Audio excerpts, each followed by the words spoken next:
This is the story of a poor little girl named Lyrica, who lives in the slums with her beautiful but broken mother.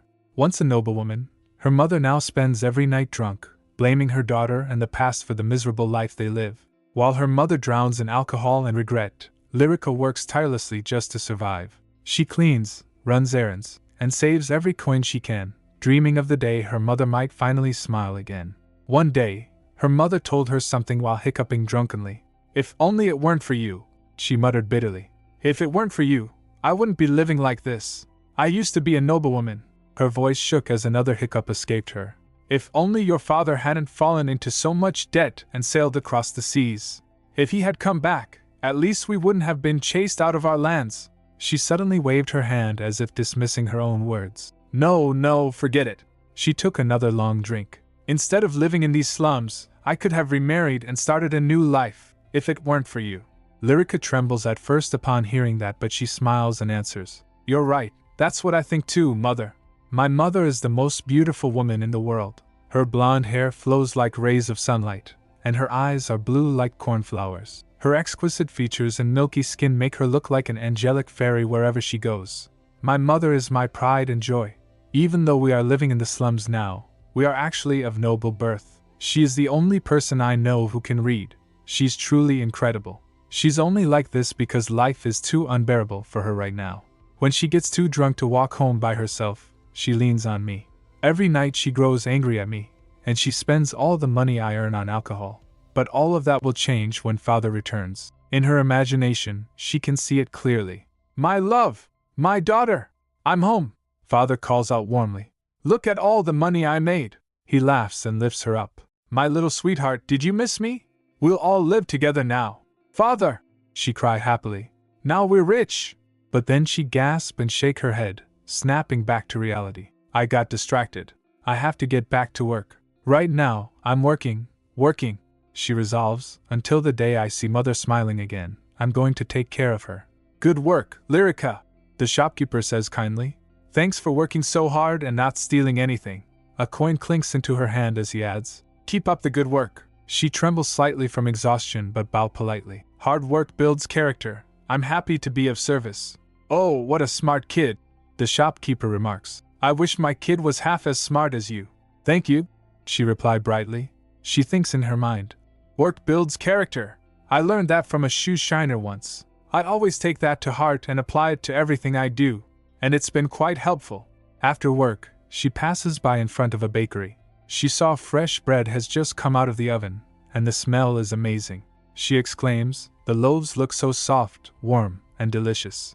Ah, if only I could take them all home and stuff my face." She imagined the bread calling out to her, "Eat me, eat me." She thinks, "I wish I could have as much bread as I want at least once in my life. With the large bronze coin I earned today, I could buy a whole loaf." But then she remembers something. Last month the landlord came barging in. "Your rent is overdue, you. How long are you going to keep mooching off of me?" The landlord shouts angrily at her mother. She replies, "I have no money to give to a scoundrel like you, so get lost." The landlord gets angry. "What did you say, you little?" He throws a punch. Lyrica shouts, "Mother, no!" She gets in between and went flying to the wall.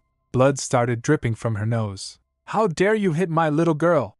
Her mother screams furiously. "I should call the authorities." "What?" the man stammers. She closes her eyes and pretends she can't hear any of it. She thinks, if you play music in your head, you can't hear bad words. In her imagination, musical notes float all around her. She tells herself, "Let's all speak kindly to one another." Back to present, she thinks, "No, we have to pay the rent this month." She say quietly to the baker, "I'll take half a loaf, please." Later, she return home and gently push open the door. She calls out, "I'm home." The door creaks softly. She saw, mother is asleep. Good. Tiptoeing across the room, she quietly opened my secret hiding place. "How are you, my secret stash?" she whispered happily. "How have you been, my silver coin?" Carefully, she hid the coin she earned today with the others so her mother won't find it. She thinks in her mind, being hopeful, "Someday, I'm going to buy a chicken with this silver coin, and it will lay eggs. When the chicks grow into chickens, I'll buy a ram. After that, I'll buy a cow, and then a horse. Oh my! I'll be rich!" She giggled quietly to herself. Hee. Suddenly, her mother flinches. While sleeping, she gasps and turns. In her sleep she saw a dream of being burned alive, while she screams in agony. Then we heard sound of a clock ticking and gears turning. Just then her mother opens her eyes with a flash. Ha! Her mother screamed suddenly. No, no, I'm burning! Lyrica jolts, and turns to her flailing and thrashing wildly as if she were caught in flames. No, no! Her terrified shriek filled the room. Help me! Mother! Lyrica rushed toward her in panic. Are you all right? Her mother fell from the bed down. As Lyrica reaches out to her, she grabs her hand and gasps. She gasped for air, her chest rising and falling rapidly. Lyrica looks at her mother and thinks. Her eyes have completely lost focus. A chill ran down her spine as she remembered the warning someone once gave her. Make sure your mother doesn't drink too much. If she does, it will go to her head, and her life will truly be over. No, it can't be, she whispered in horror.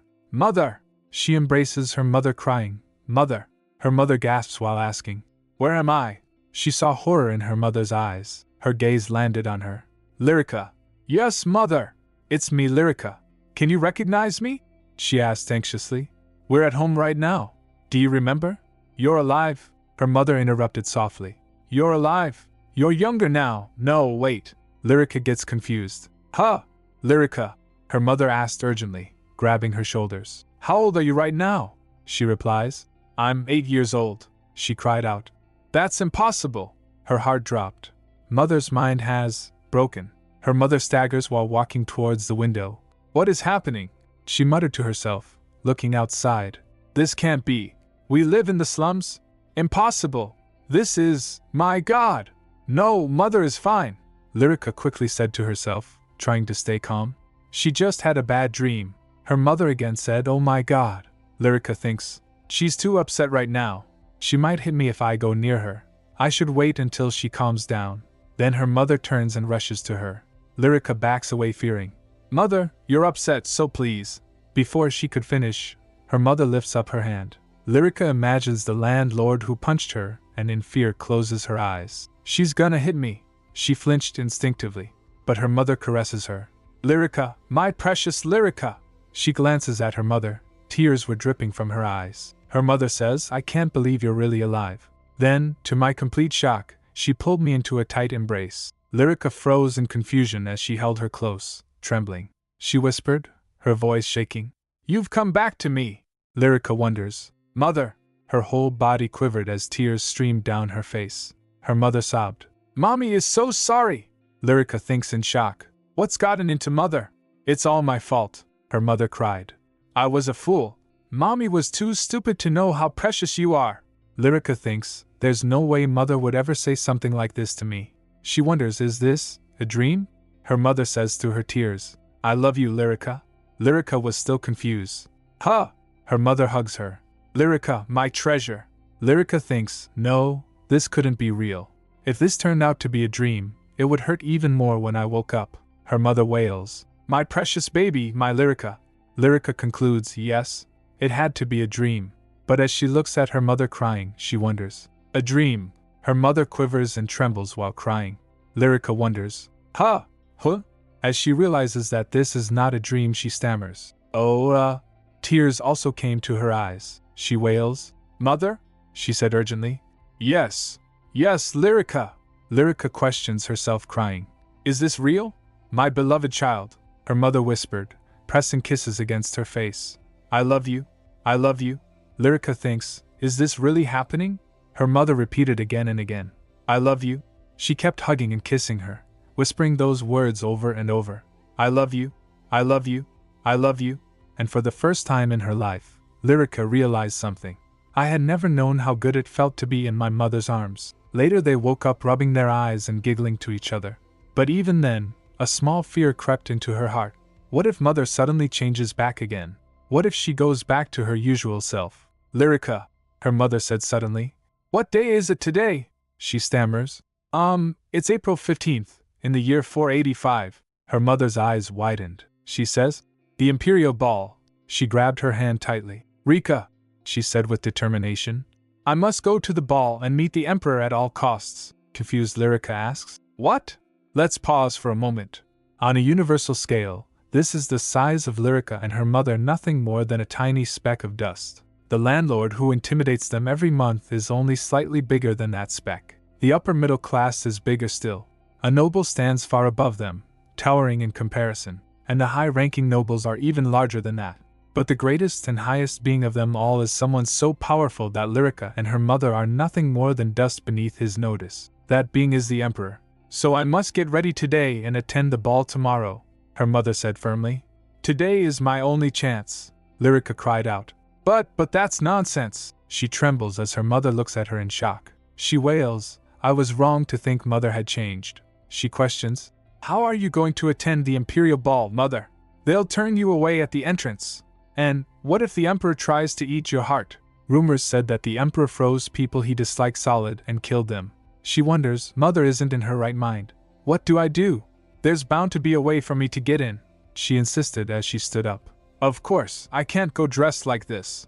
I'll have to borrow a suitable dress from the pawn shop. Once I do that, I'll know what to do next. Then she looked at her carefully. So I was wondering, Rika. Lyrica shudders and back away. I don't have any money. Her mother looks at her and says, Rika, please, won't you trust mommy just this once? She hesitated and closes her eyes trembling. She covers her ears and says, I can't hear you.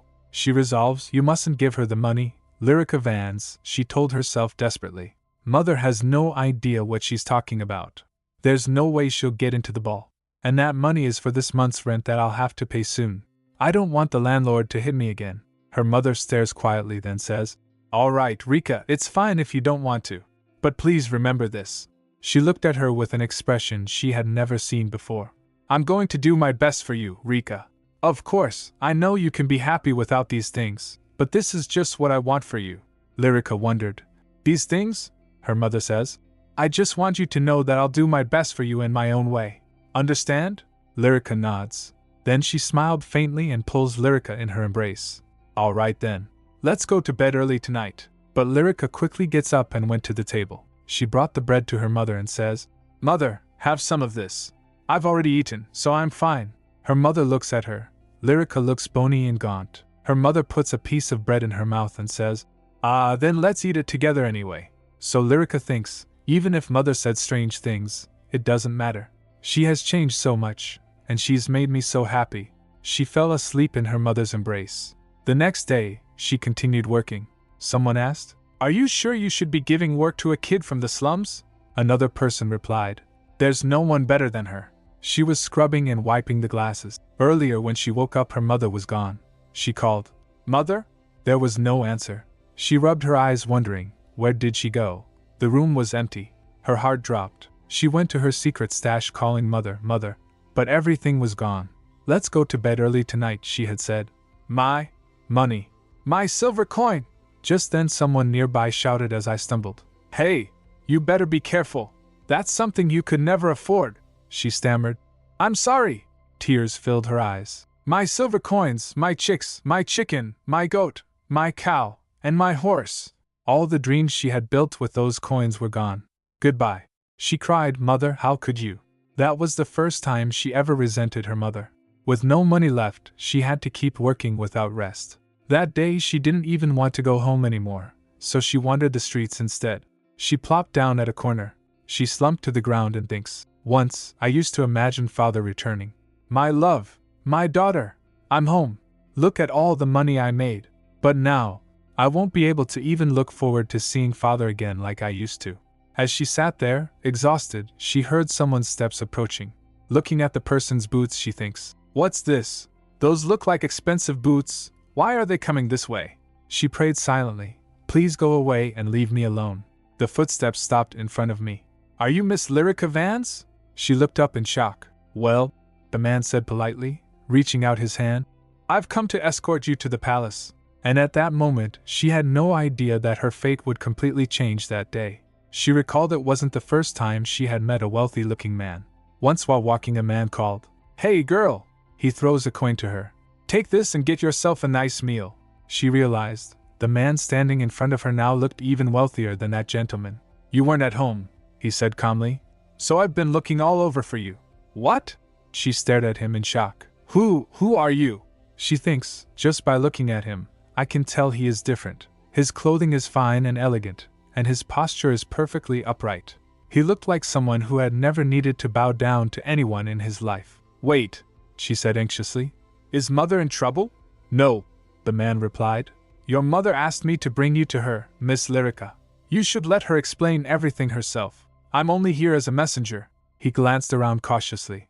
We should get moving before somebody sees us. She crossed her arms stubbornly. I was taught never to follow strangers. Oh, in that case, he said. My name is Wolf. We're not strangers anymore, right? She shot back. Yeah, right, he sighed.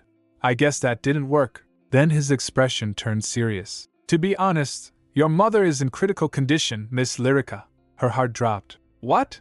He adds. She was in an accident and asked me to bring you to her. She's desperately waiting for you. In her mind, she could almost hear mother calling out to her. Lyrica, if only I can see you again, before the last leaf falls. She gasped. Oh no. Mother! She rushes away while Lauv leads the way. While in her mind she thinks, was mother in an accident? Did she get hurt while trying to force her way into the Imperial Ball? This way, the man said, leading me forward.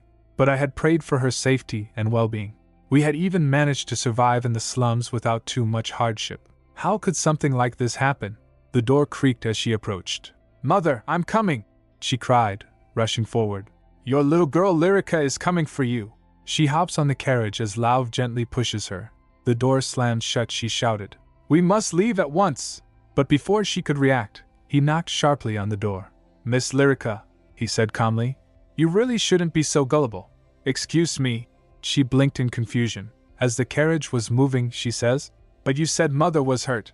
No, he replied casually.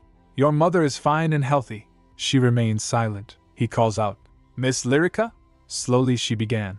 She cursed him non-stop. His ears bleed. When the carriage stopped, his eardrums were already burnt. As the door opened, she was trembling but ready to attack. She bared her teeth like a cornered animal. Lauv thinks, We have to go, but if I try to get her out by force, she might try to claw at me. It's fine if she claws at me, but if she hurts herself from being too weak. Liar! Kidnapper! She shouted angrily. Get away from me! Seeing her, he thinks she looks like a kitten. She yells, If you lay a finger on me! But she paused, glancing around. She looks around and saw the Grand's palace. She thinks, This doesn't look like the scene of a kidnapping. This is the Imperial Villa, he explained. It's a small palace connected to the Imperial Palace. Now, are you ready to get out? As she reaches out, she hisses. Just then someone called out, Lyrica? She froze. She gets down from the carriage and saw her mother in a wonderful dress. Mother! Her mother replies. Lyrica! She ran straight into her arms. Mother! She hugged her tightly. I'm sorry, Rika! Were you worried about me? She sobbed. I'm really mad at you this time. I know, she said softly. I shouldn't have done that. It's all my fault, she whines. Humph, but I couldn't think of any other way, she admitted. Will you forgive me? She kissed her forehead gently. Okay, Lyrica sniffled. But I still don't know what all of this is about. Then let's go inside, her mother said with a smile. I'll explain everything. She turns to Lauv. Thank you for bringing my daughter, he replied politely. Don't mention it, Lady Lydia. Lyrica also waved at him.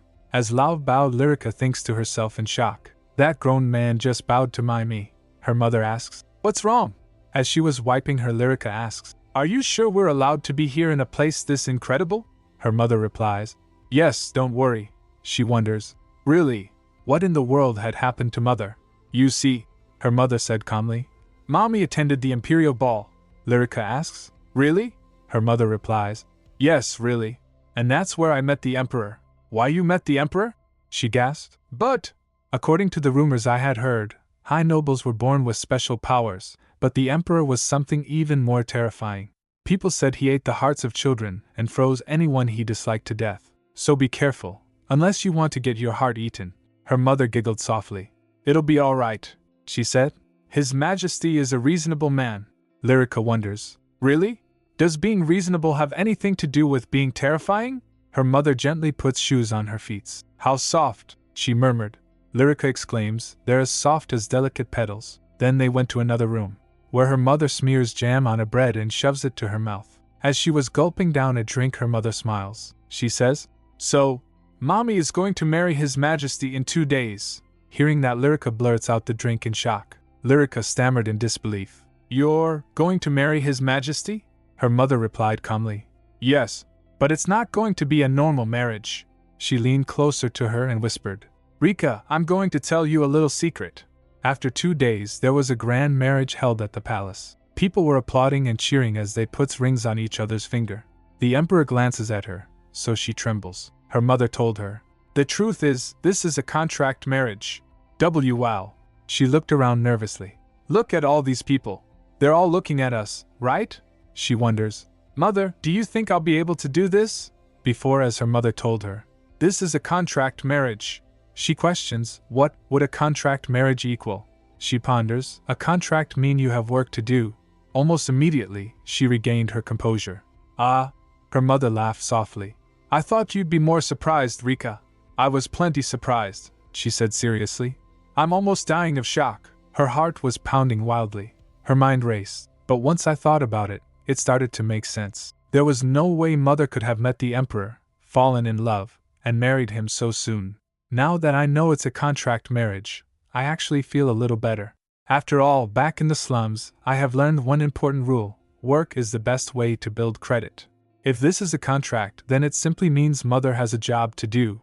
I'm sure it's not that simple, but that's not a bad way to think about it either. Still, I can't believe Mother is really going to marry the emperor. She glances at her mother thinking, Does that mean she'll be the Empress?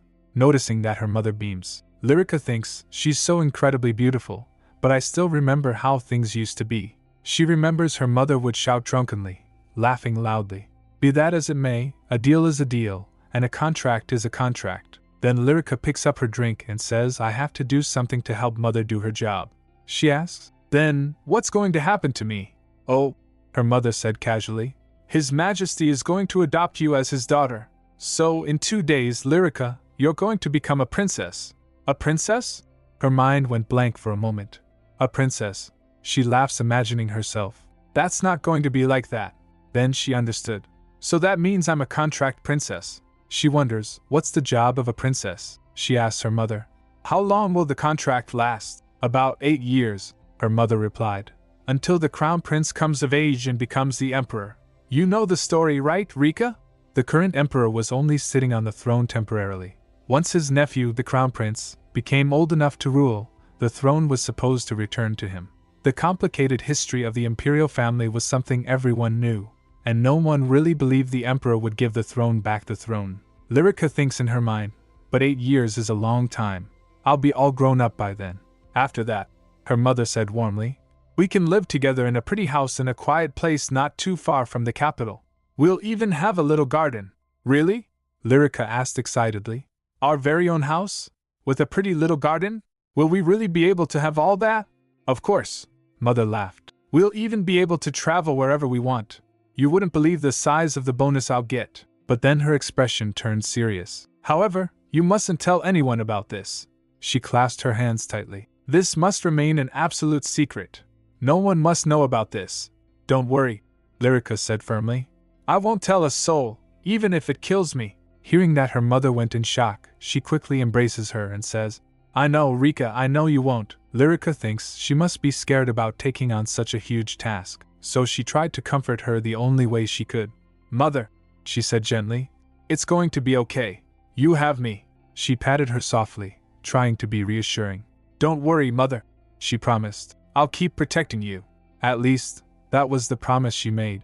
But when the preparations began, everything felt overwhelming. She didn't even know where to look. Her legs were shaking. She staggers, but her mother grabs her and winks at her, so she smiles. As people get to know that the wedding is in 2 days, some girls cheered excitedly. I heard His Majesty's order has turned the entire palace upside down. Others squealed, oh my God. Another person said with a chuckle, preparing a wedding in just 3 days for an empress from the slums is incredibly hasty. One said, no wonder they're holding the ceremony without guests. Someone added, luckily many nobles were already in the capital for the spring ball. One maid says, they were in such a rush that they tailored an existing dress instead of making a new one. Another asked in surprise, that's the dress?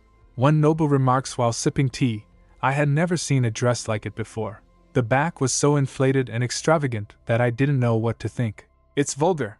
One maid says, I thought it was magnificent. People in the slums wondered, does that mean Lyrica is a princess now? They held the adoption ceremony the day after the wedding, another voice said. So it's final, one remarks. Wow, that's what I call a rags to riches story, someone toasted. To Lyrica's happy life, but not everyone sounded pleased. One noble scoffed. They won't be able to hide their vulgar origins for long, she questioned. Who would even want to teach a child like that? Well, another replied thoughtfully. They say the princess's etiquette tutor will receive a pass to enter the Sun Palace. People were in shock. What? One explains. That privilege is only given to high-ranking nobles or aristocrats. Anyone can enter the Sky Palace, but not the Sun Palace. That's where His Majesty resides. Elsewhere, anger simmered among powerful nobles. I told him to choose an empress from our family, someone snapped bitterly. Yet he dared to marry that vulgar woman and bring her filthy child into the palace? She sneers. How could he give those peasants the talker name? While the other person's head was down to the ground, many other nobles complained. The empress was supposed to be chosen from our family, but others had a different opinion. One says, however, you must admit the empress is remarkably beautiful. Oh yes, most definitely, another agreed. There's no doubt about it. With a face like that, there's no competition. She deserves to be empress. And she certainly carries herself well. Lyrica, the princess, someone murmured thoughtfully. I'd like to meet this daughter of the overnight empress and see how incredible she really is. Well, in any case, the noble said with a smirk, I'm looking forward to seeing how things work out for the new empress and princess. Later in the imperial palace, a maid calls out, Princess Lyrica, your highness. Lyrica turns to her stammers. No, Princess Lyrica, the attendant repeated respectfully. Her Majesty will be able to see you today, she thought finally. After that whirlwind of a wedding, I received my new name the very next day. I had to give up the surname Vance. Instead, I was given the name of the imperial family, Lyrica Nara Talker. As a princess, there were only 3 people in the entire empire I had to bow to, His Majesty the Emperor, the Empress, and the Crown Prince. They said I now held an incredibly high rank and status, but I still couldn't believe it. Everything had happened so quickly like lightning, and because I had suddenly become a princess, I now had to take etiquette lessons. That meant studying, and studying, and studying. Because of my busy schedule, I only had a little free time in the mornings, but every time I went to see Mother, the attendants informed her, Her Majesty is sleeping. Her Majesty is tired and resting. Lyrica sighs and thinks, I haven't been able to see Mother at all since the wedding. She walks cheerfully, but today's the day. I can finally see the world's most beautiful and elegant mother. Her heart pounded loudly as she approached, but as the door opens she froze. Her hopes were shattered when she saw her mother, who was looking gaunt and exhausted. She froze in shock. Her mother calls out, Lyrica, her breath caught in her throat. Why did Mother look so thin? Mother, you look really skinny, she said worriedly. Are you all right? She replied with a faint smile. Of course, I'm fine. She stared at her uncertainly. I heard you've been taking etiquette lessons, she continued gently. I hope it isn't too hard. Yes, she answered. Madame Gwendolen has been tutoring me. She said I'm doing a pretty good job overall. Madame Gwendolen remarks were, I was worried because of where she's from, but she's focused, well-mannered, and not at all a brash speaker. In fact, a student this eager to learn is all a teacher could ever ask for. Then she hesitated slightly. But her curtsy. Let's skip learning that for now, she told her mother. Madam says my curtsy is a little too spirited. Her mother laughed softly. Well, I think it's cute. But as she swayed slightly, her worry returned. Mother, are you sure you're okay? You look so tired. Have you been sleeping well at night? She murmured. At night? Hell ho ho. Then she gave a small, exhausted laugh, and said with a serious face, Of course, not. Lyrica protested. No, you have to get more sleep. Don't worry, she said reassuringly. I'll be fine. As she walked away, the sound of closing door echoed down the hall. Outside she said aloud, I wonder why Mother is so tired. Well, a pair of maids whispered nearby, giggling and snickering. That's because His Majesty won't leave her alone at night. Lyrica felt chills. She turns to them and questions, His Majesty is to blame? Yes, of course, they giggled. But don't say you heard it from us. She stood there stunned. She thinks, has the Emperor been bothering my mother every night? He really is a terrifying man. Could he be hitting her and hurting her too? Her imagination immediately ran wild with horrible scenarios. I have to do something, she thought desperately. But what can I do? Think, Lyrica Narataka. Think. She still wasn't used to her new name, but suddenly an idea struck her. Yes, that's it. Excuse me, she said to the attendants. May I request an audience with His Majesty? Her heart pounded nervously. The attendant replies, Yes, Your Majesty. After saying that, the attendant went in to ask. Meanwhile, her heart pounded aloud as she could hear it.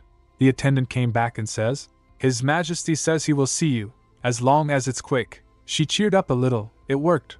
You don't have time to tidy yourself, the attendant added. Please come this way. She started walking, stomping. Okay, let's go, she said to herself. It's going to be okay, Lyrica. It'll be okay. Soon they arrived outside a large door. The guard announced, Princess Lyrica is here to see you, Your Majesty. As the door opened, she quickly reminded herself of the rules Madame Gwendolen taught.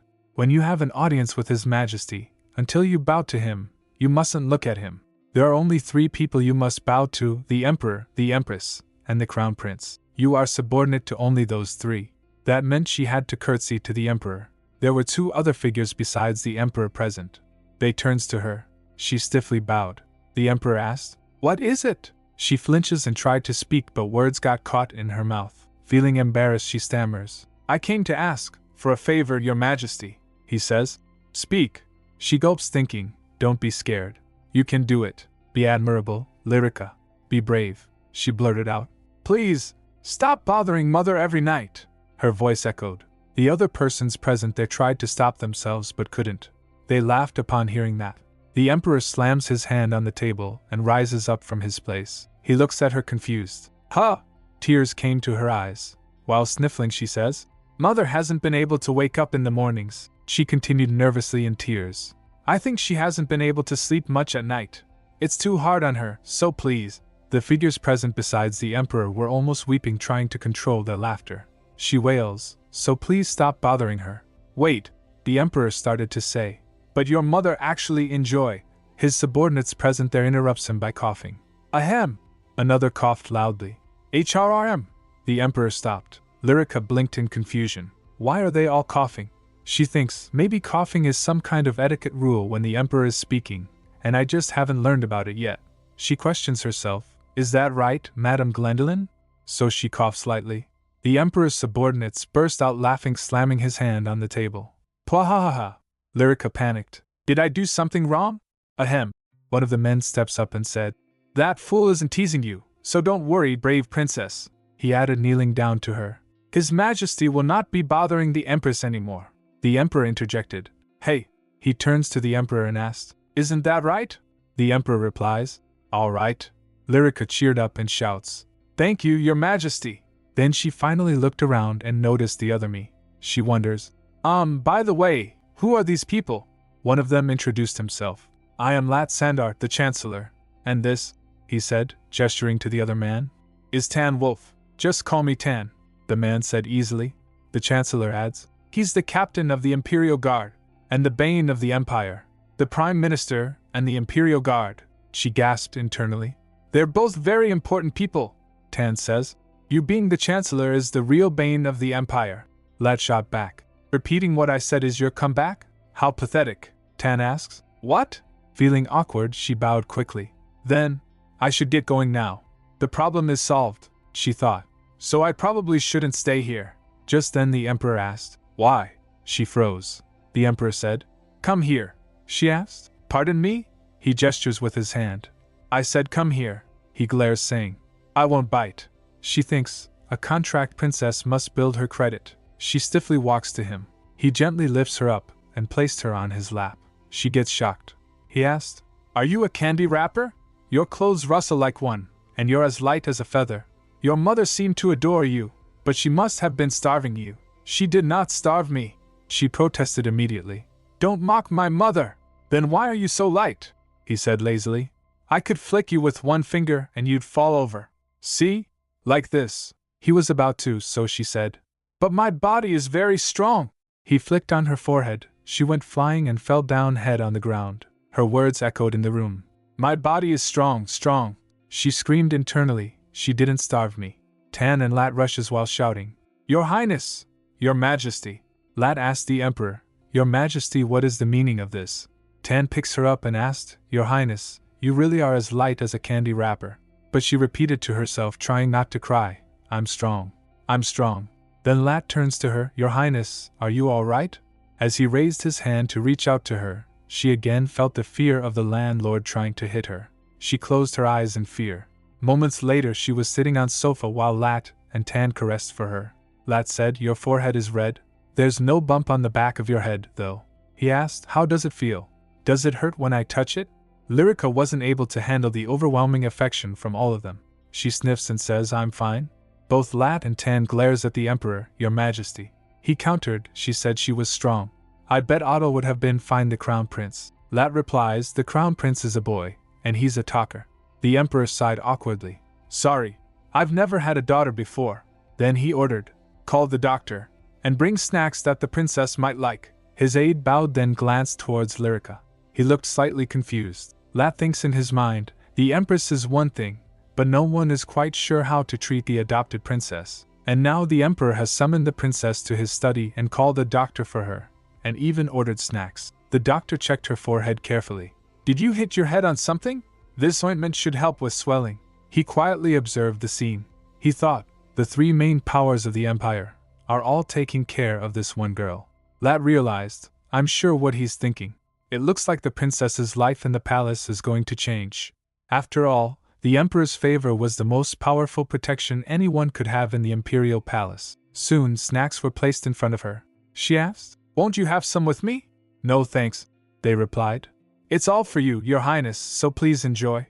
Lyrica thinks in her mind, just last week, I had been staring longingly at a loaf of bread in a bakery.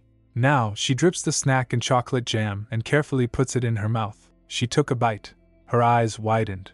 Seeing her stunned and happy, everyone felt relieved. She shakes and flail excitedly. As she was eating, Lat chuckled quietly. I still think it's low of you to escape the situation by giving her delicious food, he said to the Emperor. But at least it worked. Honestly, the Emperor thought. I had completely forgotten about my daughter before today. But now, I don't think I'll be able to forget her. Meanwhile, Lyrica gulped down the drink thinking, I never knew anything could taste like this. The Emperor watched thoughtfully. Who else could make such an unforgettable entrance? She recalled her saying, Please stop bothering my mother. He felt a strange chill. And I thought she didn't take after her mother at first. But now he saw it clearly. She has her mother's eyes that stare right into my soul. He watched her carefully. Finally, she stood up and bowed. I'll be going now.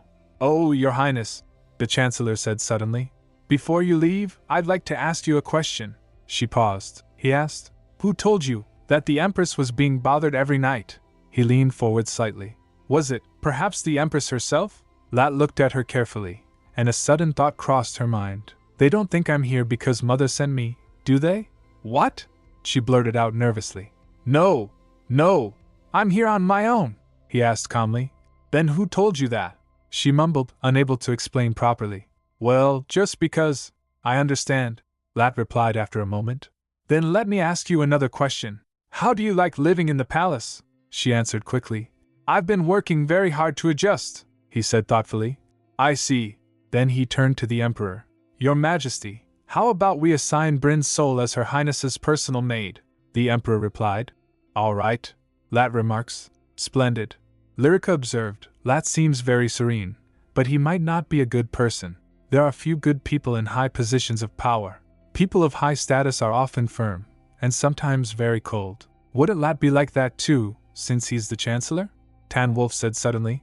Then I'll escort the princess back to her chambers. It's all right, she protested quickly. I can go by myself. No, we can't have that, Tan replied with a grin. A princess must always travel with an escort. We could send a servant with you, but I'd like the honor today. You'll let me play hooky for a bit, won't you, Your Highness? She hesitates. Oh. Before she could react, he suddenly lifted her. She squeaked in panic. Yikes! What's happening? She flailed helplessly on his back, mortified. She thinks, thank goodness I'm wearing layers of underpants and petticoats. I'm already 8 years old though. I'm all grown up, she nervously said. Sir Wolf, he said easily. You can just call me Tan. Then he turned to a servant. You there. Guide me to the princess's chambers. She trembled slightly as they moved through the palace halls. Tan instructed her. A talker never uses honorifics to refer to anyone, unless they're part of their own family. The servants nearby all looked shocked. Lyrica thinks, everyone looks so surprised. This is so embarrassing. Is this even allowed? Then another thought hit her. No, wait, is this okay for a princess? Then she resolves and said to herself, you're a princess now, Lyrica. You should start acting like one. From trembling and quivering to trying to compose herself, she cleared her throat. Then she gets straight and regally while Tan chuckles. She asked, then Tan, if you're from House Wolf, do you know Lauv? She suddenly froze. Oh, I stopped using honorifics. All right. Oh, Tan replied casually. He's a member of my family. Probably a distant cousin, she said.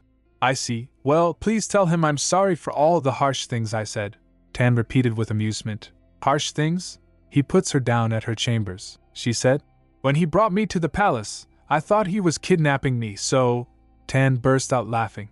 Ha! Whatever you said, Your Highness, I'm sure it couldn't have been that harsh. But I'll pass the message along. Tan only laughed harder and left. Eventually, we reached my chambers. Bye-bye, she said cheerfully. After he left, she wobbled slightly on her feet. She plops on her bed and took a sigh. Wow, what a long morning. I'm so tired. I should rest a little before my etiquette lesson. She flopped onto the bed, thinking about everything that had happened. That fried bread and chocolate were so delicious. I didn't expect that dark drink to taste so good either. Then she wandered toward the window and realized, I didn't know this part of the palace had such a beautiful view of the garden. Suddenly someone knocks at the door. May I come in? She gets surprised. Ha! The door opened, and a woman stepped inside, bowing politely. Princess Lyrica, I am Bryn Sol. I will be your personal maid from today onward.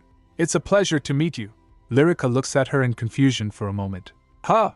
Then she remembered what Lad had said earlier. Why don't we assign Bryn Sol as Her Highness's personal maid? Oh, she said quickly. It's a pleasure to meet you too. Bryn smiled warmly. Your Highness, His Majesty has ordered that you move to a different chamber. What? Don't worry, she continued calmly. The servants will move all of your belongings. In her other room she stared in shock. This is your new room. Bryn gestured around proudly. Over there is the balcony, and this is the living room. Do you see the sitting area over there? Lyrica exclaims. Wow, Bryn guided her. This is the guest room, the dressing room, another sitting area, and this is your bedchamber. The adjoining room is… Lyrica was in awe. Whoa, do you like your new room? Bryn asked gently. It's much closer to the Empress's bedchamber. Really? Yes. I love it, she exclaimed excitedly. I can see the entire garden from the window. Can I go outside? Bryn replied. Of course. From the balcony Lyrica can see the whole garden. She exclaims, Wow, Bryn said with a smile. I'm glad you like it, Your Highness, she then added. This room is called the White Dragon Chamber. Lyrica repeats. The White Dragon? Bryn explains. Yes. Did you know that the founding emperor of Taka was said to be a dragon? In the Sun Palace, all chambers belonging to members of the imperial family are named after dragons. Just so you know, the Crown Prince resides in the Black Dragon Chamber. She wondered. That room next door? She wondered briefly about her old room. What was the name of the room I had before? She thinks, Bryn might get flustered if I asked, and somehow she doubted it had a grand name like a dragon chamber. And the Silver Dragon Chamber is always reserved for the Empress. Bryn continued. It's just one flight of stairs up. She rushed up the stairs. As the door opens, she lunges towards her mother. Her mother called out. Rika, she says. Mother!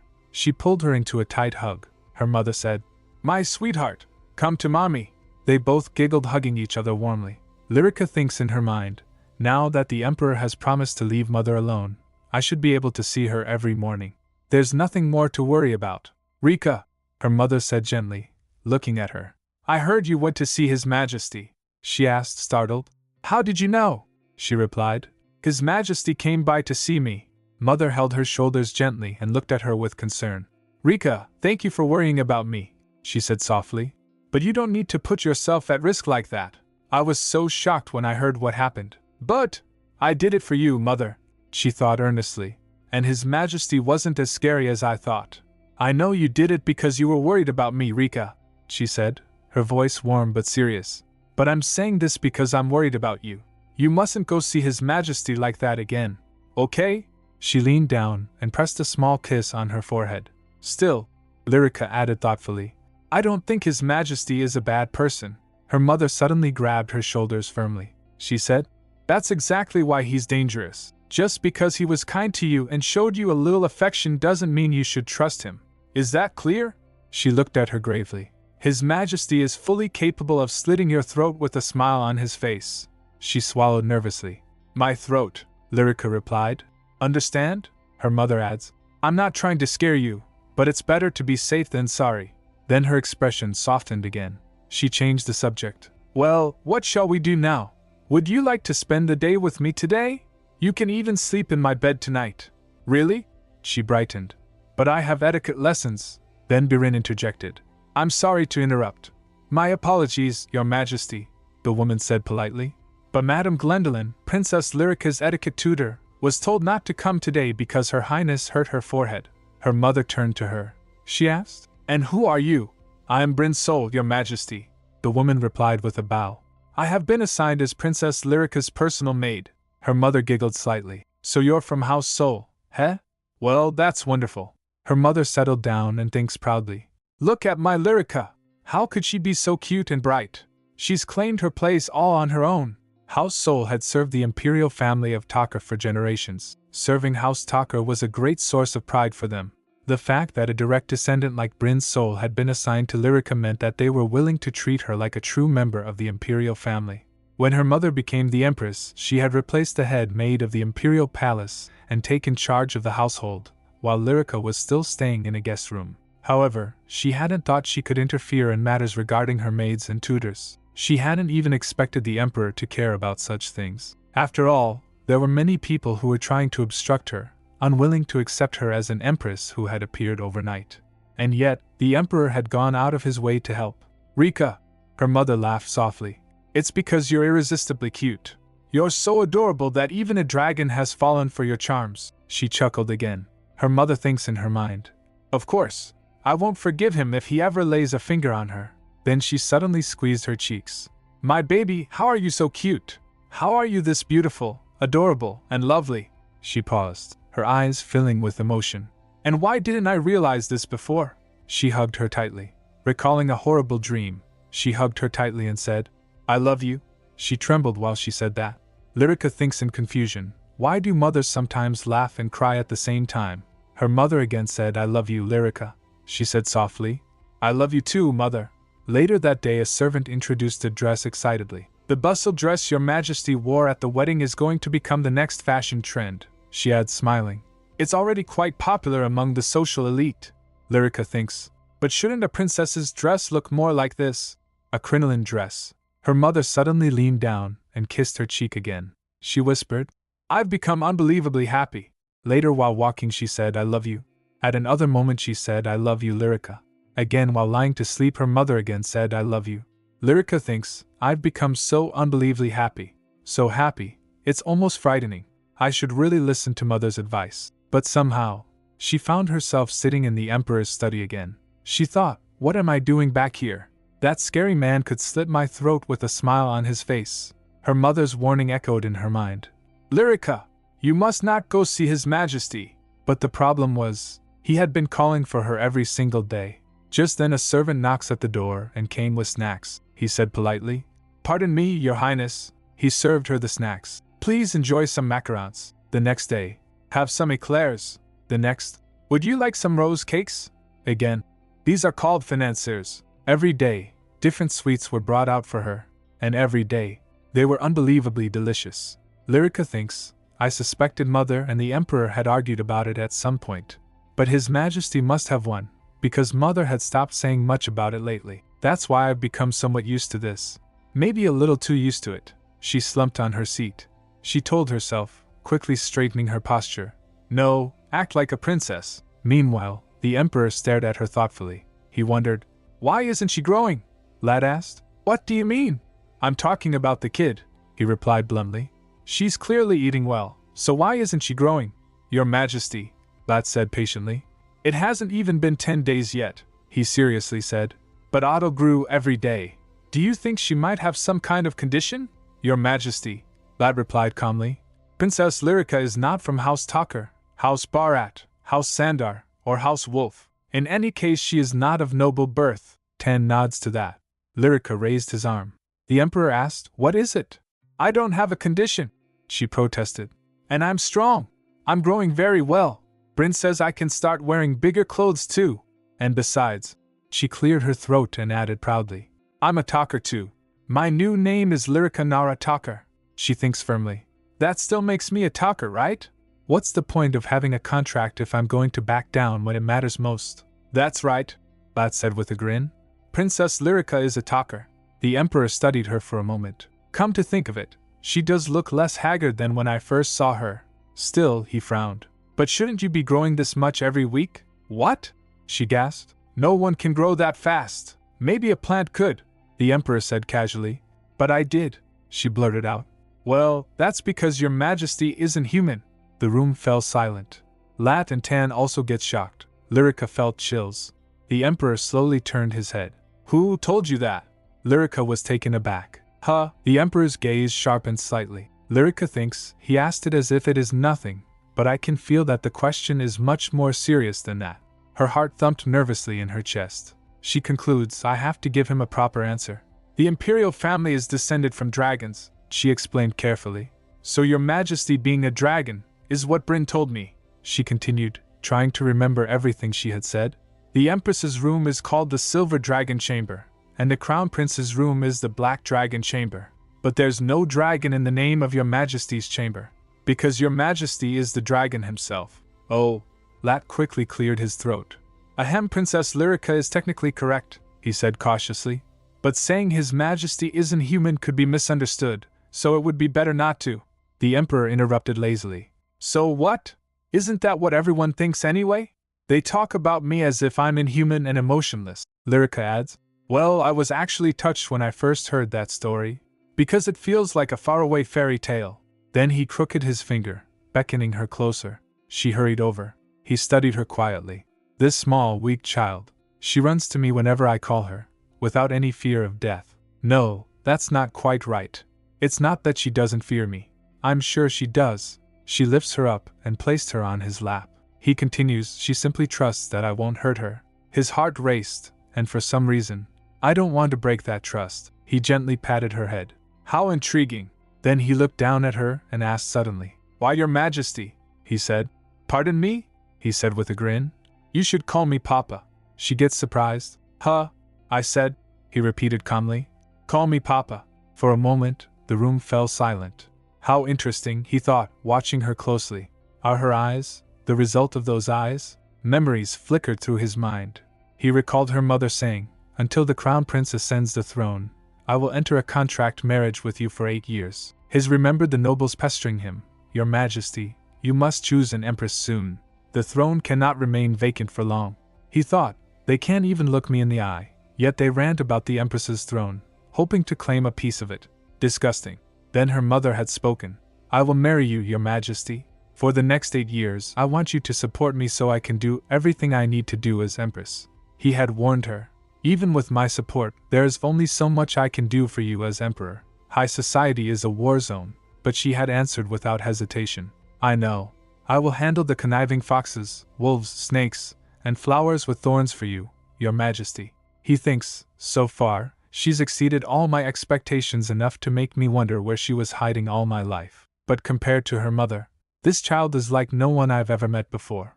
At least no one from within the palace. Back to present, Lyrica asked hesitantly. Your Majesty? He looked at her again. Why, your Majesty? She asked. Pardon me? He said simply. Papa. She gets shocked. Huh? Call me Papa, he said again. P.A.P.A. Both Lat and Tan flinched. Lyrica hesitated. He insisted, It's true, isn't it? She stammered, but... She shrieks. Huh? Her mind spun wildly and her heart raced. She said, I suppose you're right? Meanwhile, Lat and Tan enjoyed the scene. She thinks in her mind, His Majesty is a papa now? He seems like a nice man, but isn't this just a contract relationship? Do I really have to call him that when it's just work? Wouldn't I be crossing the line? Her mind wasn't able to process Papa. Father. She recalled the scene where she imagined meeting her birth father. She thinks, he isn't an imaginary father, or a father whose face I've never seen. This man in front of me really is my dad. He's real. Someone I can see. Someone I can touch. She stammers. Well. Just then tears came to her eyes. Her eyes filled with tears, she hiccuped. She slapped herself, saying, "I'm sorry, I'm so sorry." She slapped her own cheeks lightly in panic. "I'm sorry, I'm really sorry." "Stop it," the Emperor said immediately, grabbing her hands. "There's no need to do that," she sniffled. "I'm sorry." She thinks in her mind, no adult likes a crying child. The Emperor sighed quietly. "I suppose, just because I married your mother doesn't mean I can suddenly become your father." He extends his hand towards Lat, who pulls out a handkerchief from his robe. The Emperor adds, "It was my fault for trying to force you. You've done nothing wrong." He wiped her tears gently. She thinks, I see. For the next 8 years, you are my father. When my mother entered a contract marriage, that meant I'd be gaining a father." The Emperor huffs. "Anyway, your mother will probably have a fit when she finds out I made you cry." Lyrica laughs. "Pwahaha." He held out the handkerchief. "Here. Blow." She turns her face away. He insists. "I said blow." "Here." Lat interjects. "Maybe you should stop embarrassing her." She mumbled. "I can wipe my own nose." Finally she gave in. "Fine then." He patted her head twice. "Now," he said lightly. "Shall we get to work?" Lat replied. "Absolutely." As they get busy in their works, she quietly wondered something. "I wonder if he's going to ask me to call him Papa again," she said inwardly. "Papa? Papa," and smiled lying in his lap. Being hopeful, she thought, maybe sometime in the future. "I really hope I do." Later Lyrica told Bryn, "By the way, I noticed how dirty his desk was when I got a closer look. I couldn't see it yesterday because it was covered with documents." Bryn exclaims, "Oh my." Lyrica continued, "When I offered to wipe clean His Majesty's ink bottle, he said this. He looks at his messy and dirty desk and said, 'From now on, you can do whatever you want.'" Lat remarks, "You're just making her clean for you. Don't say it like you're being serious." And just like that, I ended up in charge of cleaning his study. "But Your Highness," Bryn protested gently. "You shouldn't be doing such menial work," she replied. "But I want to do something for His Majesty." Bryn asked. "Oh, is that why Sir Tan gave you that bowl of candy?" "Uh-huh." She nodded happily. "Isn't it pretty?" When I finished cleaning, Tan Wolf had looked around the room and said, "The study is all clean now, thanks to you, Your Highness." Lyrica adds, "Just like you guessed, Bryn, that's what he said." Then something occurred to her. "But if his family name is Wolf, do you call all knights from House Wolf Sir Wolf too?" Well," Bryn explained. "Only the head of House Wolf is called Sir Wolf." Lyrica asked. "Really?"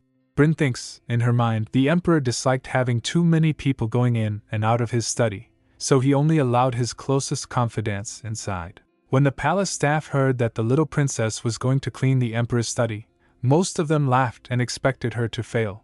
But she turned out to be more capable than they thought. And she even surprised them when she sorted the trash from the documents. Some twisted and unpleasant people scoffed at her, and said that her roots were finally showing. It seemed like Chancellor Lat was worried at first, though. He muttered, "I can't stand seeing the office get any filthier." Then he watched quietly as Lyrica worked. "She's more systematic than I thought." He even looked surprised when Lyrica organized the documents too. Then he suddenly asked her, "Do you know how to read?" Lyrica admitted shyly, "Not fully yet." Bryn thinks to herself, "How adorable." Just then, as Lyrica was staring at her reflection at the candy bowl, Bryn gets confused. "Huh?" she asked. "Your Highness?" she asked nervously. Bryn, do you think I haven't been growing?" The Emperor's words echoed in her head. "You should grow this much every week." "No," Bryn said immediately. "You're growing just fine."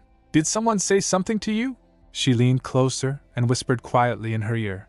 Upon hearing that, Bryn chuckles and said, "That's not true. You're growing perfectly well. They're just the ones who grew too fast. There's a reason they're so strong." Well, they're simply incredibly strong people." Lyrica asked curiously. "What's the reason?" Bryn chuckled. "I told you that His Majesty and House Talker are descendants of dragons, right?" she asked. "Would you like me to tell you more about the founding of the Empire?" she said eagerly. "Yes. They say that long ago, the people of the world were powerful mages," Bryn began. "They could make anything happen with their thoughts. God told them to use their will only for good. But the people didn't listen. After a great upheaval, the continent where humans lived collapsed and sank into the sea. But a few people obeyed God's command and built a ship on top of a mountain. When the continent broke apart and fell into the ocean, a dragon flew down and carried the ship into the sky. That's how the people survived and eventually came to this land. But at that time, the land was covered in dark forests and marshes and filled with monsters. So the dragon transformed into a human and led the people in battle against the monsters. Eventually, they claimed the land and built a nation. Lyrica asked. Was that dragon a talker? Bryn replied. That's right. As the nation expanded, some intelligent monsters asked the dragon if they could join him. Among them was a giant wolf, whose descendants became House Wolf, and the people of House Sandar are descendants of a giant snake as thick as a tree. The dragon gave them human forms, and they pledged loyalty to House Talker. But if they ever betrayed the dragon, they would return to their original forms. That's why many noble family crests feature animals. So it's only natural that they're so strong. She smiled at her reassuringly. You're growing just fine, princess. They just tend to grow at an alarming rate. She sighed in relief. Phew. I see. Then she asked another question. Does your family have a story like that too? Yes, Bryn said proudly. We are said to be descendants of ravens. That's why the dragon kept us as servants, because of our intelligence and cleverness, Lyrica replied. I see, she thought. No wonder Bryn's headband is always so shiny. That being a snake and Tan being a wolf suits them well. Even the way they constantly bickered makes sense. And then another thought struck her. I just realized, I know so little about the Imperial Palace, even less than Bryn. But I'm the princess. Well, by contract only. Still, I'm his daughter, even if it's only by contract. She resolves, I might only be a small part of mother's contract marriage, and technically I didn't have any rights in that contract. But this is about my pride. Bryn, she said suddenly, come and have a seat. She quickly complied and rushes to beside her. My pleasure, your highness. Lyrica looked firmly in her eyes and said, I want to be a great princess. Bryn looked surprised. Oh my. Lyrica added, if I'm going to be a princess, wouldn't it be better to be a great one instead of just a normal one? Bryn agreed. Of course, Lyrica said. Right? But I know so little about the palace, and I hardly know anything about the nobles or the imperial family. But you've served the imperial family for a long time, so you know much more than I do. She grabs her hand and requested. So, will you help me, Bryn? She replied instantly. Sure, Lyrica thought. That was fast. Bryn thought in surprise, she's asking for my help? The Takars were known for commanding and dominating others. No one would have imagined that a talker would ask someone from House Soul for anything. But it's true that this child isn't a real talker. Some members of Bryn's family were upset that a direct descendant like her had been assigned to serve the girl. But this is the Emperor's order, and a talker's command is absolute. Besides, with the current Emperor's temper, he might destroy us all if he didn't get his way. Or worse, we might turn back into crows. Honestly, Bryn thought, I like the princess regardless of all that. Even more than the real Takars. She stands out in this palace full of monsters precisely because she's ordinary and simple. And also she's adorable. Let me repeat that because it's important.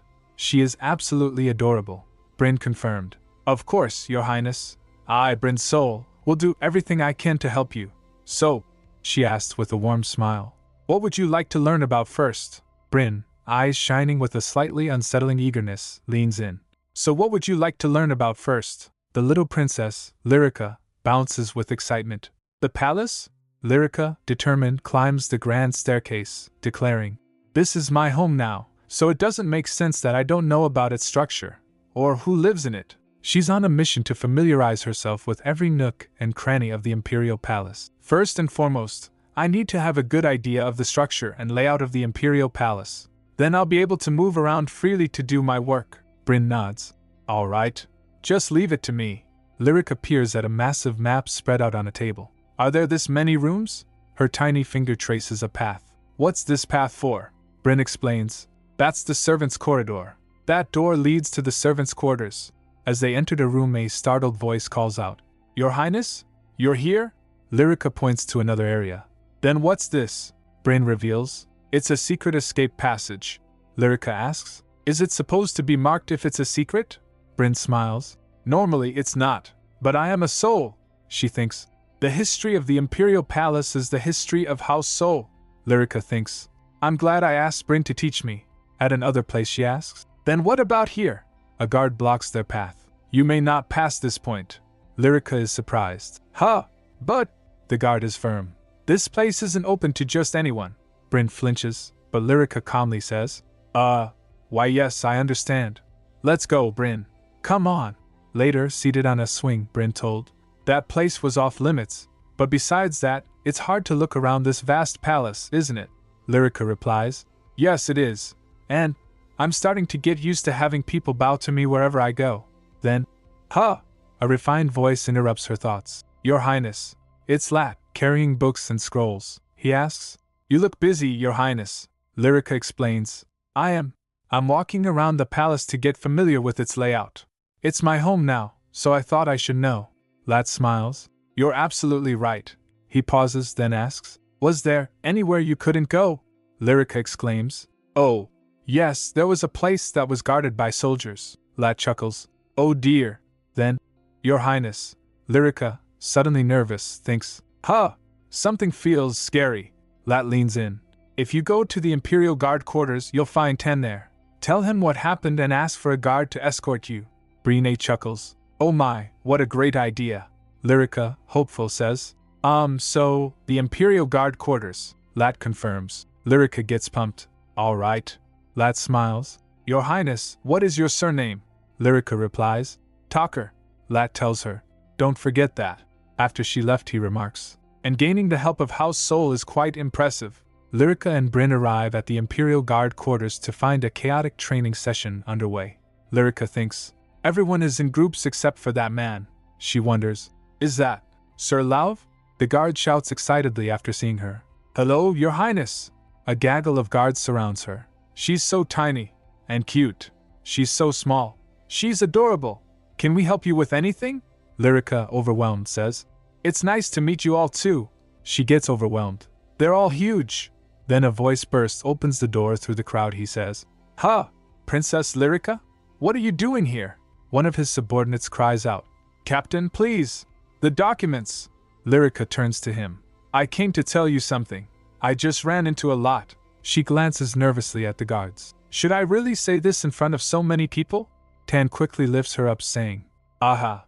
Excuse me for a second, he says. There, you can whisper it in my ear now, so... Then he turns towards Bryn and says, Your maid, over there, can put her knife away. As she looks towards Bryn, she was ready with her blade to strike Tan. He adds, Taking that out in the middle of a pack of wolves will kill you, you know. Lyrica quickly tells her, Bryn, I'm fine. Bryn shouts, Please refrain from putting your hands on Her Highness and handling her like that. The captain says, That's why I excused myself in advance. Doing this isn't too much among friends, you know. Lyrica asks, Friends? The captain responds, Are we not?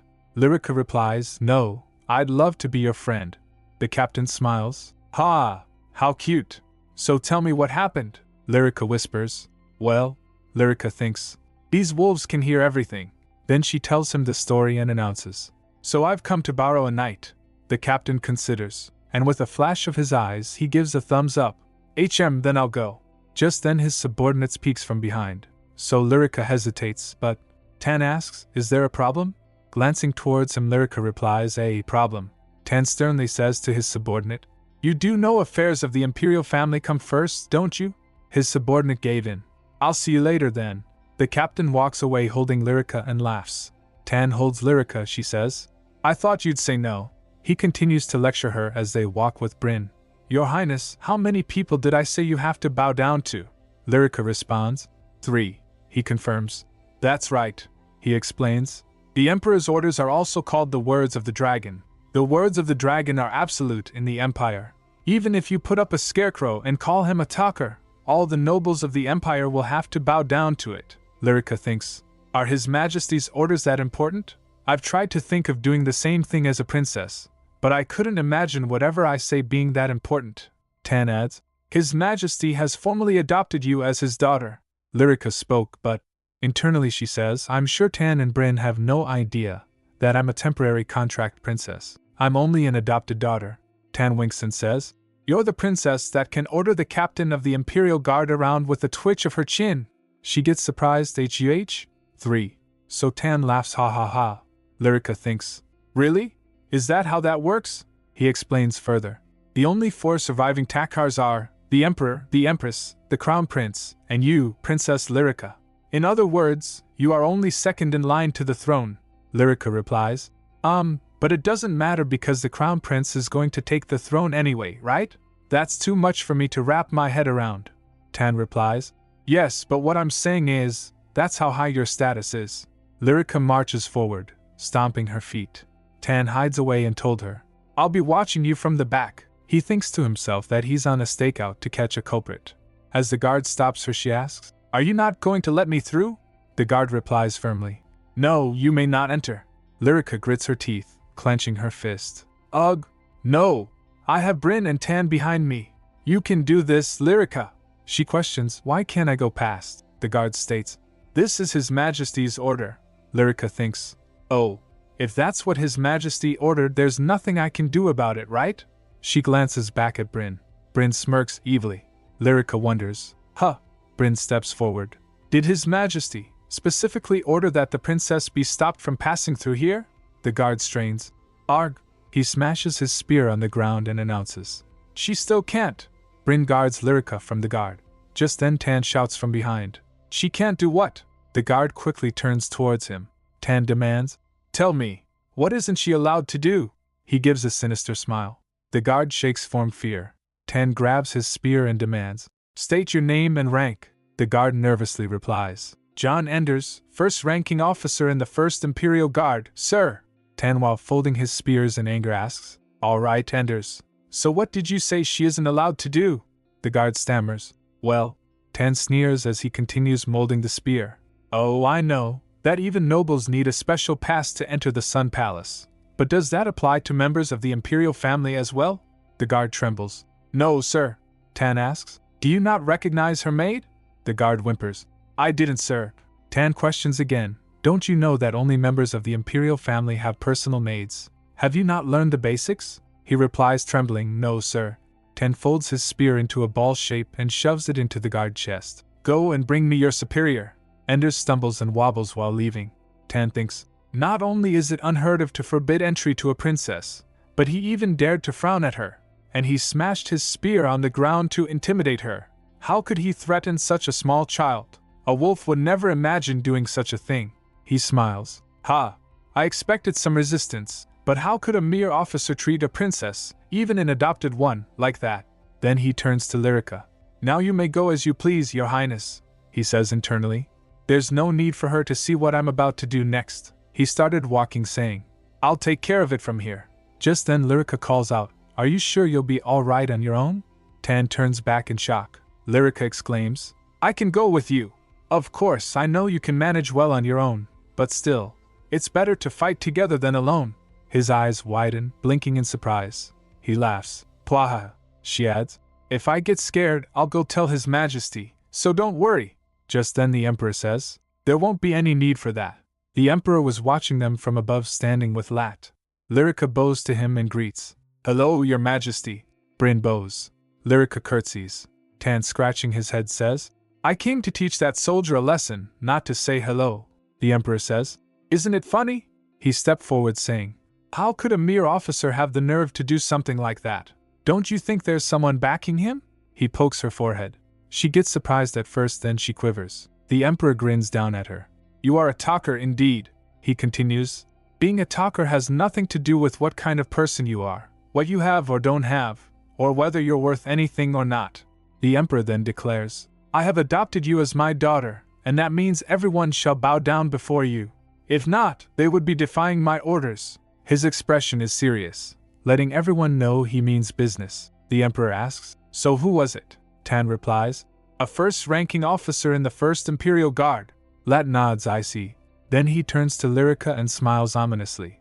"Princess Lyrica, please enjoy the Sun Palace as much as you'd like and leave the rest to us." Seeing that Lyrica thinks he's scary when he smiles, and as Lyrica walks down the hall with her maid, she thinks, "I guess he isn't a chancellor because he's kind."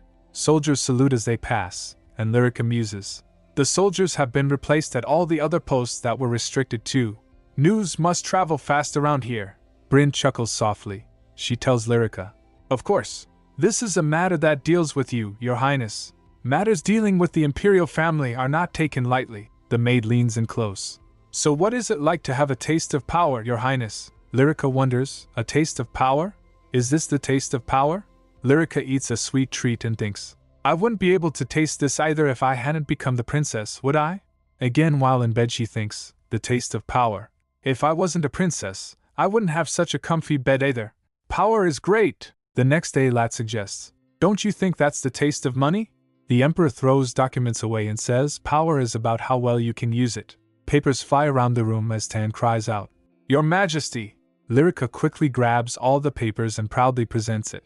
Then she told them, "In that case, I have more than enough power, seeing as I've never been as comfortable as I have been lately." Then she remembers and says, "Oh, I should get going now. Bryn said she was going to introduce me to the other maids today." After she left, Lat says to others, "Thanks to Her Highness, we got to replace the soldiers in the Imperial Army and place Imperial Guards within the Sun Palace. As for the Outer Palace, we'll have to use soldiers to save face, but I'm sure they'll get absorbed into the Imperial Guards eventually. I hear the Empress has also replaced the head maid and her closest aides." The Emperor replies, "Yes, Lydia asked if she could replace the head maid, so I told her that's the Empress's decision. She found evidence of embezzlement and replaced them as if she had been waiting. Thanks to that, she was able to get rid of all ties to noble factions within the Sun Palace in one fell swoop." Lat remarks, "Her new selection of aides was so appropriate that I thought she had looked through my investigation notes. I almost fell for her." The Emperor thinks, "She's so bold that it's hard to believe she doesn't have anyone backing her. She's a player that moves her pieces in the game. She isn't anyone else's pawn." He remarks, "She always surprises me." Later her mother says to her, "Rika, you smell so sweet today." She hugs her tightly, pecking her. Lyrica tells her, "I was introduced to one of the new maids and went to the kitchen with Bryn. I had some good food there, and they even packed a bunch of things for me." Her mother asks, "You went to the kitchen?" Her mother remembers, "Oh right, I've already replaced everyone. No one would have fed her anything strange." Lyrica replies, "There was a lot of good food." Lydia nods, "I see. Did you go to His Majesty's study today?" Lyrica giggles, "Yes, His Majesty threw his papers around everywhere." Lydia's expression darkens. "How dare that little dragon bastard!" Lyrica tilts her head, confused. Lydia smiles, "Ha, relax, relax. Rika, you're working too hard." Lyrica replies, "No, it's actually fun." Lyrica asks, "By the way, are all those letters for you, Mother?" Lydia answers, "Yes, they're responses to invitations I've sent. Mommy's going to open a salon." Lydia whispers, "Also, I'm going to start investing my contract fee soon." Lyrica asks, "Contract fee?" Lydia explains, "Yes, I received a deposit when I first started this work, and I'll have to leave all these assets behind when I leave. I should make a lot of money while I'm here, don't you think?" Lyrica thinks, "She seems so confident." She tells her mother, "Mother, you shouldn't invest in things like cure-all holy water or jars that bring happiness. You have to be careful of con artists." Lydia smiles, "Oh my, why would I need to be any happier when I have you, Rika? So don't worry. I only invest in things that I am 100% sure will make a profit." Lyrica wonders, "Is that even possible? Why am I getting déjà vu?" Her mother stops her, "Don't worry. Mommy knows what she's doing." Lyrica tells her mother, "Then tell me when you're about to invest."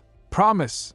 Lydia promises, "Yes, of course." Then she jingles a bell and says, "Actually, I have something to give you right now." A maid appears, carrying a tray, and on it was a coin. Lyrica gets surprised. "It can't be." Lyrica's eyes widen. She staggers. She trembles as she reaches out for it. Her mother says, "It took me a while to find the exact same silver coin. That old man failed to keep it safe like he promised." She asks, "Is that your silver coin though?" Rika clutches the coin, relieved. "Oh yes, it's my silver coin." She thinks, "I could never forget a single stain or mark on my silver coin, not after the many times I held it, dreaming about my future. To be honest, I was a bit disappointed that I lost it, but I didn't think anything could be done. I've never even thought about wanting another silver coin, because it wouldn't be the same as the one I held in my hand for so long. But saying this out loud would make me sound like a spoiled child." She sniffles and hugs her mother. "Thank you, Mother." Her mother responds, "No, thank you, and I'm sorry that I couldn't find other coins that were exactly the same." Lyrica pulls back, smiling brightly. "No, it's fine. What matters is that it's a silver coin." Her mother thinks, "I tried so hard to find this coin, but..." She smiles gently. "Rika, I'm happy as long as you're happy." They embrace each other. Later, walking up the stairs, Rika sniffs. Bryn notices. "You seem so happy." Rika nods, a little hiccup in her voice. I'm going to keep it with me at all times in the purse Mother got me." She thinks, "The purse I got from my mother was full of coins, but no gold coin can compare to my precious silver coin." Rika looks towards the Black Dragon Chamber. The Black Dragon Chamber next door is the Crown Prince's room. That reminds me, I haven't met the Crown Prince yet. He wasn't at the wedding either, Bryn mentions. His Highness is at his feudal territory. Rika tilts her head. His feudal territory? Bryn explains. Yes, the Crown Prince of each generation has received feudal territory as part of his inheritance. Duke Rowan is the Crown Prince's feudal title, Rika says. I see. When do you think he'll return? Bryn replies. I'm not sure, but come to think of it, I think he should be arriving soon. Meanwhile, in the pouring rain, horses gallops through the forest. Someone says, Your Highness, please slow down. We haven't made a single stop on our journey. Everyone is very tired, except Wolf. Wolf and another guard laugh rowdily. Ha ha ha ha ha! The Crown Prince rides ahead. One of his guards calls out, Your Highness, how does it feel to be going home after half a year, Your Highness? You also have new family members now. The Crown Prince curtly replies, Shut up. Meanwhile, Lyrica contemplates. The Crown Prince would be my big brother, right? But Crown Prince says darkly, They are not my family. Later, Lyrica exclaims, Mother, I heard the Crown Prince will be arriving soon. Should we prepare a welcome party for him? I'd like to give him a warm welcome. Her mother pauses. For the Crown Prince? She thinks darkly. One of his personal guards tried to assassinate him recently, and I was going to keep him at a safe distance after putting a stop to that. Maybe a party is a good idea since I was thinking of being on good terms with the future emperor anyway, she says. Well, I don't know about a party. The Crown Prince is a rather picky eater. He doesn't touch anything unless it's from his close aides, she suggests. Let's do something else instead. We just need to show him how happy we are to meet him, right? Lyrica agrees. Right, Rika continues. I think we should have his room dusted and cleaned, arranged with vases full of flowers, and stacked with delicious treats too. Wouldn't that be nice? Then after he's well rested from his long journey, we can hold a small tea party and have tea all together. Lyrica thinks. Well, there's the age-old tale of the wicked stepmother and the mean stepsister, so His Highness might be feeling worried. Rika sits at her desk, writing a letter. Dear Your Highness the Crown Prince, hello. I am Your Highness's new cousin, Lyrica Van Nara Talker. Welcome home, Your Highness. I'd like for us to have a tea party in the garden. I'd be grateful if you would honor me with your presence. Goodbye. Later, the Crown Prince reached at palace late night. A servant greets the Crown Prince. Your Highness, we didn't expect you to arrive at this hour. The Crown Prince replies coldly. Move. I'm tired. He shoves past the servant. He bursts into a room decorated with flowers and a teddy bear. His eyes narrow. His two guards look around, surprised. The Crown Prince surveys the room, all decorated for him. His subordinate asks, Wow, is this what you truly like, Your Highness? He throws his coat away and says, Shut up. His other aide exclaims, It smells great. They even put out a bunch of flowers too. Being in the north all this time, I didn't realize it was spring already. Wow, look at this girly handwriting. Reaching for the teddy bear, he says, I think your new little sister did this. He picks up the letter and started reading. Dear Your Highness the Crown Prince. Suddenly, the Crown Prince snatches the letter, and the hooded figure turns around. He reads the letter and smirks. Tell her I'll be there. He tosses the letter into the fireplace. One of his aides asks, This is the first time welcoming you home. Should we have a meal prepared for you or would you like to wash first? Neither. The prince replies coldly. His aide asks, Are you really going to accept the invitation? Yes, tell her I'm coming, he says, his face alight with anticipation as the fire blazes. I'm sure she'll get the idea after sitting under the sun for 3 to 4 hours, his aide remarks. Wow, you villain! His aide bows slightly as he leaves. I'm going to bed. Don't wake me before I get up. Before opening the door, he asks, What is all this nonsense anyway? Saying that, he slams the door shut. Bran says, He should be quite hungry though. Pi replies, I know. I'm so famished I could eat a horse. The Pi asks, More importantly, Bran, did you know about this? Bran responds, I only relayed the fact that we might be arriving around this time and that the Crown Prince likes sweets. Pi observes, These cookies aren't soggy, and the flowers are fresh, like they were just picked. We didn't even know what time we'd get here, so how did she time this so perfectly? He thinks in his mind, This isn't just the work of the princess. It's safe to say the Empress was involved as well. What kind of person is this Empress? We don't have enough information about her. I'll have to do some research tomorrow. He tastes some cookies. Oh, but these are really delicious. My stress is melting away. Then he wobbles thinking, I need to get some sleep first. I know His Highness can be paranoid, but I wish he'd stop making things so hard for his servants. I am not a wolf. Let's go and get some rest. Later that night, the little princess wakes up. She sits up in bed. Great. It's still dawn. I wonder if His Highness has arrived yet. Is the tea still warm? Should I replace the cookies? She pauses, then decides. If I go out through this door, I'll wake Bryn, so I'll use the servants' hall. They say if the master doesn't put in the effort, the underlings won't care either. I should be having the servants do this, but I can do things myself from time to time. She creeps down the hall and heard someone munching on a cookie. I think I can hear something. She opens the door and went in. She froze as she saw the crown prince nibbles on a cookie. The little princess gasps. The crown prince? She wonders. Why in the world is the crown prince here? Earlier that night, after nonchalantly retiring to his chamber earlier to sleep, but he was too hungry to go to sleep. He remembered there was food outside in the main hall, so he went out and ate one, and it was delicious. Meanwhile, the crown prince's eyes widen in shock. He thinks, What? Seriously? What is the meaning of this? Why did you come out of there so suddenly? He screams internally. Also, the little girl cries out. Aya! She thinks, It's His Highness. It's definitely His Highness. He looks exactly as I had imagined, she gasps. But look at me. I can't be meeting His Highness dressed like this. No, she bows quickly. I came to see if you needed any more cookies or tea. The crown prince is stunned. She's acting like a maid now?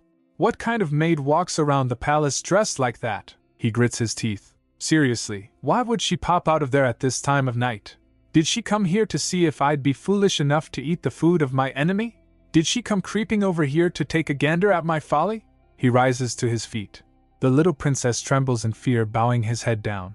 He picks up the tray and saw her shaking, then says, Seriously? She flinches as she heard that. He thinks, Wait, did she just flinch because I sighed? If her neck is this red, what does her face look like? Is it bleeding? He raises a cookie to her mouth. Eat. She stutters. No thank you. I'm fine. He insists. I said eat. She fumbles for a cookie. Okay then. And starts to munch. Just then Pai came and says, Wow, look at the crown prince harassing a poor little girl. Well, here's your response to the princess's invitation. It says you'll be attending her little tea party. Upon hearing that, Lyrica gasps with joy. The crown prince stares down at her, a dark look on his face. She looks up at him, eyes wide. She stumbles back, covering her face. The crown prince says coldly. You may go now. The little princess bows. Yes, your highness, and rushes out the door. She slams the door shut. The prince watches her go. Why did she go that way? Pai replies, maybe because she's a cute maid. It's her character. But the crown prince thinks, I don't think she's cute at all. Then he chomps down on another cookie. Back in her room, Bryn tells her, Oh, your highness, a noble lady must take her personal maid with her even to secret meetings. But Lyrica points out, But that wouldn't be a secret meeting then. The maid insists, Well, that's how important a personal maid is to a noble lady. Lyrica smiles brightly. All right. But more importantly, the crown prince said he'll come to my tea party. Bryn replies, That's wonderful. Lyrica excitedly mentions, I even met Bran too. Flashback to a hallway encounter. Bran says, Your highness. Bran greets with a smile. Lyrica thinks to herself, I'm caught, she says to Bryn. He looked a lot like you, Bryn. She giggles. But of course you're much prettier, Bryn. Bryn assures her. Haha, I'd say so too. Lyrica, now bundled in a fluffy wrap, as Bryn washes her. Bryn says, All right then. We'll have to start preparing for the tea party soon. The tea party! Lyrica exclaims, eyes sparkling. The tea party. A flurry of activity ensues as preparations get underway. Over there! Someone calls out. Pull it a little more. The staff are told that. The food should taste good even when it gets cold. Chef instructed. Cut thin slices of peeled cucumbers and brine them with salt. Pat dry each slice one by one and place them on buttered bread for a fine delicacy. Whip the cream to stiff peaks. If you whip it too lightly to keep your arms from aching, it will never rise. Make sure it's thick enough to cling to the bowl when you hold it upside down. She sternly adds, I don't want to see any of you doing things half-heartedly. The princess will be serving none other than the crown prince at this tea party. Later at the teapoy, Lyrica imagines the crown prince and practices. Your highness, welcome, she says nervously. I'm so delighted to be welcoming you today. Outside, Staff continued to fuss over the details. The sunlight is getting brighter, so we'll need some shade, one says. How about we bend that branch to create some shade? Other replies. That's a great idea. We can tie a ribbon underneath with the parasol strings. Lyrica shows her teacups. Aren't these teacups pretty? Mother sent them to me to celebrate our get-together, and if you look closely, you can see squirrels drawn on this one.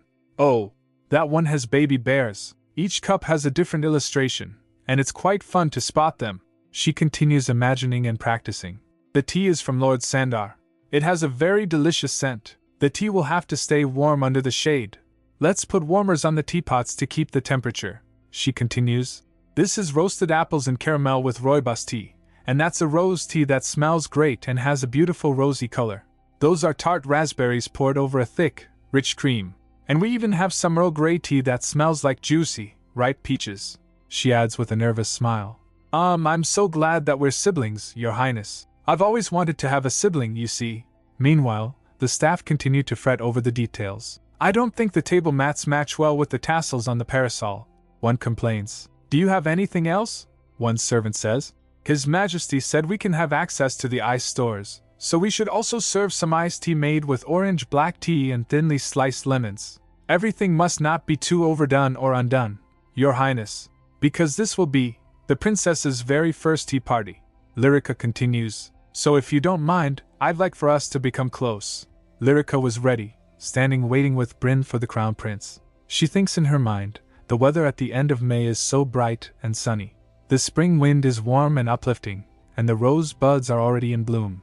When His Highness gets here, I'll tell him all those things. But the crown prince doesn't come. The atmosphere shifts as time passes. The servants were anxious and nervous as time passes by. Lyrica calls her maid. Bryn, she replies. Yes, Your Highness? The princess asks. Do you think His Highness is late because he's busy with work? The maid responds. I'll send someone to find out, Your Highness. A messenger races and comes back to deliver the news. His Highness is in the Black Dragon chamber, and says he will be late. She asks, Is that all? The messenger bows. Yes, ma'am, Lyrica says. If he says he'll be late, I'll just have to wait. Tick, tock. The time continues to pass. Later Bryn tells her, Your Highness, a servant is here from the Black Dragon chamber. The servant informs, His Highness says he will be too busy to attend today. The servant gasps upon hearing that. Bryn quickly glances towards Lyrica, wondering, Your Highness. But Lyrica exclaims, Is he that busy? Even the messenger looks uncomfortable breaking the news. Pardon me? He replies. Yes, I believe so, Lyrica says. I see.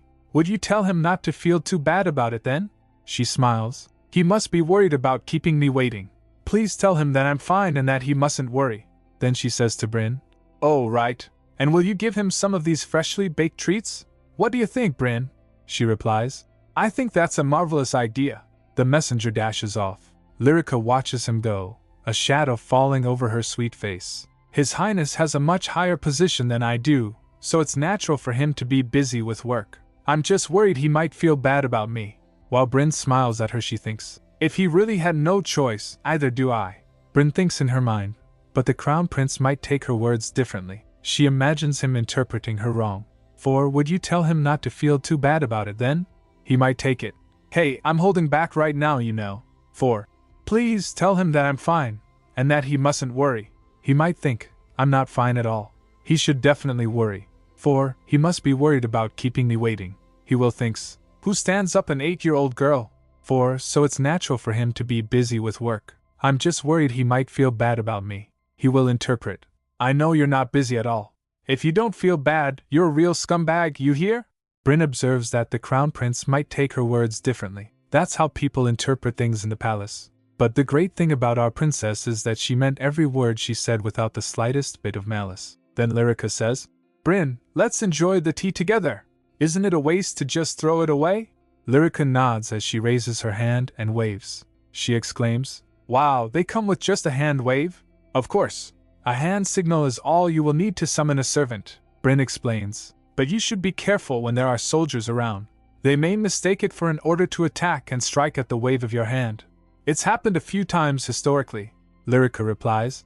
I see. Then noticing Bryn asks, By the way, Your Highness, are you sure you're all right? She replies, You know, Bryn, I feel bad for saying this, but I had a feeling this might happen. Bryn asks, why would you think that? Lyrica replies, whenever I go to His Majesty's study, he's always busy working. Lord Sandor would tell him, it's time for your appointment. But he responds, I'm too busy for that today. That's what His Majesty would say. Bryn says internally, but His Majesty is notorious for cancelling his appointments at the last minute. Lyrica says brightly, I understand what it's like to have a lot of work to do. Bryn gives a small, knowing smile. She says to Lyrica, I'm not surprised to hear you say that, Your Highness. Suddenly, they hear a voice calling out, Your Highness! Artie perks up. I hear a voice coming from the garden. Oh! She turns to the voice. It's Tan! Tan! She exclaims happily. Tan approaches with a charming smile. Oh, please don't get up. This is quite a spread you have here. But isn't it rare to have a tea party at this hour? Lyrica replies brightly. We were just enjoying the pretty sunset. She offers. Have some tea with us, Tan. We have more than enough tea and cookies to share. Tan replies. Don't mind if I do. Then he settled down to enjoy the tea. All of them smiles talking and enjoying tea. Later while walking, Tan says, Oh, that whipped cream is really good. It's always cold at the Wolf Manor, so it's hard to find cream. Lyrica asks, if it's cold, wouldn't that keep the cream from going bad? Tan explains, no. It's actually too cold for the cows to produce any milk. Oh, I see. Lyrica exclaims, wondering. How cold could it be then? Tan gives a knowing smile. He suddenly asks her, Are you really all right?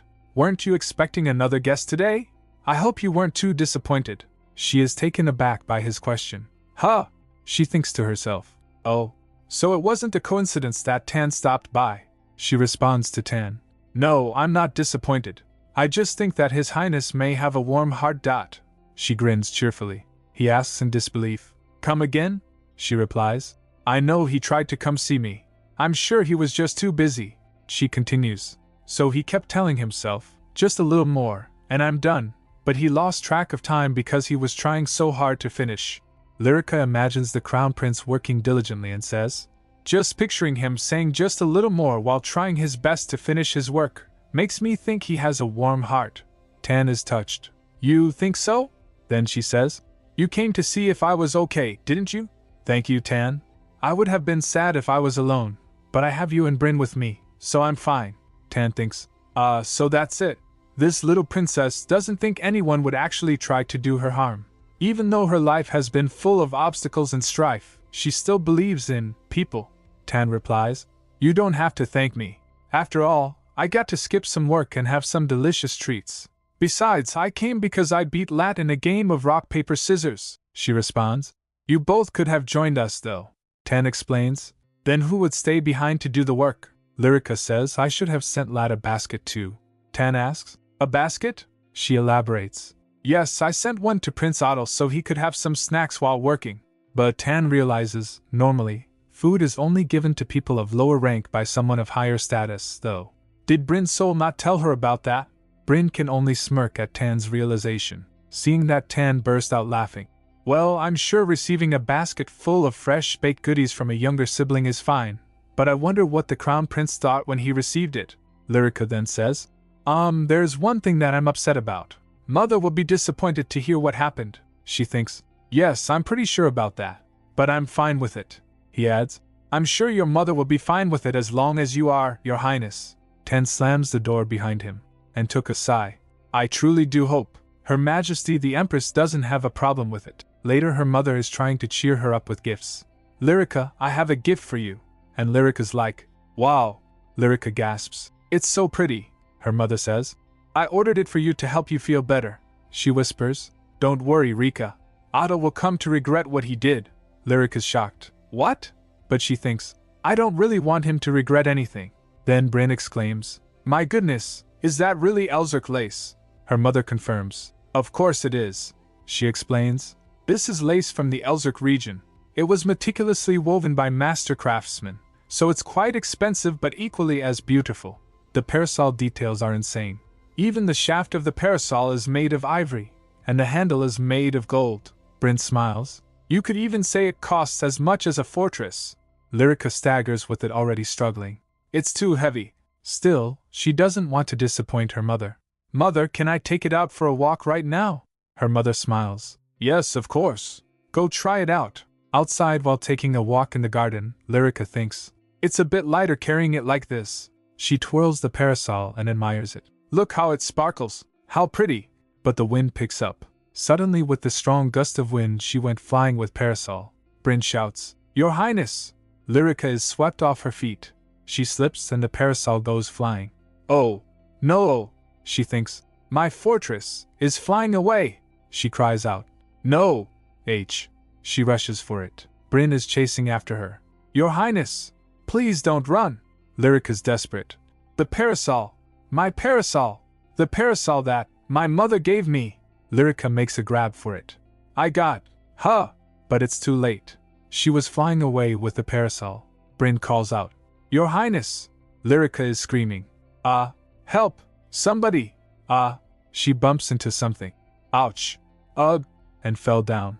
Just then someone asks, Did you fly here on a parasol and fall on the ground? She gasps. There's someone here? She apologizes. I'm so sorry. A handsome boy with white hair is lying next to her, looking up at her. He simply responds, HM. He reaches out and takes her hand. Hi. And then he asks, patting her head, Are you alright? Lyrica is speechless. She scrambles back, flustered. Huh? Oh yes. I'm fine. She thinks to herself. Who is this boy? Maybe not as much as mother, but I've never seen anyone so beautiful. He picks up her parasol, twirling it. The boy asks, Isn't this too heavy for you to be carrying around on your own? You should have one that's much lighter. Bryn approaches, panting. So he says, I see now. You must be the princess everyone is talking about. Then again, who else would be carrying around a parasol like this? He smiles. I thought you'd be an evil spoiled brat, but this is rather unexpected. Lyrica's shocked. Lyrica, you must stay composed. You are a princess, she quickly says. You shouldn't judge people you haven't met based on rumors alone, he replies. Yes, but gossiping and backbiting is so entertaining, wouldn't you say? Bryn interrupts. Lord Fjord, I suggest you mind your manners. You are in the presence of the imperial princess, he replies. Where are my manners? He curtsies. My name is Fjord Barat. I am the greatest masterpiece of House Barat. Then he smiles and asks, Is that better? Lyrica is completely stunned. She then says, I've never seen anyone bow so charmingly. Fjord tilts his head. Ha! Ha! He pauses, then says, Oh, you're telling the truth. Lyrica's eyes sparkle. Yes, because it is true, she thinks. His bow is more graceful than my etiquette teacher Madame Gwendolen's, Bryn's, or anyone else's curtsy in the palace. Lyrica thinks, I've never seen anything like it. She then asks, grabbing his hands, Will you teach me how to curtsy? Fjord pauses, then clears his throat. First of all, I'll need permission from the imperial family to teach you, Your Highness. How about you go and get permission first? Lyrica's shoulders slump. Oh, I see. I had no idea. I'm sorry. He smiles. Also, you can just call me Fjord. Lyrica whispers. Fjord. Fjord smiles back. It looks like my attempt to tease you isn't going to work. You should get going now. It won't do you any good if people find out you met a Barat here. Back inside, her mother asks, Lyrica, did you enjoy your walk? But she was dazed, so her mother wonders, What's gotten into her? Lyrica asks, Mother, do you know who Fjord Barat is? She thinks, I asked Bryn, but, she replied, I think that would be a tough question for me or your etiquette teacher to answer. Why don't you ask Her Majesty, Your Highness? Then her mother replies, Yes, of course I know him. I believe he's 12 years old by now. But why do you ask? Lyrica explains, dazed. I met him in the garden when he picked up my parasol for me. Her mother gets shocked. The garden of the Sun Palace? That's where you met Fjord Barat? The son of Duke Barat? Her mother thinks to herself. The head of House Barat is the leader of the noble faction that is standing in perfect opposition to the Emperor's faction. However, his ambitious flower of a wife is unsatisfied with just that and has been vying for the throne. If the crown prince dies, the descendant of House Barat would ascend the throne. On top of that, the crown prince's mother is of low birth, and other than the crown prince, House Talker has no living direct descendant. That's why before I am reborn, I thought it would be better to stand on the side of the noble faction to try to take down the crown prince. But Fjord Barat never even crossed my mind. Perhaps for good reason though, since that child will be dead in 3 years anyway. The noble faction has no chance of winning. Only Takars can use the power of the dragon. And when I think about the true identity of the current emperor, she remembers. I think of how I lost my baby and was burned at the stake in my previous life thanks to him. No. Rika was killed because of me. My stupid actions sent me to the burning stake. That's why I didn't want to get involved with nobles or the imperial family in this life. I would have chosen anything else other than a contract marriage. But it was the only way to take advantage of my past life experiences as a noble lapdog. That's why that forgettable kid who's going to die in 3 years never crossed my mind. In fact, I'm more worried about Lady Barat, who will show up in a few years, she pipes up. Actually, why would the head of the noble faction's son be frolicking in the Sun Palace? Lyrica pulls her out of her thoughts, so Fjord's bow was quite graceful. Would it be all right for him to teach me how to curtsy? Her mother replies. You want to learn how to curtsy from Fjord Barat? Isn't he a boy? She gets surprised. He is a boy. Lyrica whispers, blushing. But his bow looks just like a curtsy. Her mother is moved. Rika has never asked for anything before. She gave in. All right, I'll send a request to House Barat. Lyrica shouts. Really?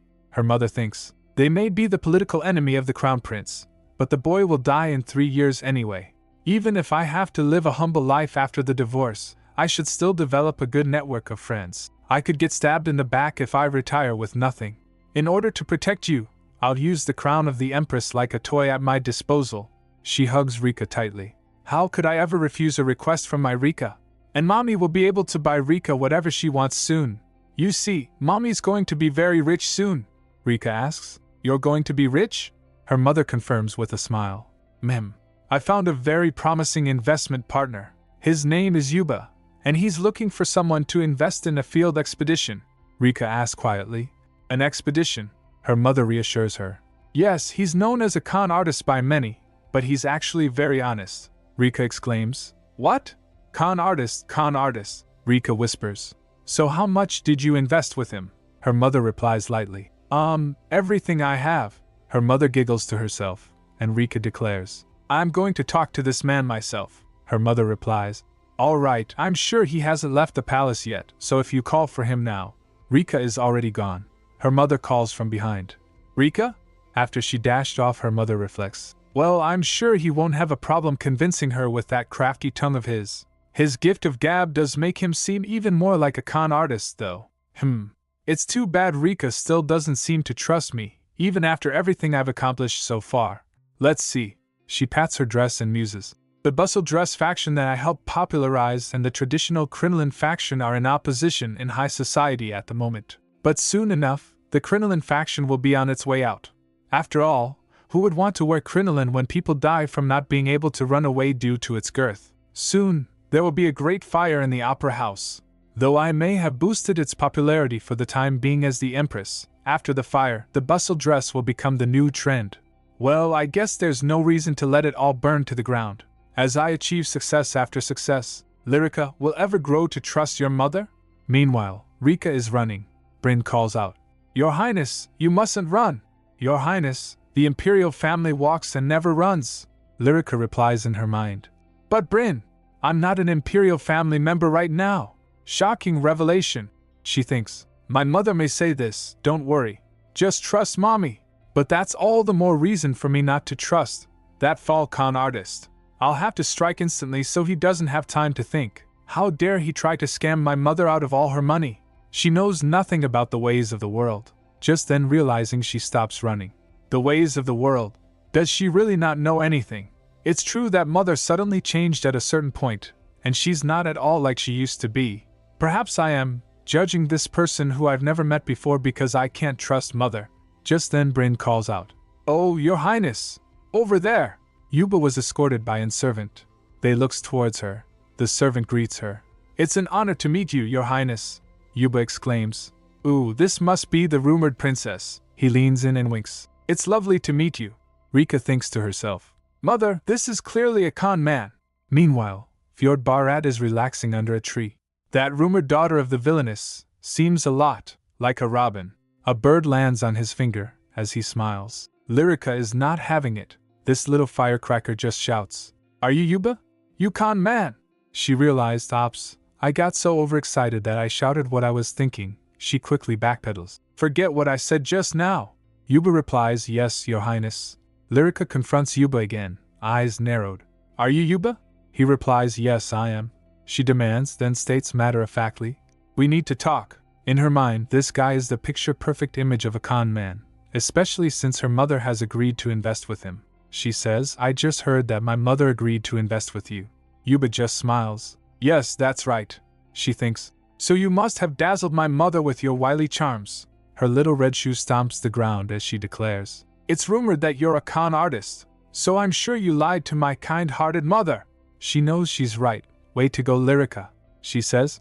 You better go to her right now and confess the truth. Internally she says, how is it? Can you feel the power of the princess? From Yuba's point of view, Lyrica is like his pet lamb from childhood. He recalls her stomping her feet whenever she got too mad. Arg, Yuba thinks. This is no time to be thinking about that, he says. Please wait and see, Your Highness.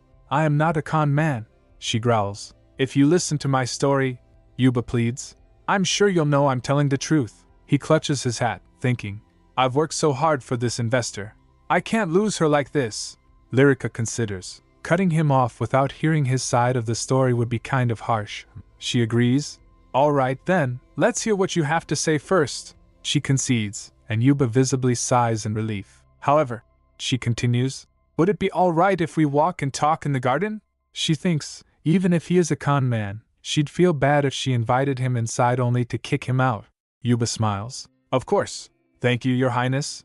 Lyrica thinks. And if we're in the garden, it would be easier for me to run straight to Mother too. Yuba begins his story. I have traveled to the jungles and back 3 times. Meanwhile, her mother watches from the balcony, thinking about Yuba. Lyrica, that man. Yuba continues. In my first expedition, I lost all of my travel companions. Even though his first expedition was a disaster, he will soon become a legendary explorer. Lyrica looks up at him with wide, interested eyes. The size of the empire is vast, which means there are still many lands that have not been discovered. At one end of the empire, you'll find an unending stretch of deserts where criminals find refuge. At the other end, there is a sea of trees, filled with man-eating monsters. It is a mysterious land where a compass, constellations, and even the rising sun can't be used to navigate.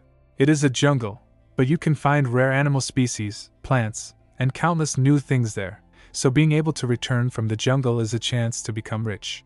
That is why many have ventured into the jungles despite not knowing if they'll make it back, and most of them have gone missing.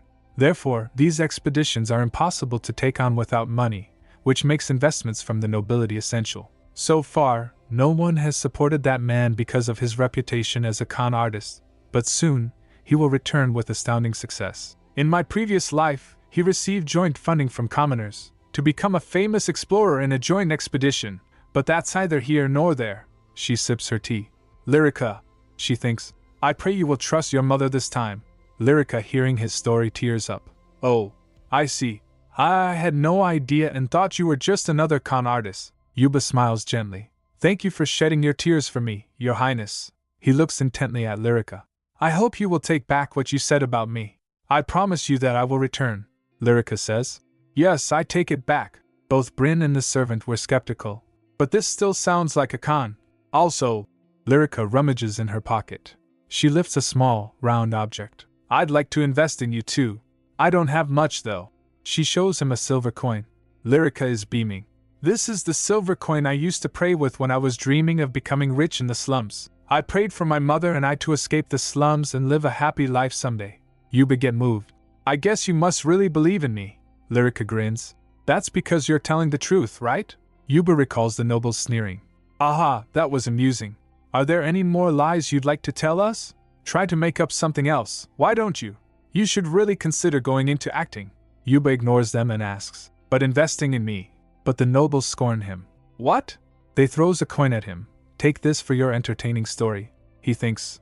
That's why I wasn't that excited when I heard the new Empress had called for an audience with me. Someone told him. She asked for you because she heard of your storytelling skills. Yuba thinks. I'm sure she'll be just like the rest. She's not going to believe me, anyway. But then, the Empress says, I believe you. I will invest everything I have in you. Looking at Lyrica, he thinks. I can see the resemblance. Like mother, like daughter. Yuba, back in the garden with Lyrica, kneels down and say, I swear to return successfully. Lyrica smiles. Well, don't forget to take care of yourself too. It doesn't matter what it takes, Yuba thinks. Lyrica drops a coin into his outstretched hands. I'll bet everything I have to keep my promise. Later, the Emperor says, Hey, I heard you got scammed. Lyrica stomps her foot. Done, she retorts. Yuba isn't a con man. He grins. Well, whatever. Experiencing many things is good for you, he says with a smirk. She groans. No, it isn't. Then comes another jab. And I heard Otto stood you up. She quickly defends. I didn't get stood up. His Highness was just busy is all. He just stares, silent, a smirk playing on his lips. To tell you the truth, someone like you might be exactly what that boy needs. She gets confused. His Majesty continues. I'm saying Otto was acting like a fool. Lyrica asks. Are you concerned about something, Your Majesty? He rises. Concerned? Not at all. He steps up and pokes her forehead. She stands her ground shaking. Then in her mind she thinks, I won. The king presses her head affectionately, but she visibly trembles. Then the Emperor says, I thought this would be the perfect way to kill time, but everything has been getting more interesting, so maybe I was wrong. As Lyrica stood confused, he says, Never mind, the timing is perfect. She asks him, What does all that mean? Just then someone knocks at the door. Otto came in holding a document. She greets him, Hello, Your Majesty. But he ignores her and went straight to the Emperor. I brought the report you requested. The Emperor throws a basket at him, so he catches it. He asks, What is this? The Emperor says, Take that, and bring her out to the lake for a boat ride. Lyrica was surprised, so did the prince. The crown prince looks taken aback. Is that an order? With a sinister smirk, the Emperor replies, I guess you could say that. The crown prince sadly says, All right then. As they walk to the lake, Lyrica asks, Would you like me to carry the basket? He replies, It's fine. She thinks, I know the crown prince had no choice but to take me because his majesty had given out an order, but maybe I could use this chance to get close to him. This is great. At the lake she exclaims, Wow, look at that. The lake is so beautiful. This is my first time coming here, she says excitedly. I didn't know there was a lake here. Where do you think it comes from and where does it go? Wow, is that an island in the middle? And there's even a small building on it. Reaching the boat, Diane beams. Otto extends his hand towards her, so she could get on. She sat down on boat and exclaims, Oh, I've never been on a boat before, so this is what it feels like. As the crown prince rose, she is in awe. Just then she says, Just to be clear, I didn't ask his majesty to make you do this. He responds, I know. The crown prince's inner thoughts are a mess. Of course, you wouldn't ask to see me after the way I stood you up. This is incredibly awkward. The crown prince continues rowing. This isn't as bad as I thought, though. He notices she is really chatty. She won't stop talking, but maybe it's not that bad because we're outside. How should I put this? I don't remember how long it's been since I heard a voice like hers. Lyrica calls out, Your Highness. The crown prince is lost for words. I don't know how to respond to her. She continues, I hope you don't mind me saying this, but I've always wanted to have a brother. Upon hearing that, Otto thinks, her voice sounds so honest, and so does her face. She adds, That's why I was so happy when I found out you and I were going to be related. She realizes, I just said the same thing differently. She says, I don't know how you'd feel about this, but I'd like us to be good friends. Is that all right? The crown prince is taken aback. No one has ever told me that they wanted to be my friend like this to my face. Is that even something you're supposed to say to a crown prince? Did this kid fall from the stars? Did she come from a completely different world or something? He looks at her. Oh, her eyes are so blue. They're like the oceans I've seen abroad. He asks her, We're related. He tells her, My father had many brothers and sisters. There were 6 in total. However, by the time father ascended the throne, he was all alone. My father had many brothers and sisters, 6 in total. However, by the time father ascended the throne, he was all alone. She asks, Did all of his siblings pass away? Otto replies, Yes. That's life for the imperial family. He told her, I was 7 years old when I had my first taste of poison. I was rolling around on the floor in gut-wrenching agony as I vomited blood.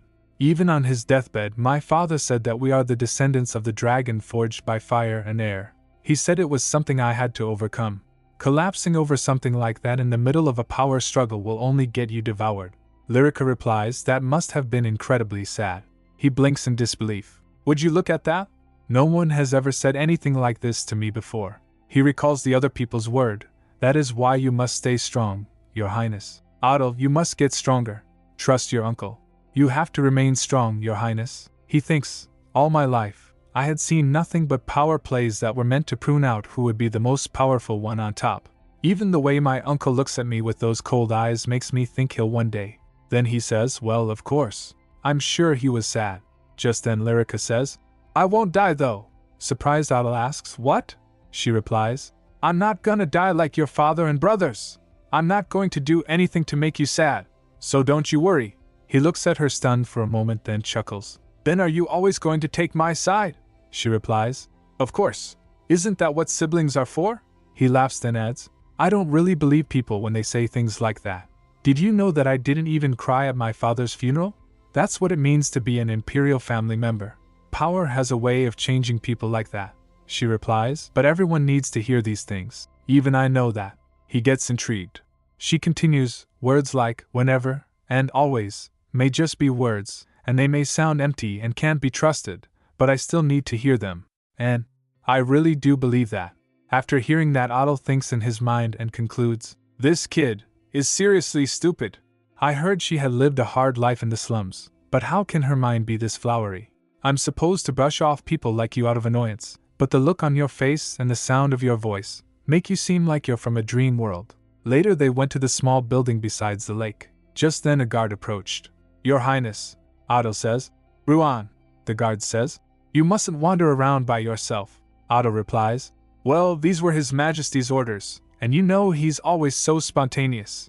Then he introduced him to her. Ruan is my personal guard. Lyrica begins. Nice to meet, but her instincts screamed, sensing danger from Ruan. Ruan greets. It's an honor to meet you, Your Highness. My name is Ruan Grey.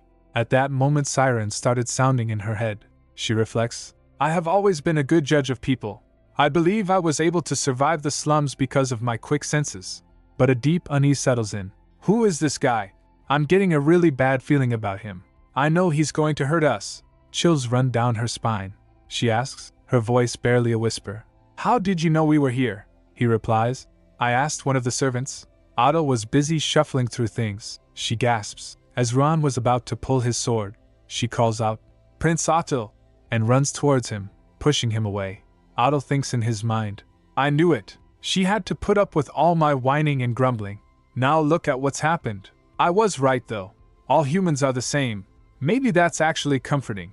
They tumble to the ground, the situation spiraling out of control. Ruan says, Oh dear. He looms over them, sword raised. Otto questions, Why? He replies smiling.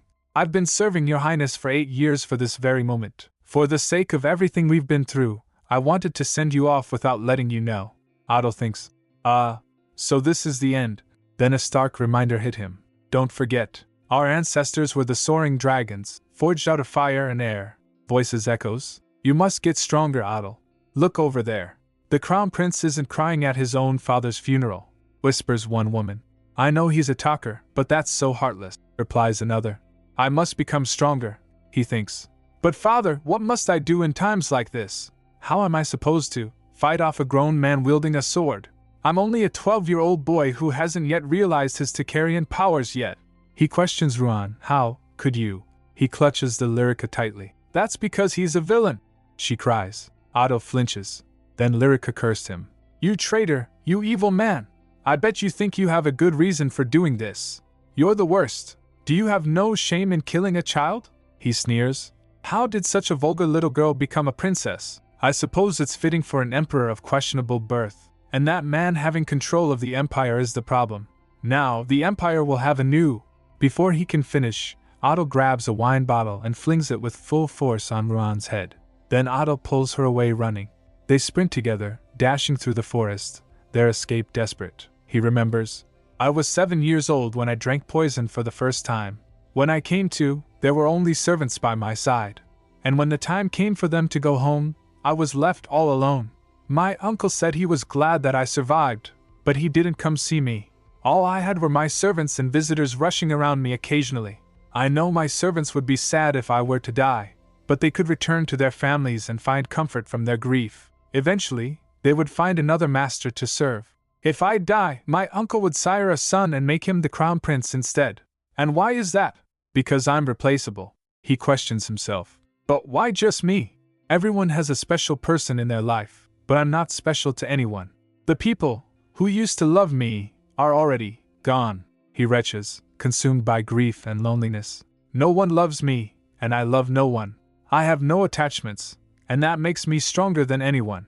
That's how I can be strong. He remembers his father's words and clenches his fist. He was running from Ron holding Lyrica's hand. I am the descendant of dragons forged out of fire and air. Sweat streamed down Otto's face. Just then Lyrica's foot twisted and she fell down. Even if I can't use my powers yet, that will never change, so it doesn't matter. I know I will become stronger even without the powers of a dragon. I'll be stronger once I'm wearing the Emperor's crown and sitting on the highest seat in the Empire. Otto lifts her up, a renewed resolve hardening his gaze. He thinks words like, forever my side together, and near mean nothing to me. I don't need them. I don't need anyone. They're all useless to me. I need nothing. Just then Ruan catches up to them and grabs her by her hair. Lyrica tells him to go. He is shocked. This wasn't how it was supposed to go. He recalls her saying, I'd like us to be good friends. Is that all right? But the knight only smiles coldly. You insolent little brat, he thinks. I thought I didn't need her, then what am I doing? His hand holding a stick shakes. He recalls her word. That's because he's a villain. The boy is conflicted. I know that I'm acting like an idiot, and that she's just a stupid, annoying little girl. He was trembling to face him. Ruan smirks. He screams, Why? Then a shadowy figure appeared in the sky, and everything goes dark. After that, he thought the world had come to an end because a great darkness descended. All happened in the blink of a moment. The next moment he opens his eyes, he gasps. Ruan was lying on the ground covered in blood. Then, a voice cuts through the dark. You both look fine. It's him, standing over them both. He was covering Lyrica's face. Your Majesty, he whispers. Otto is stunned, and it looks like realization is dawning on him. Oh, how did he know where to find us? It can't be. Did he know all along? Otto questions the Emperor. Were you using me as bait? The Emperor tilts his head, his expressions unreadable. Otto wonders, what does that expression on his face mean? Is that the kind of look he should be giving his nephew who almost got killed? The Emperor replies, not exactly. Otto thinks, is he even human? Just then Lyrica spoke. No! How could you? She flails. The little girl is furious, tears streaming down her face. He deserves a better answer than that. Show a little more sincerity. Please tell us the truth. Were you using us as bait? If you were, that would be incredibly sad and upsetting. But at least tell us why you did it. Otherwise, it's too confusing. But I still really hate that you answered him like that. She is panting, out of breath. The man is watching them both, not saying anything. Otto thinks, that was incredible. Just then someone answers. No, it wasn't. He gasps, his eyes wide with surprise. The Emperor says, I really wasn't trying to use you as bait. The picnic was really a spontaneous decision. I came because your mother found out and suddenly made a fuss. And as I was trying to find you, I found out that Otto was in danger, so that's why I rushed over here. Your mother is on her way over too. Oh, you probably can't see her, but I can see her getting on a boat. A trickle of tears runs down Lyrica's face. She cries, Hick, hick, HNNG, wah. Otto is alarmed. Is she hurt? Did Ruan grab her too hard? Lyrica buries her face Otto's chest, sobbing. Wah. HNNG. I was so scared. That was so scary. Hick, I'm so relieved. Lyrica! The Empress's voice rings out. Otto realizes. It's the Empress. My goodness, Lyrica! My Rika! She cries, rushing towards them. Otto, frowning, observes Lyrica cling to him. Hey, shouldn't you go to your mother? The Emperor, however, assures him. They're both fine. The Empress embraces Otto and Lyrica tightly, relieved. I'm so glad you're not hurt, she exclaims, hugging them both. I'm so very glad you're safe. I really am, she whispers, still holding them close. Kids, are you sure you're both all right? The Emperor watches, annoyed. I'm the one that saved them, so why don't I get a hug? He grumbles. She scolds him. This isn't the time for you to be joking, the Empress declares. This place is too traumatizing for the children.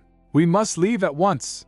A dark image flashes, a sword stained with blood, the ominous silhouette of the temple. Back on the boat, Lyrica sniffs and sobs, still clinging to Otto. He says, looking distraught. I thought you said you weren't gonna die. She clutches him close and promises, I won't die ever. Upon hearing that, he grins. Later, inside the palace, The Empress holds her daughter close, calming her down. Then in the Emperor's office they discussed. Otto stands before her, serious. There must be someone behind Ruan, he muses. The Emperor addresses them both. We will begin an investigation, and I'm sure you've learned a lot from this incident, so always be on your guard, he says to Otto. Since you're not hurt, you should go to your room and get some rest. But the Empress cuts him off. Wait, hang on a second, she adds. I know I have my shortcomings when it comes to raising children, but, she thinks to herself, I knew what was going to happen, but I didn't say anything because I was mad at Otto for standing Rika up. And I know I have no right to be saying this, but if I had warned him, Rika wouldn't have been attacked. That's why it always pays to be kind. But even I'm not as bad as this man. She turns to the Emperor, accusingly. Is that all you can say to the boy? No wonder he has trust issues. The Emperor is confused. What? He asks. Don't what me? The Empress snaps, repeating his earlier words. I'm sure you've learned a lot from this incident, so always be on your guard. Is that all you have to say to him now? Just because you have trust issues doesn't mean you have to teach him the same thing. Otto gasps, seeing the Emperor get scolded, a strange feeling washing over him. What is this refreshing feeling? The Emperor gets enraged. How dare you? He begins, but the Empress cuts him off. Wait, didn't we promise we wouldn't fight in front of the children? The Empress calls out. Otto then tells him, You'll have my full support until the day you become Emperor. Otto is stunned. She declares, I have no intention of making a baby with His Majesty, and it may seem like Altair doesn't care much about you, but he will put you on the throne someday. I know he's thinking of doing at least that. He scoffs. What is at least supposed to mean? The Empress clears her throat. Ahem. I'm not finished, she says, turning to Otto. Whether you believe it or not, I'm telling you the truth. The Emperor huffs. Ha! And you were judging me for the way I was talking to him? Otto is silent for a moment. Are you saying you never tried to have me assassinated? He asks, his heterochromatic eyes wide with shock. The Emperor, however, remains impassive, tilting his head slightly. Aha! Otto exclaims, realizing something. The Emperor responds calmly. Of course not. Why would I do that? Otto observes. He has the same expression as before, like he has no idea what I'm talking about. The tension is palpable. The Emperor asks, Shall we continue what we were talking about? You think I have trust issues? How dare you say something like that when you hardly know anything? He leans in close. The Empress replies. Well, what do you think I don't know about you?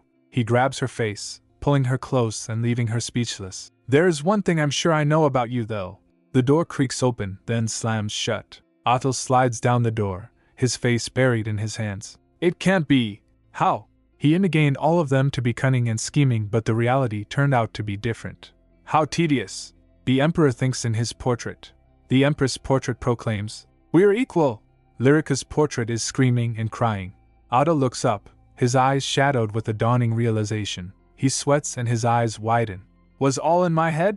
So, it turns out all of this time, everything that happened to him was all in his head? He looks completely shocked. Then a servant calls out, Your Highness! The maid appears and tells him, Princess Lyrica is looking for you. In Lyrica's room, she's sitting in bed looking pensive.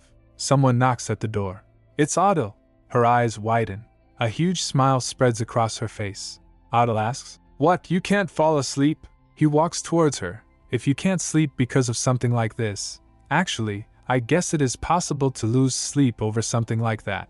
He asks, So what do you want? I'm told you were looking for me.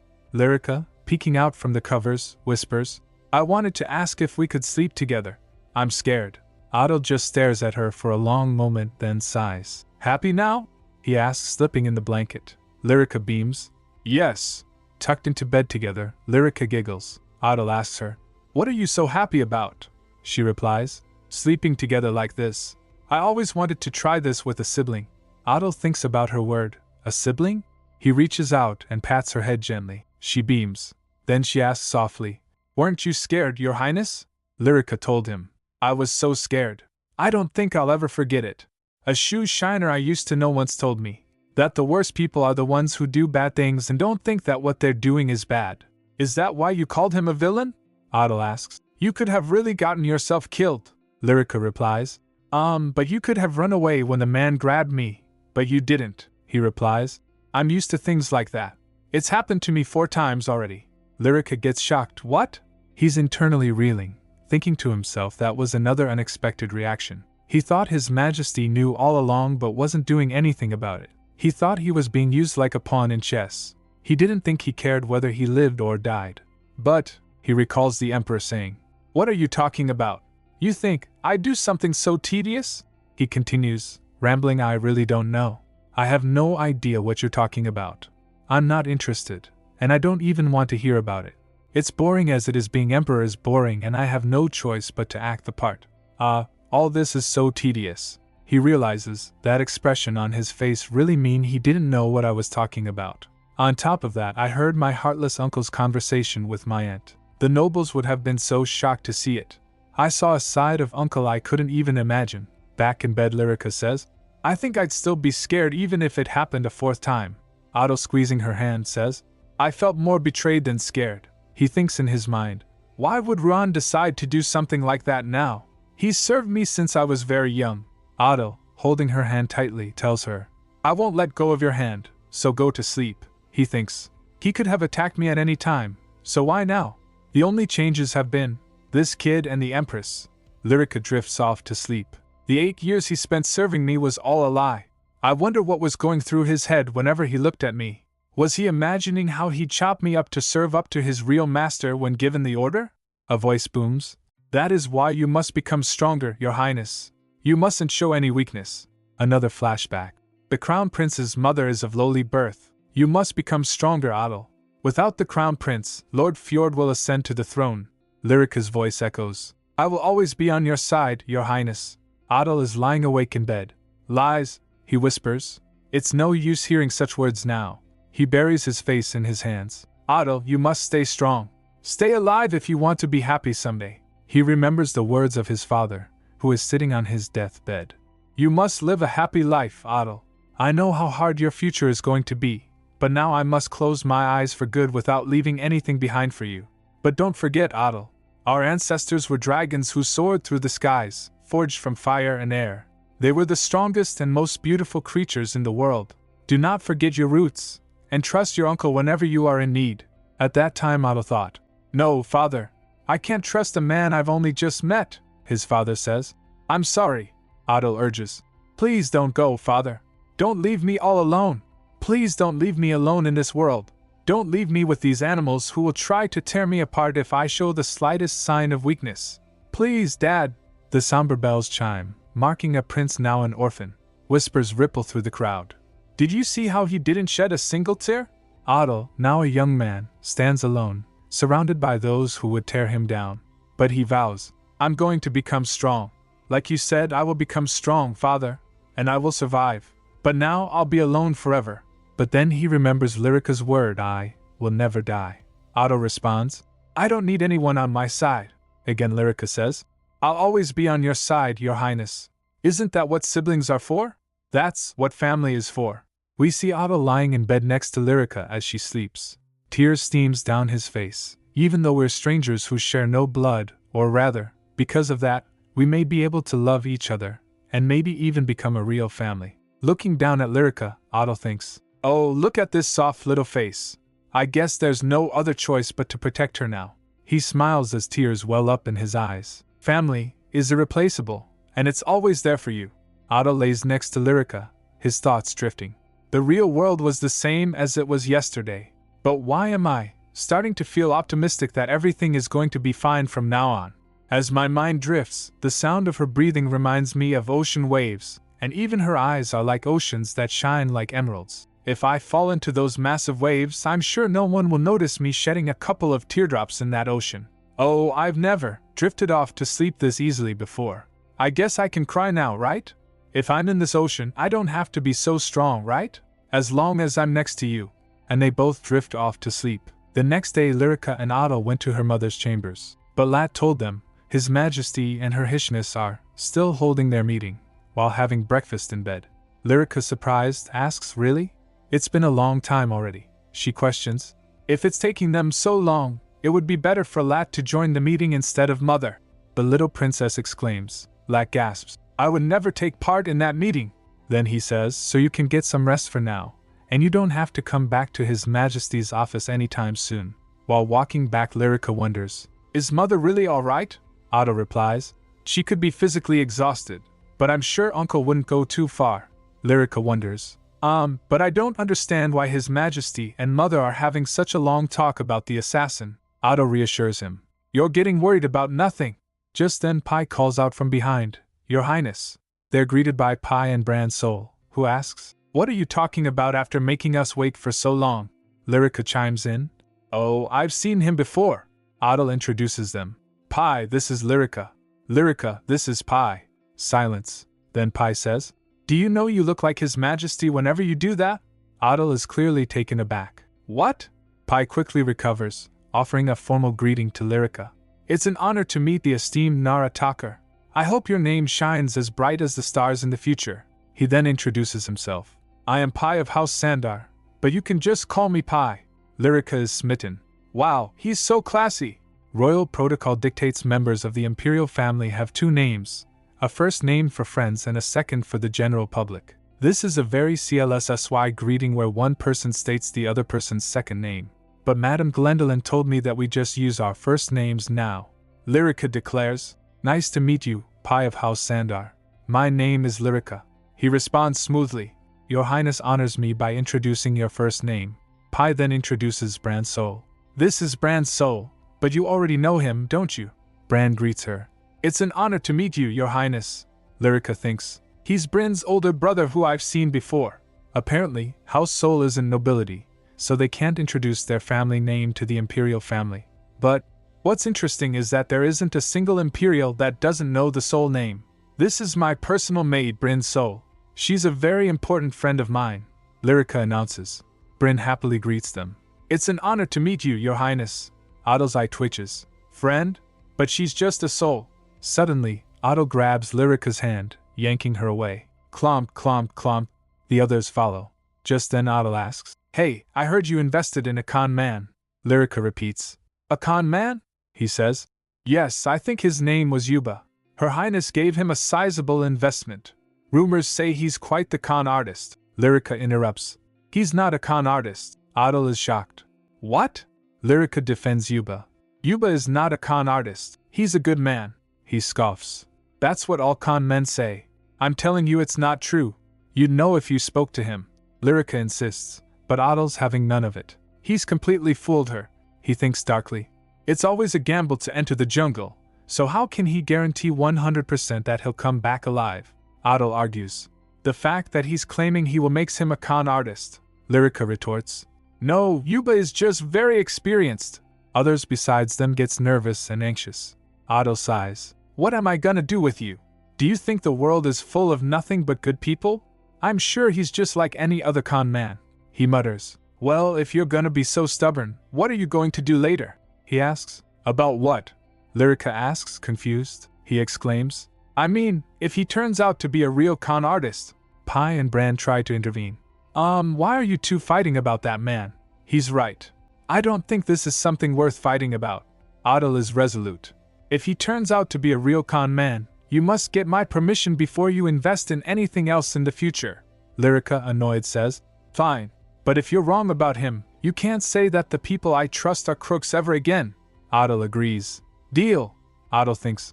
We'll go our separate ways now that we've had a spat, right? Goodness. But Lyrica grabs his hand, suggesting, that's that and this is this. Otto thinks, oh, I see. It seems bickering with Lyrica isn't so bad after all. It's totally fine. Lyrica suddenly asks, By the way, I have a question. Do you really have feudal lands? What are they like? Otto grins and replies, I do, but the weather there gets so cold that it's hard to grow any crops. Pai interjects, Well, it is up north, after all. Wheat can't grow in cold climates, so it might help to grow a different crop. Lyrica then asks, Is the soil bad? Otto thinks, Pai answers, It doesn't get as freezing cold as the lands of House Inlo, but I wouldn't say that the land is that fertile either. Otto is determined.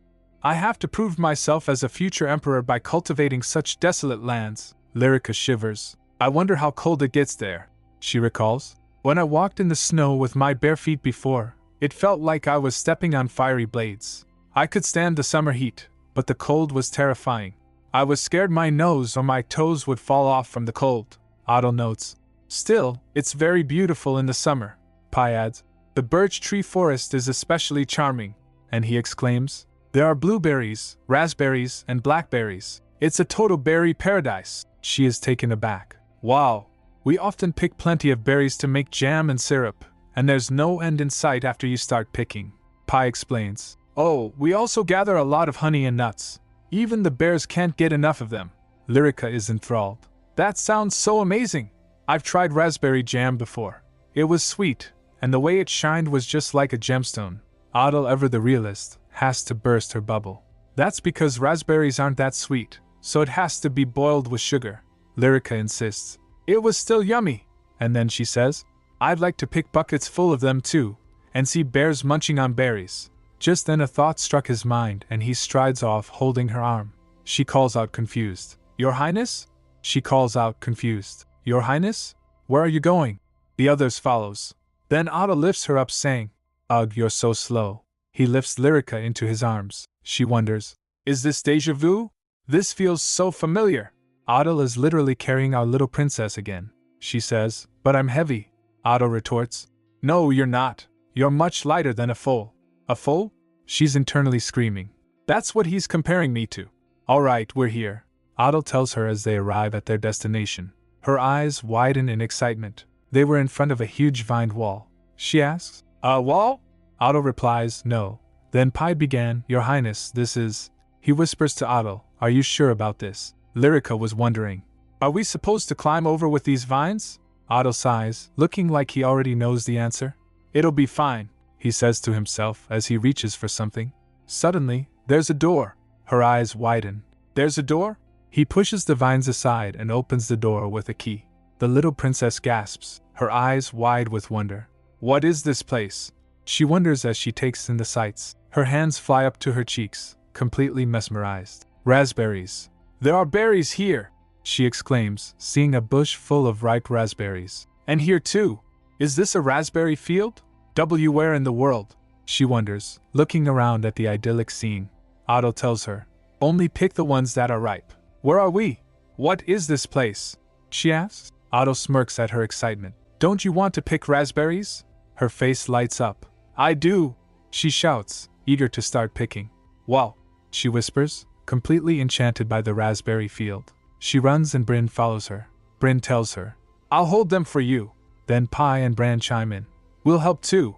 So they all pick raspberries together. Adel watches her with a soft gaze, then walks towards a swing. He imagines a woman sitting on the swing. He recalls his father and mother at the swing. They were happy together. Adel closes his eyes, a small smile playing on his lips. It really will be okay, he thinks to himself. He holds out a golden key to Lyrica. You can have this now. She looks up at him, surprised. Really? Are you sure I can take it? He smiles. Here. Pi was shocked. Your Highness, this is... Lyrica says. I'll use it, but Your Highness will still be the owner. He replies, but I said you can have it. She responds. Okay then. But the little princess insists. We'll have joint ownership. Adel shrugs. Suit yourself, he says, clearly not caring. I'll be leaving anyway, so it doesn't make sense for me to have it to myself. He stops, seemingly annoyed. But why are you still calling me Your Highness? He looks down at her with a mixture of exasperation and affection. She tilts her head, confused. Then what else would I call you? She's so cute. Huh? What's he saying? She wonders. Oh. She realized it can't be. Adel sighs dramatically. Do you have to make me say it? He's getting flustered. I thought you said we're family. Adel looks at her expectantly, waiting for her to understand. She clutches at him close. He grins and she giggles. He's smiling. She calls him Adel. She giggles, finally understanding. Her face is beaming as she hugs him back tightly. And just like that, they're off to another part of the palace. Oh, Tada! Cake time! Lyrica's eyes sparkle as she holds her dessert. Yum! Sitting across from her, Pi remarks. Your Highness, you look like you're really enjoying it. Lyrica is visibly taken aback by this comment, thinking, Huh! Did I do something wrong? Did I break etiquette? He replies, No, you just looked so happy was all. Just then Pi shuts himself, remembering, You fool, how could you tell Her Highness you looked so happy? My goodness, a noble would have surely taken that as a slight. I really shouldn't have said that. But I couldn't help it because she really looked so happy. Lyrica says, Anyone would feel happy eating something so delicious. Pi agrees, that's right. Otto continues to analyze her. Luckily, Her Highness doesn't twist people's words, and takes them at face value. Otto and others were also present there. Pi thinks, I don't have to worry about how she's going to interpret my words or who she might tell, and she doesn't seem like she's trying to find my weaknesses. It's nice not having to think about these things with her. He apologizes. I'm sorry, Your Highness. Please forgive what I said, she responds. It's fine. I shouldn't have asked if I had broken etiquette. She thinks in her mind, a real princess wouldn't have had to ask something like that. Pi replies, Not at all. It was entirely my fault for saying that. I didn't mean to sound so casual. Just then her cup was empty, she says. Oh, well then I'll forgive you if you give me a berry. Her eyes sparkle. Pi replies, I'll give you 2. He pours more berries into her cup, thinking, coming up with an excuse. She wonders, Otto? Otto says, Consider it in advance for all the times I'll ask for your forgiveness. Bryn, Pi and Bran completely oblivious to the implications. What is that supposed to mean? One of Otto's companions sighs. His Highness may be a handful, but please understand his intentions. He then piles more berries into Lyrica's cup. Otto questions him. Who are you to be making a request on my behalf? Her cup was fully piled up. She turns to Bryn and says, Bryn, I'll give you half because I'm sure I'll need a lot of your help in the future. They giggle and laugh. Pi, who is concerned about the secret garden, says, I didn't think I'd ever go back to that garden. Otto says, oh right. Pi adds, Her Highness may not know what that garden means to you, but I can imagine how well she'll care for and tend to that place. Otto's eyes narrow as he recalls the past. The late Empress was of lowly birth, and because she was unable to overcome the constant condemnation of the clergy and the ostracization of high society, the Emperor built her a rustic cabin on the palace grounds. She sequestered herself there and refused to step out into the world. That may be what people thought, but whether or not it was the right decision for an imperial family member to make, that place could have been her own little paradise. Back in the present, Otto watches Lyrica. I think she'll take care of it too. Meanwhile, elsewhere, Fjord's mother says, That lowly creature of an empress, who wanted you to teach the princess how to curtsy, has sent you a letter. Only an uneducated commoner would ask a boy to be a curtsy instructor. However, they do bear the talker name, so it wouldn't hurt to build a connection. Take this chance to go and witness how lowly and vile those creatures are. Lord Fjord remembers Lyrica asking, Lord Fjord, would you like to be my curtsy instructor? He smirks. Yes, mother. Later a servant informed the Empress / Your Majesty, Princess Lyrica is here to see you, and she makes her entrance with a burst of sunshine. Mother! Lyrica is here to see her mother, but the Empress is looking exhausted. Deja vu again? Little Lyrica notices right away, oh my goodness. She looks worse than the last time I saw her. Her mother asks, How have you been? Lyrica thinks, the meetings must have been so hard on her. Lyrica asks, so concerned, Are you alright? Her mother replies, Yes, I'm just a little tired. Lyrica observes, but even so, her skin is strangely glowing, and her cheeks are so rosy. She may look different from usual, but she's still incredibly beautiful. Her mother asks, Mommy looks terrible, doesn't she? She replies, Not at all. She denies it immediately, but wait. Lyrica squints, examining her mother's face closely. She asks, Mother, are those bug bites? Her mother flushes, hand flying to her face. Oh no! Aren't they itchy? There must be a bug in the room, Lyrica exclaims, looking around frantically. Oh, there isn't! No! Mommy's fine, she says, a little too quickly. Lyrica insists. But they look really red, her mother shrieks. I'm really alright. Lyrica thinks, oh mother, why is she so embarrassed about a bug bite? That's why I always need to protect her, she says, clearing her throat. We got a response from House Barat. She changed the subject. Lyrica wonders House Barat is. She remembers Fjord saying, You can just call me Fjord. Her mother told her, Fjord Barat says he will gladly come teach you. But are you sure you're all right with that? Really? Lyrica cries, so excited. Yes, I love that. She thinks, I'll get to see him again. Her mother adds, oh, and Otto will be selecting his new personal guard soon, so you should pick yours when he does. You can pick someone yourself, or you can ask Sir Tan to pick for you. As her mother yawns, Lyrica says, You must be really tired from your meeting. Her mother asks, confused, What meeting? Lyrica replies, I was told you were in a meeting with His Majesty all this time. Her mother says with a sly smile, Oh yes, it was a meeting all right. A very one-sided meeting. Lyrica was confused. Then her mother adds, "Oh, we wrapped up the meeting on a good note, though." Lyrica thinks, Mother must be tired from all that work, but she still wanted to see me. Mother is definitely not like she used to be. Then a maid came with a letter. "Your Highness, here is the letter from Lord Fjord." Lyrica notices a flower. They say a crest represents a noble family's ancestors. Does that mean House Barrett's ancestors were flowers? It suits him. Lyrica giggles. "It feels like my feet are floating on air, and my heart is swelling up like a cloud. It's like a fluttering feeling." She giggles, tee-hee-hee. Bryn was following her.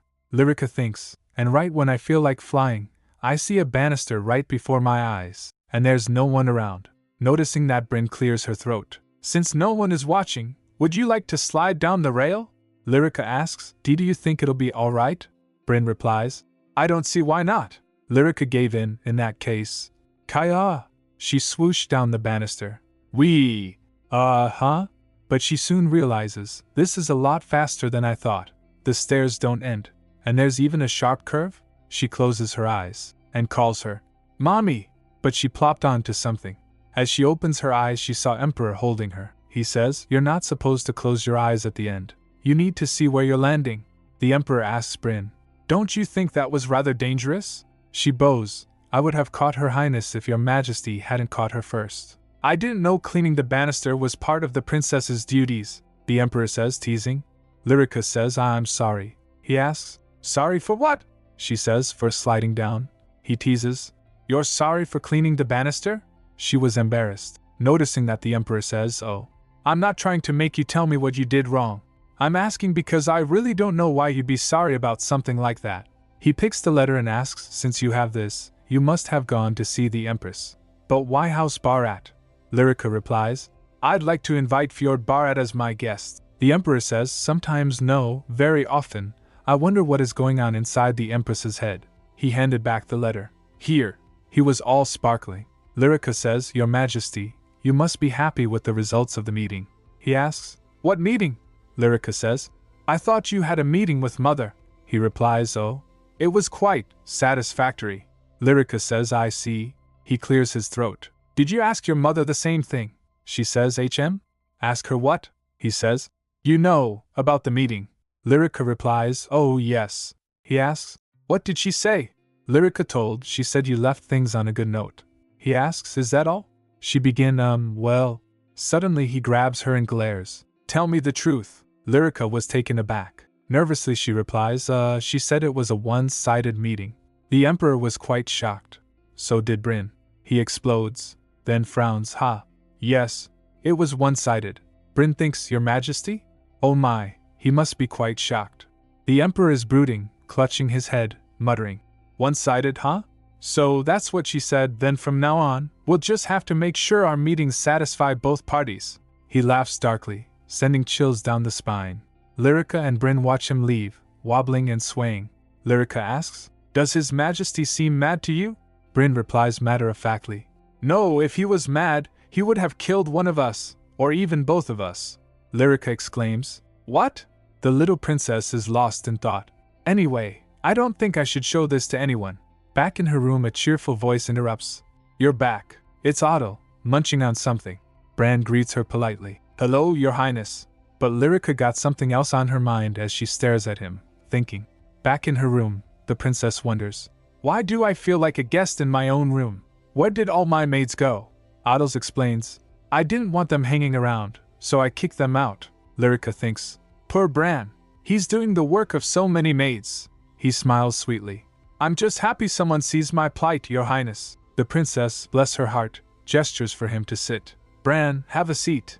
But his sister Bryn shakes her head, telling him not to. Bryn quickly turns. "Excuse me, Your Highness. I'll be right back." Bran, pouring tea, says, "The maids are going to get an earful." Lyrica asks, "Why?" Bran explains, "They should be waiting on you, but they can't because of the crown prince." The princess says, "But Otto has a higher position than me." Bran interjects, "Well, that's not exactly true." Otto, still munching, Lyrica says, "Then, are you saying he barged into my room and acted like he owned the place when he wasn't supposed to?" Otto nods, and suddenly, the princess is getting fiery. "Don't you know that you're overstepping?" Otto, unfazed, replies innocently, but I thought we were family." The princess stutters, "Really? Is that how it works? Otto grabs her and pulls her close. She protests, Your Highness, but Otto just smiles down at her. Call me Otto. Ugh, she says. Otto, you're just like His Highness. Otto, clearly taken aback, says, What? What do you mean I'm like him? I've never noticed a resemblance before. He squeezes her cheeks. She says, I mean how you act, not how you look, he says. But my uncle is clearly a foreigner with desert people blood, he thinks, while he stretches her face. But if you think about it, that might be the one thing I have in common with my uncle. He's an emperor with obscure ancestry. His mother had no connections to the imperial family, so he was considered illegitimate. Then she remembers. Come to think of it, Mother told me to pick a personal guard. Otto gasps and looks at her. She adds, Let's pick one together. Otto cuts her off. No thanks. The princess is shocked. Huh? Do you not need one, Otto? Otto explains. Well, my personal guard of 8 years did try to kill me. But he reaches out and pats the princess' head. She whispers, I'm worried about you. Otto flinches at her words and he remembers his father's word. I'm worried about you, Otto. He says, whoever I pick could end up being someone just like that bastard. Then I could help you choose, she offers. I'll have you know that I have a really good sense of these things. Otto eyes her skeptically. You do? I'm not sure about that. She jumps off the chair, determined. Hey, don't look at me like that. I can tell what you're thinking. It's true. I'm also really good at sensing danger. To be honest, I had a bad feeling right when that bad man appeared. Otto deadpans. Anyone can say that in hindsight. But that's not all, the princess declares. When I was young, there was a kind old lady who gave out cookies to children. All the children loved her, but I thought there was something off about her. So I didn't eat her cookies or go to her house. She pauses dramatically. But my goodness, it turned out that the old lady was a human trafficker. Otto and Bran visibly flinches as she continues. And there was a man I didn't like who was popular with children because he gave them jobs and pocket money. But later, it turned out that he did bad things to children too. Bad things? Otto asks, concerned. She reps-ons. I'm not sure exactly what he did, but he probably starved or beat them or something. I've never even been cheated out of my wages. Do you know how incredible that is? She says excitedly.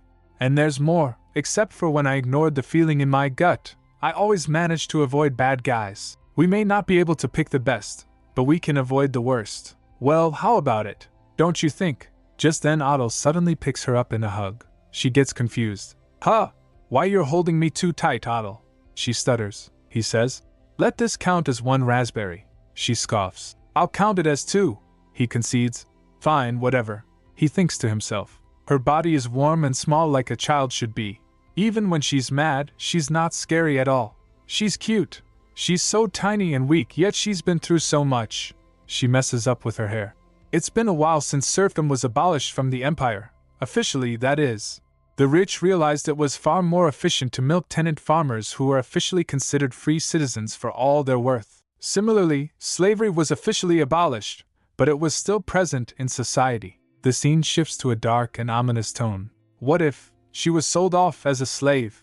Back in the present, she asks. So are you really not coming with me to pick a personal guard? Otto replies. I'm coming. The princess cheers. Really? But then he says, Yes, but something just came up, so I'll meet with you later. She is confused as Otto walks away, ordering Bran. Prepare a report on the guards in the capital over the past few years immediately. Get everyone working on it, or else. The princess thinks to herself. Oh, that reminds me. I didn't tell him about Fjord. She recalls a meeting with Fjord. I forgot to mention that I'll be inviting my first outside guest. From His Majesty's reaction, it seemed like I should be discreet about showing this to people. But I still wanted to tell Otto because he's my brother. She sighs. Well, I guess I could always tell him later. Lately, our little protagonist has been spending a lot of time in the library. Why? Because she's determined to spruce up the secret raspberry garden and surprise Otto before returning the key. And to do that, she needs to find a professional gardener. But she should at least learn the basics herself. That's why she's studying. But seedling? Acidity? Topsoil? Girl, I feel you. This is too hard. She groans, completely overwhelmed. I'll try another book, she mutters, and grabs one with a pentagram on it. Ha! She pulls a book from the shelf, but another fell down beside it. Its title is Heart-Pounding Grimoire for Girls. She picks it up and exclaims, a grimoire. She flips through it. How to make a talisman for someone you love. Another page. How to make the person you like appear in your dreams. She whispers. I want to keep this a secret. Kaya. She clutches the book to her chest. I'll just quietly borrow this. I'll bring it back after I'm done. She's so excited that she brought the book to her room. She wonders, but wait, what's a grimoire doing in the Imperial Library anyway? Just then Bryn came and says, Your Highness, about hiring a gardener for the secret garden. She quickly hides the grimoire and follows her. Bryn says, I will select a few discreet candidates, and then you can pick the one you like best. Lyrica's heart raced as she looks back towards the book. Later that night her heart is racing. She buries her face back in the grimoire. No, I just read that one. She flips through the pages. How to make a talisman for someone you love, and save that person from danger. This is it, she decides. I'll make a talisman for Adel. But, she settles down on her bed, and reads on. A glass bottle, clean pond water, a white handkerchief, and a gold coin. Her eyes widen. I've never even seen one in real life. How on earth is she going to get a gold coin? I don't want to get paid for working in the Emperor's study. I'm doing that for my own enjoyment. Then it hits her. Oh right, there's Yuba. She clasps her hands together, eyes sparkling. Please help Yuba get back safely. Please protect him from danger and make sure nothing bad happens to him. May he return healthy with many nice things. Also, please let me find a gold coin. Later the Emperor says, buy something tasty with this. He holds out a gold coin. Her eyes widen. He stares at her. You're tired, aren't you? That's because you're not eating enough. But she protests. But I had 2 whole sausages for breakfast. Tan and Lack grins. The Emperor replies, no wonder you're nothing but bones, she says, but he rattles his drawer and pulls out another fistful of treasures. Buy something good to eat. She wonders, why is your drawer filled with treasures? She remembers Bryn's word. Dragons like to collect treasures and pile them up. He shoves them into her little purse. She exclaims, Your Majesty, you'll break my purse. He pats her head.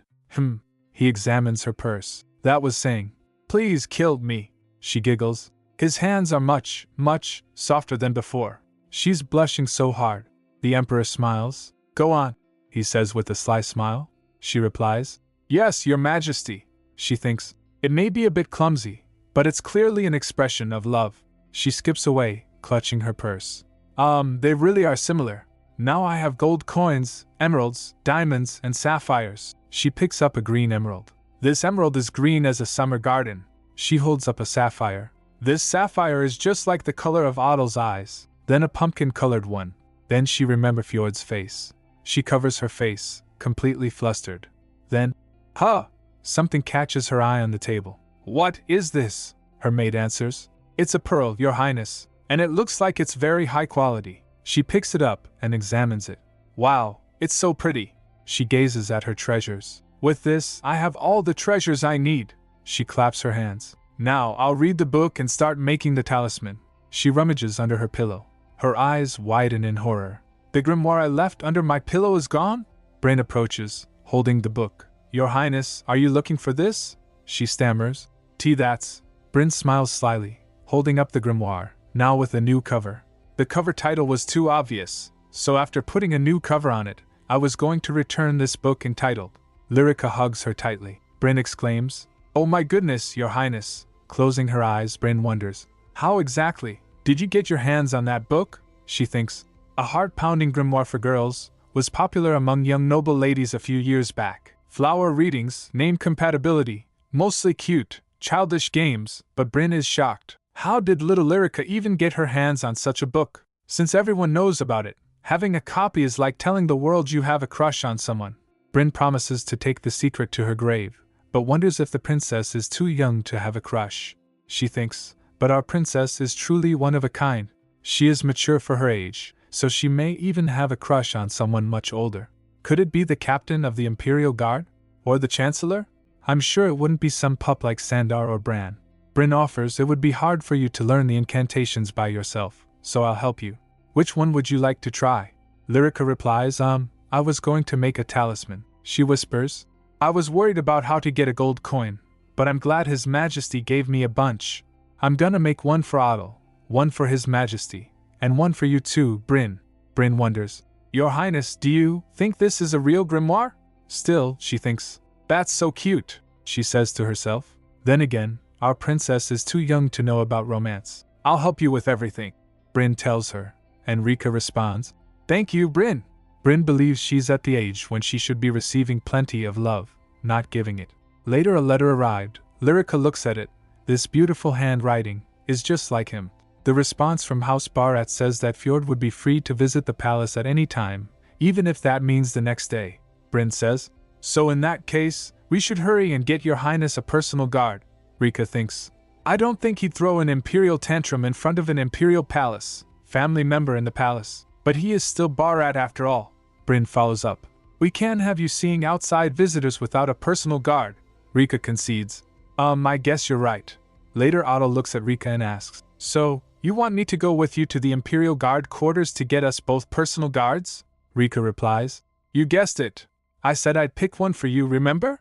Otto eyes the other two who were looking completely exhausted. She says, But maybe we should go some other day. You all look a bit exhausted. Pai replies that may be a good idea. Then he adds, I don't know what got into him, but he suddenly wanted to see all the records of disturbances to public safety, so we've been up for days. Otto quickly punches him, making him shut, and says, That's nonsense. Bran pats Pai. Otto then says to Rika, All right, fine. Let's go. Rika is so happy. He. They walk down the hall, Otto in front. He asks, Hey, why are you walking behind me? What are you, a maid? Rika is flustered as she says, Huh! Hey Otto, you're just too fast. Otto responds, No, you're just too slow. Otto asks Rika, Do you know how to ride a horse? Rika replies, No. She thinks, Not only have I never ridden a horse, but I haven't even seen anyone else riding one. But I have seen horse-drawn carriages. Rika continues in her thoughts. I heard you can see people riding in parks, but I never had time to go to any. Otto tells her, You really should learn how to ride, you know. He touzles her hair. Then, he says, But for now, I think this should do. He lifts Rika into his arms. Ugh, not again, she mutters. Pai looks at them concerned. At the Imperial Guard quarters, a guard says, My apologies, your highnesses. The captain hasn't returned from the Imperial study yet. He's still working. Otto says, I guess we won't be able to find any personal guards for us today. Tan isn't here, so how about we come back next time? Rika whines. I want to wait. Determined, she thinks. If we don't do this now, Otto could change his mind later. Otto says, Suit yourself. Rika looks at the surrounding and observes. So this is what the Imperial Guard's weapons look like. Just then someone came. She looked up. Huh! Sir Lauv? She says. It's been a while. He flinches at first and bows. Greetings, your highness? Rika asks. Did Tan give you my message? Lauv asks. I beg your pardon? She thinks back to when she said some harsh things to Lauv. Lauv replies. Oh, yes, he did. Rika follows up. That's good.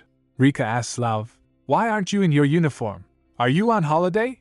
Lauv pauses, looking down, and replies. No. Suddenly, Rika is overwhelmed with a strange sensation. Her mind beeped like sensing danger. Huh! Lauv says. I am to return to my hometown. Her mind kept beeping. The sensation lingers. Lauv stands over her. Huh! What's happening right now? She wonders. Lauv is leaving? Remembering the incident with Ruan, she thinks. It feels just like it did back then. But nothing has happened since. Everything has been fine up till now, right? Looking at Lauv, she thinks. Huh! What's going on? What should I do? Bryn asks. Your highness? She was gasping. Rika thinks frantically. Should I? Just then Otto grabs her and asks. What's wrong? Is something the matter? What did this bastard say to you? He grabs Rika protectively. Lyrica replies. And no, it's not like that. The little miss is gasping. Ha! But she steels herself. I'll be fine. Otto is standing behind me. Yes, it's all right. But Otto is clearly not okay. Just then beeping slowed down. Oh, she realizes. Maybe Lauv going back to his hometown is the problem. So, if that's the case, she thinks frantically. Lauv, can't he just stay and not go back to his hometown? She cries desperately. Lauv, will you be my personal guard? Gee. Lauv is taken aback. Otto questions. What? His expression softens as he looks down at her. He asks, Do you really mean that? She nods, determined. Yes. But if you don't want to, I can't force you. She sighs, realizing. The warning siren is fading. Stopping him from leaving really was the answer. Lauv replies. But sadly, I am no longer a knight. She's not giving up, she asks. Can I just hire you even if you're not? She shakes him excitedly. I don't know if I'll be able to pay you a lot of money, but… Adel's had enough. Hey, why would you want to hire someone like him? He turns to Lauv. You're a wolf, aren't you? If you were on your way home, you were probably just unqualified. Lauv looks away, but Adel is relentless. Am I right? You shameless bastard! Unqualified? The little girl wonders. What does that mean? Wait, let go, Adel. That's not the point right now, she yells. Adel tries to reason with her. Stay still. You just don't know what you're talking about. But she won't hear it. Adel, you stay out of this. Hiya! She shoves Adel away. He is so shocked and blushing. She declares, I don't care if he's not a knight. If he'll let me pay him, I want to hire him, she offers. I'll pay you 1 pearl. What do you say? She remembered the words. This pearl is very high quality, and it's incredibly valuable. It is a very rare object that would cost as much as the seller asks, so that should be enough for him, right? She thinks. Humph, and I'm using my own allowance anyway. Lauv is taken aback by her earnestness. I guess you really do mean it. She's clinging to Adel. He says, Would you just… Ugh, just get off of me. You're scraping against my buttons. She glances up at him. Lauv looks down at her face, and finally says, I'll do it. And just like that, the ominous feeling vanishes. She realizes, oh, the warning sirens completely stopped. That ominous feeling is gone. And suddenly, she feels stronger. Lauv kneels in front of her. She gets confused. Adel clicks his tongue and raises her hand with his. Lauv grabs her hand and kisses it. She exclaims, Wow. Lauv promises, I'll do my best to serve you. She thinks, this is the first time I did something to change that feeling of danger I get. I had no idea I could change it this whole time. I don't have to run away anymore. I felt so much stronger now. Just then someone knocks at the door. It's Tan, he asks. Can somebody please explain what's going on here? After they told him, he says, So, Lauv will be serving you, your highness? She confirms happily. He contemplates the situation. Well then, does that mean I only have to show his highness candidates for his personal guard now? Otto confirms. Yes, she'll choose someone. And then she adds with confidence. I have a great sense for these things, you know. He seems skeptical. The candidates arrive, lined up perfectly. She took a focused look at them.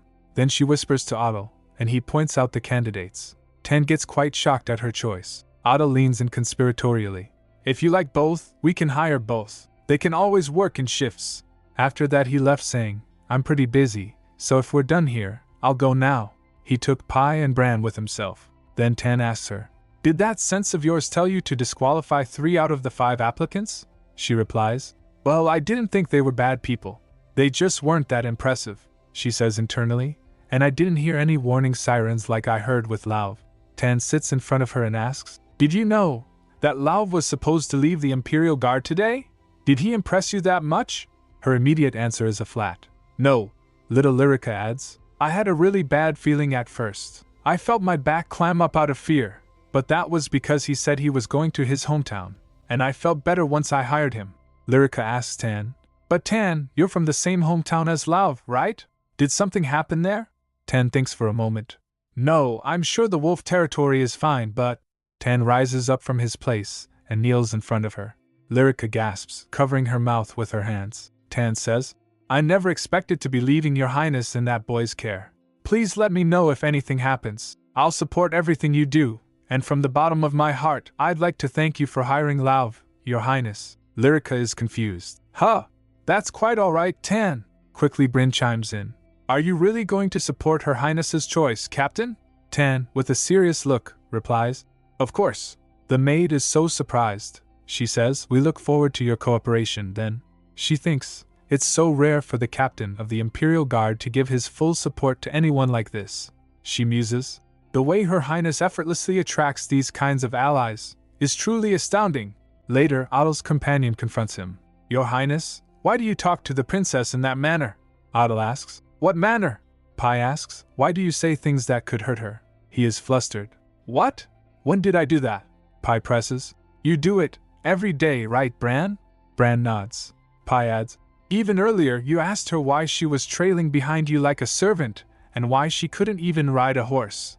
Adel seems genuinely shocked. Did I? It's true, he cries, blushing. Pai replies, I wouldn't be saying this if you had said those hurtful things on purpose. I mean, you lose sleep over little things Her Highness says even now.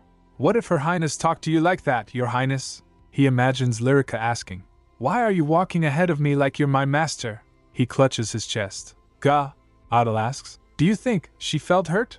Pai replies, Her Highness may have let it go because she's so gracious. But if you keep doing that, I think you could really end up hurting her someday. You should be careful from now on. He covers his face, mortified. I'll try. Pai gets closer. If it's really bothering you, why don't you give her a gift? Meanwhile, Lyrica and her entourage are walking down the hall where Lauv was waiting for them. She stepped forward, offering her hand towards Lauv. Adil asks, A gift? Pai reminds him. Didn't you receive another gift recently? I'm talking about the halflinger with the pretty, cream-colored mane. How about giving her that small pony? Her Highness is still small, so it might be nice for her to ride it around the Sun Palace. Taking his hand, Lyrica happily says, Did you know? I have a guest coming tomorrow. It will be my first time inviting an outside guest for tea. Lauv replies, I see. She tells him, That's why I had to get a personal guard so quickly. Adil agrees, Fine.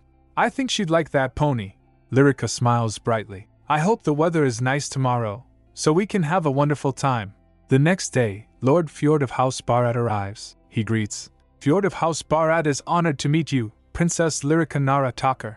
Lyrica, flustered, feels her face flush. She's blushing, and Fjord kisses her hand.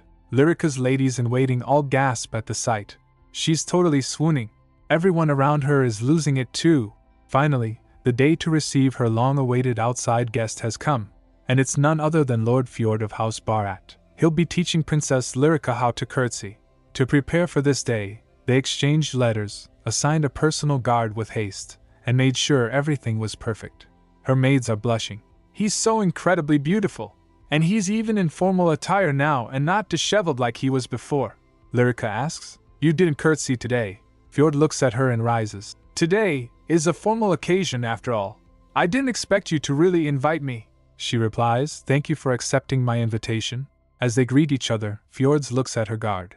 Is your personal guard not an imperial knight, Your Highness? Lyrica shakes her head. He isn't, he azes. This could stir up some rumors. Lyrica gets confused, huh?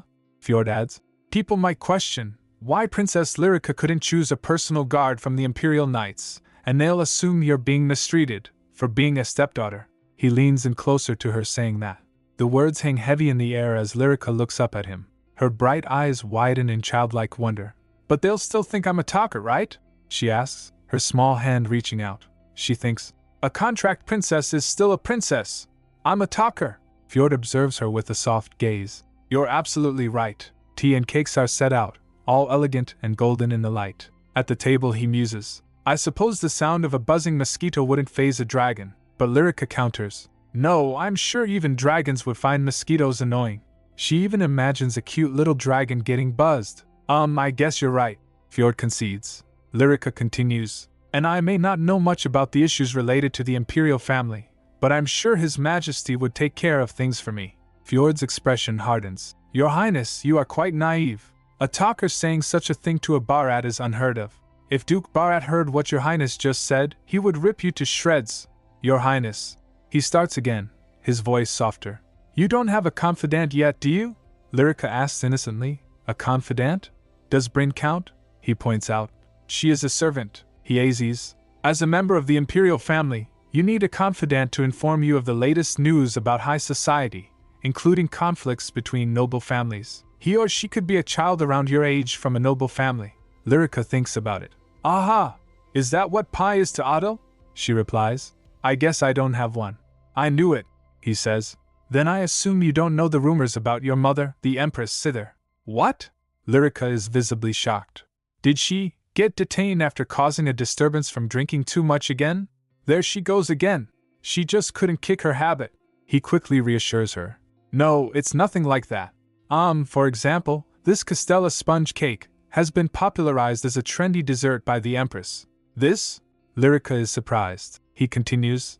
And besides this, all the desserts that come from Her Majesty's salon have been sensations for their understated yet sophisticated sweetness and how they perfectly pair with tea.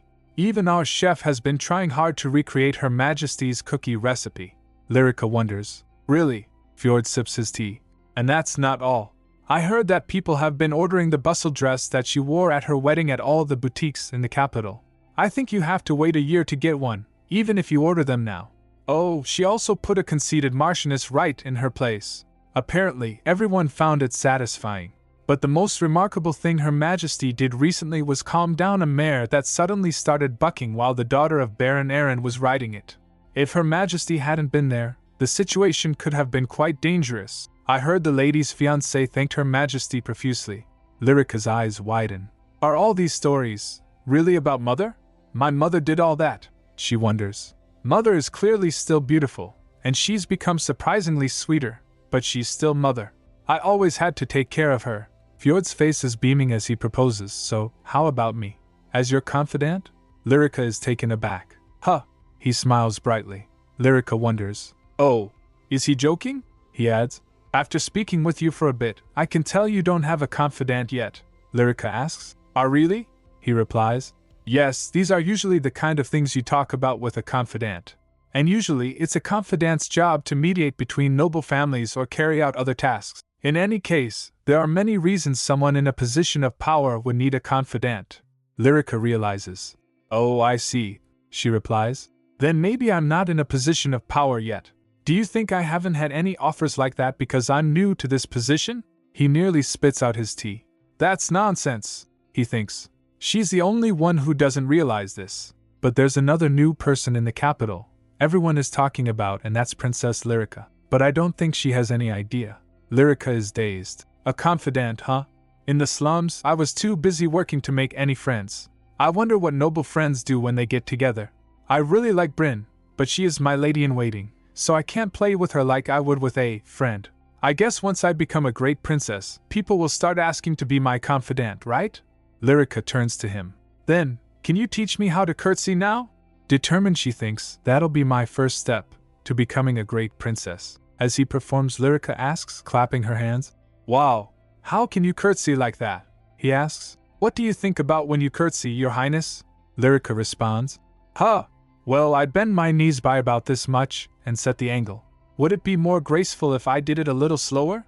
No, let's put those trivial thoughts aside for now, he says, pointing a finger. You have to think that you are the most beautiful person in the world. Lyrica gets shocked. What? Meanwhile, someone is approaching. Pai asks Adel. Are you sure you want to barge into the princess's room without warning? Adel steps forward. When have I ever told her I was coming to see her? Pai gets anxious, but still. Adel adds, you're the one that told me to get her a gift, so I should surprise her. He chuckles. Pai says, weren't you going to apologize for speaking too bluntly? It seems like you're putting the cart in front of the horse, Brand says to Pai. Just give it up. His Highness has always been headstrong. Adel smiles. I bet she'll really like it. Meanwhile, Lyrica thinks, the most beautiful person in the world? But you really are. Well, you'd come after Mother. Fjord coaches little Lyrica on how to speak about her own beauty. Yes, now repeat after me. I am the most beautiful person in the world. Little Lyrica mumbles. I am the most beautiful person in the world. Fjord sighs. It sounds like you don't believe what you're saying at all. She replies, that's because it's not true. Lyrica looks up, thinking to herself. I'm not a beautiful blonde like my mother. Fjord kneels, lifting her hand. Your Highness, you are gorgeous. Your auburn hair looks like the hair of forest fairies, and your eyes are like Lake Rudin glistening in the sunlight. He smiles sweetly. So you should have more confidence. Lyrica flinches. Now let's try that one more time, Fjord says with determination. He clenches a fist. I am the most beautiful person in the world. Lyrica tries again, defeated. I am the most beautiful person in the world. Cue rockstar Fjord on stage, belting out. I am the most beautiful person in the world. While Lyrica looks on in the shadows. Lyrica internally screams. Is this a new method of torture? I never thought I'd be saying this in front of someone who's prettier than me. Fjord claps. Alright, now let's try that again. Lyrica is stiff, rigid, and uncomfortable. He observes. But you know, Your Highness, there aren't that many people you can curtsy to. So why do you want to learn? Lyrica replies. Well, I want to do it properly for the select few I can curtsy to. She imagines her mother saying, Lyrica, oh my goodness! Look how graceful you are!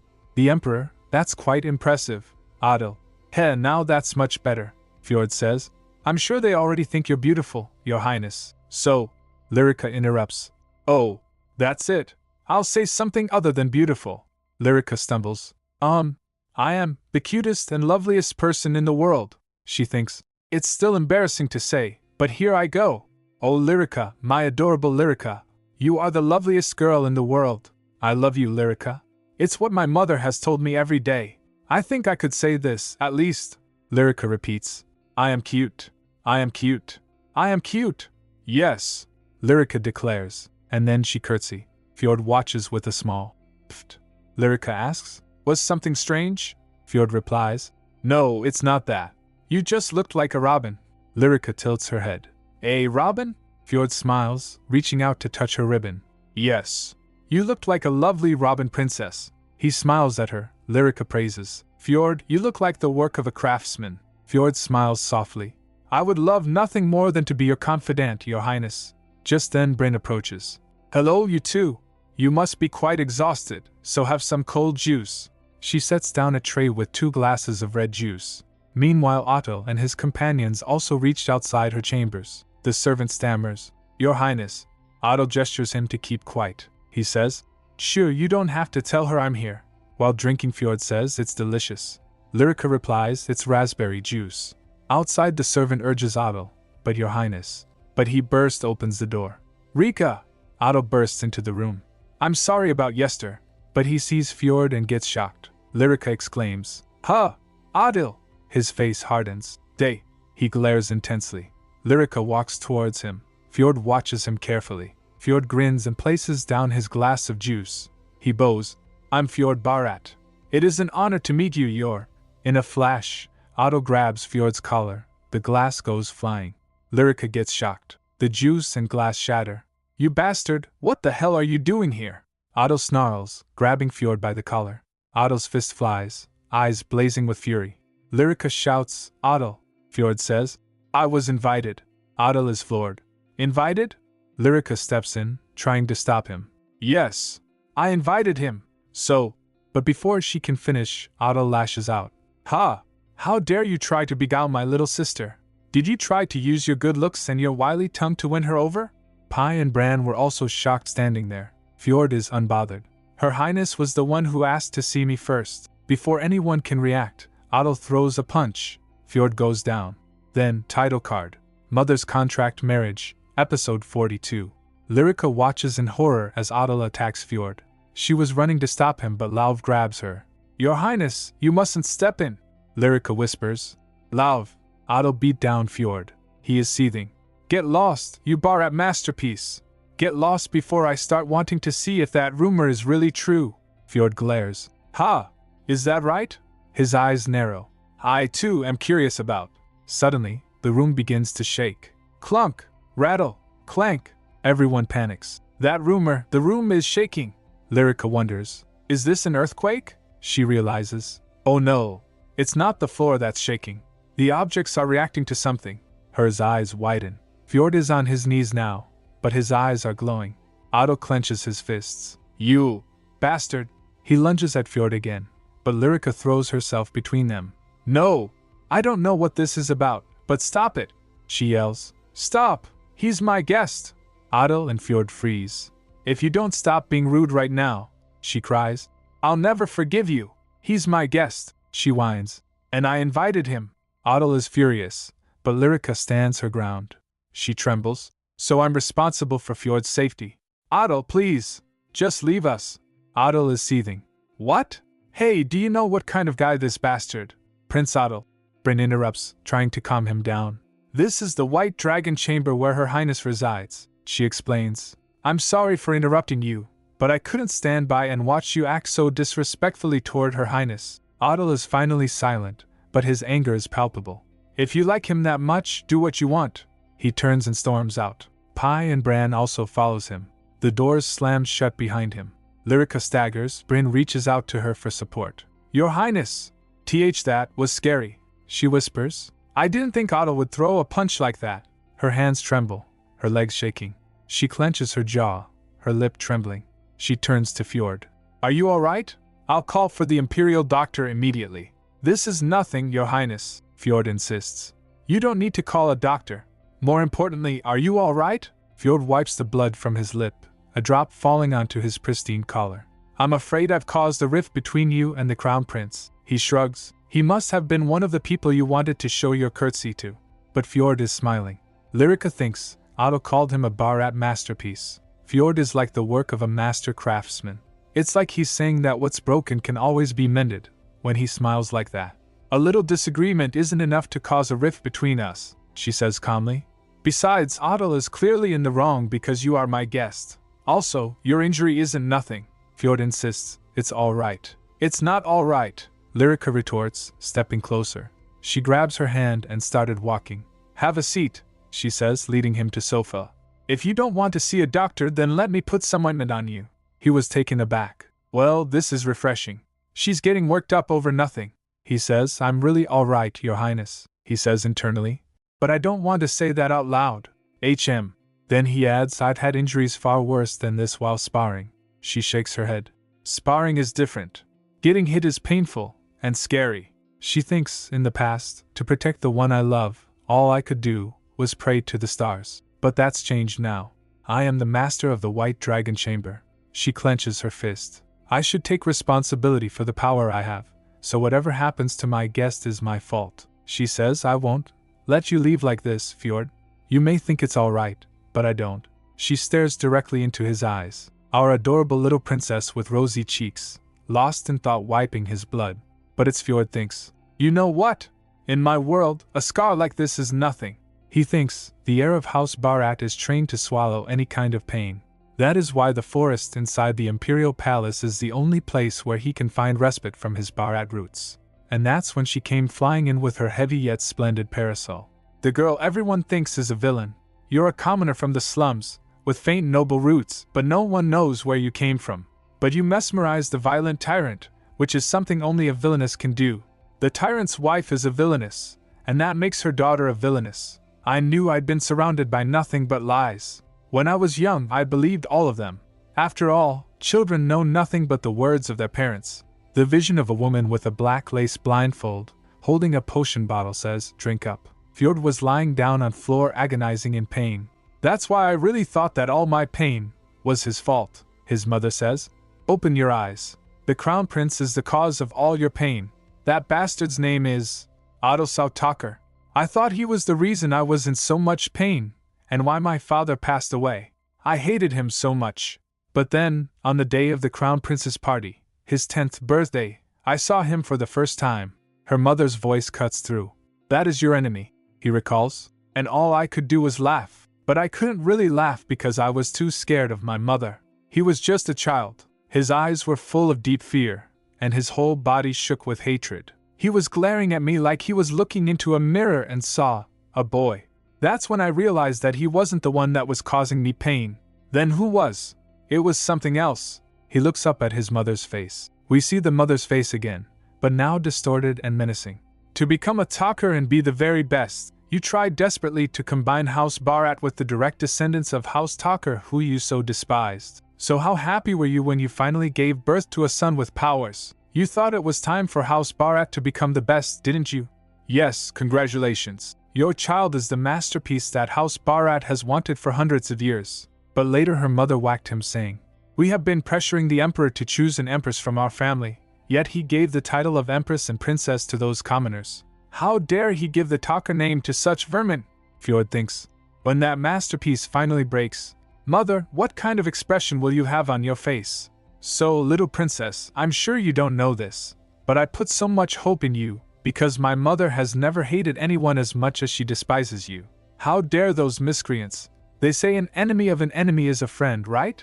I was excited to see how formidable you were. He imagines him asking Lyrica, Your Highness, how cruel are you? She replies menacingly, I'm cruel enough to put 50 grams of arsenic in your shot glass and give you 2 shots the next time. Fjord replies, How marvelous. You are my dream girl. Please marry me. But when I met you in person, you weren't exactly what I was expecting. Oh, mother has fooled me once again. At that time Fjord thought, there is something intriguing about her. It might be good to get to know her a little. Now he thinks, but I'm starting to think my decision to do this was a mistake. Back to present, he thinks. Your eyes in front of mine were so pure and transparent that their warmth made my fingertips tingle. Lyrica puts a bandage on his wound. All done. Fjord looks at her expectantly. She asks, "Did that hurt?" He opens his mouth to check. Fjord thinks, "It's all right. Back at our manor, no one cares if I get punched in the face a few times, so I'm used to it." "Well," he stumbles, dizzy. "That's what I was about to say, but what's happening? I feel strange." The princess asks, "Are you all right?" Looking at her, he thinks, "What is this? It's so strange. Something is incredibly sweet." He grabs her hand, stopping her. Internally, he says, "Don't come any closer. Don't touch me." Fjord looks at her, troubled. "You're going to make me feel even stranger." Fjord is sweating. "My fingers feel numb, and my head is getting hot." He struggles to speak. Something is... My mind is going blank." After his clash with Otto, Fjord is left with a smile. "Well, I'll take my leave. Peace be with you, little Robin Princess." Lyrica wonders, but why does Otto hate Fjord so much? His reaction felt like he doesn't want me to see Fjord ever again. That bothers her, and she can't stop thinking about it. Remembering Fjord's face, she wonders, what was that look on his face? Later she asks him, "Otto, why do you hate Fjord so much?" Otto's clearly annoyed. Rika, I was about to apologize for that." He stretches her cheeks, annoyed. Otto replies, "If I die, that Fjord bastard will take the Emperor's throne." She was taken aback. "What? Otto, please don't die." But Otto retorts, "I'm not going to." He continues explaining that Fjord's father was his late uncle. "After me, he holds the highest position in the imperial family. For generations, House Barat has only been a part of the imperial family by marriage.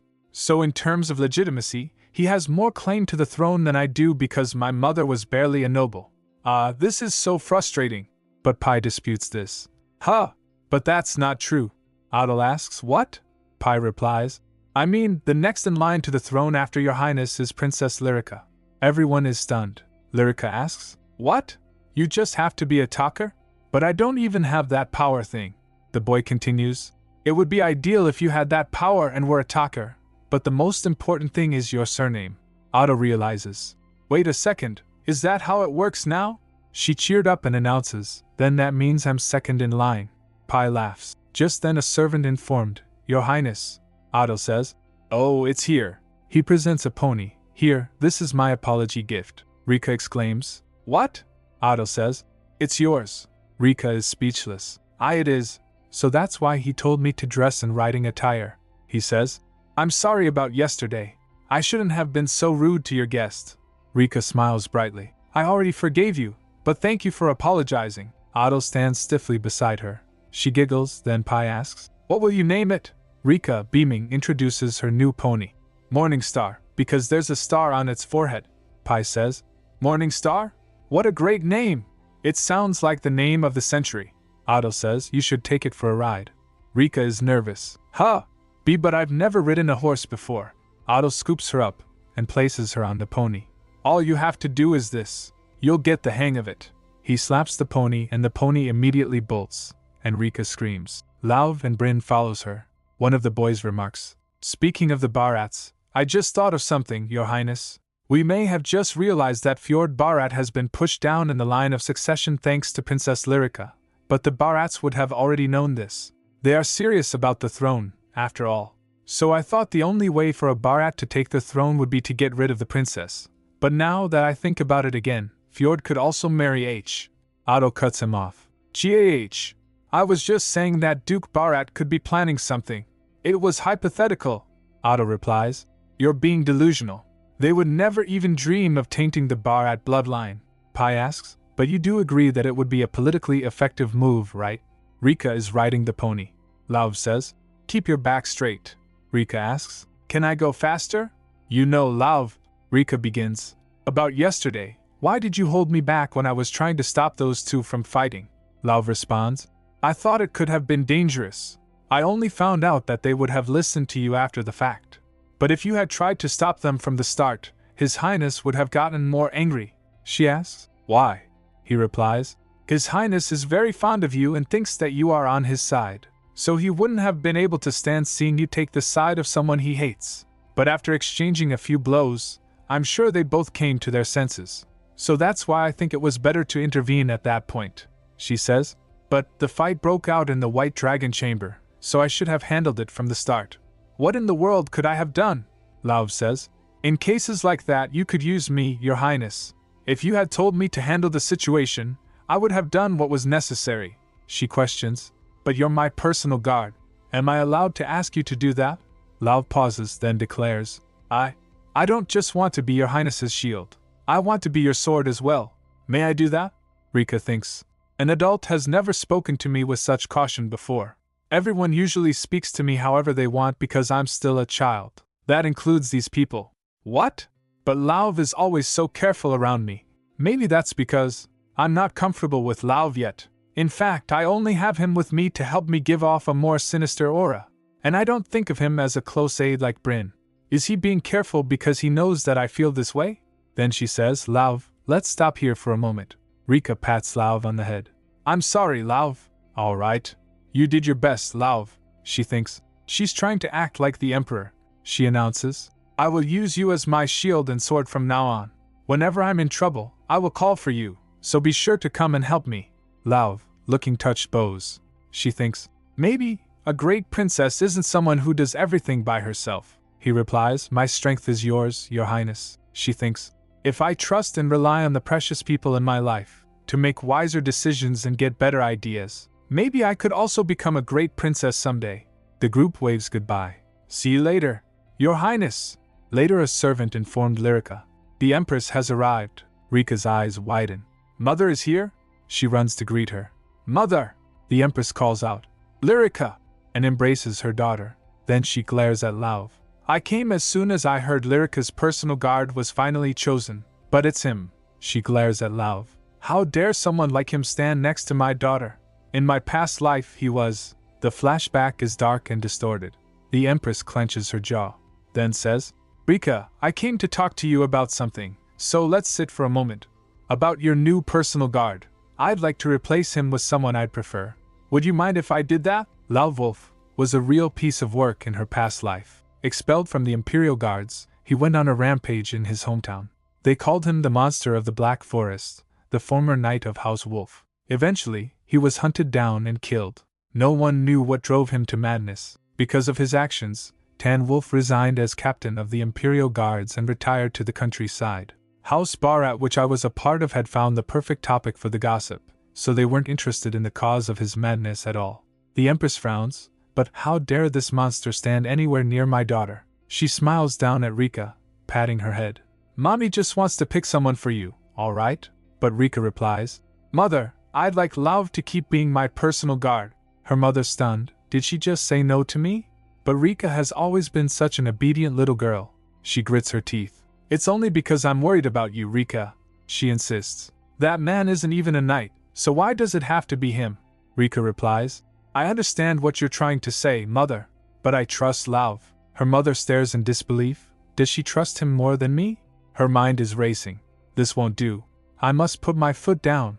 She stands up and says, Nonetheless, Mommy is going to replace him with someone more suitable. Rika stutters, and Mother, but I. Her mother thinks, this is all for your own good, so just listen to Mommy. Lyrica insists, Mother, please listen to me. Lyrica tries to grab her hand, but she snaps. She grabs Rika a little too tightly. Mommy hates it when you don't listen, Rika, she warns. Just then she gasps, her eyes wide. She wonders, what was I about to say just now? Lyrica was standing trembling slightly. Bryn interjects, Forgive me, Your Majesty. But why don't you give Her Highness a chance to explain? Her mother felt dizzy. She thinks that's right. Rika must still distrust her. She says to herself, I know that you can't completely trust me just yet. It's understandable because of what I've done. She vowed to devote time to building Rika's trust, and that's what she told herself as she tried her best. She wonders, does Rika still not think Mommy's dependable? She felt enraged. I'm doing all of this for you, yet you don't seem to know that. I've done so much for you, so how could you think that I'd do something bad to you? She's really losing it. But then she flinched, recalling a scene from her past life. She remembers telling Lyrica, You know, that Mommy wouldn't do anything to hurt you. She reassures hers, this is all for your own good. So what if the Count is over 70 years old? Just think about it, you fool. You'd become a countess. Lyrica Vans from the slums becomes a countess. What greater success is there than that? Who else would look out for a dumb thing like you? She cackles to herself. What's good for me is good for you. And what's good for you is good for me too. You know that, right? If we can successfully stage a revolt with the Count's forces that will gain through this marriage, we'll be able to live our dream of gaining power within House Barat. Back to present she staggers. Ugh! Rika, alarmed, asks, Mother? She thinks in her mind, I've told her that I love her, held her in my arms, kissed her, given her fine clothes, and fed her delicious foods. But I haven't truly changed the way I treat her.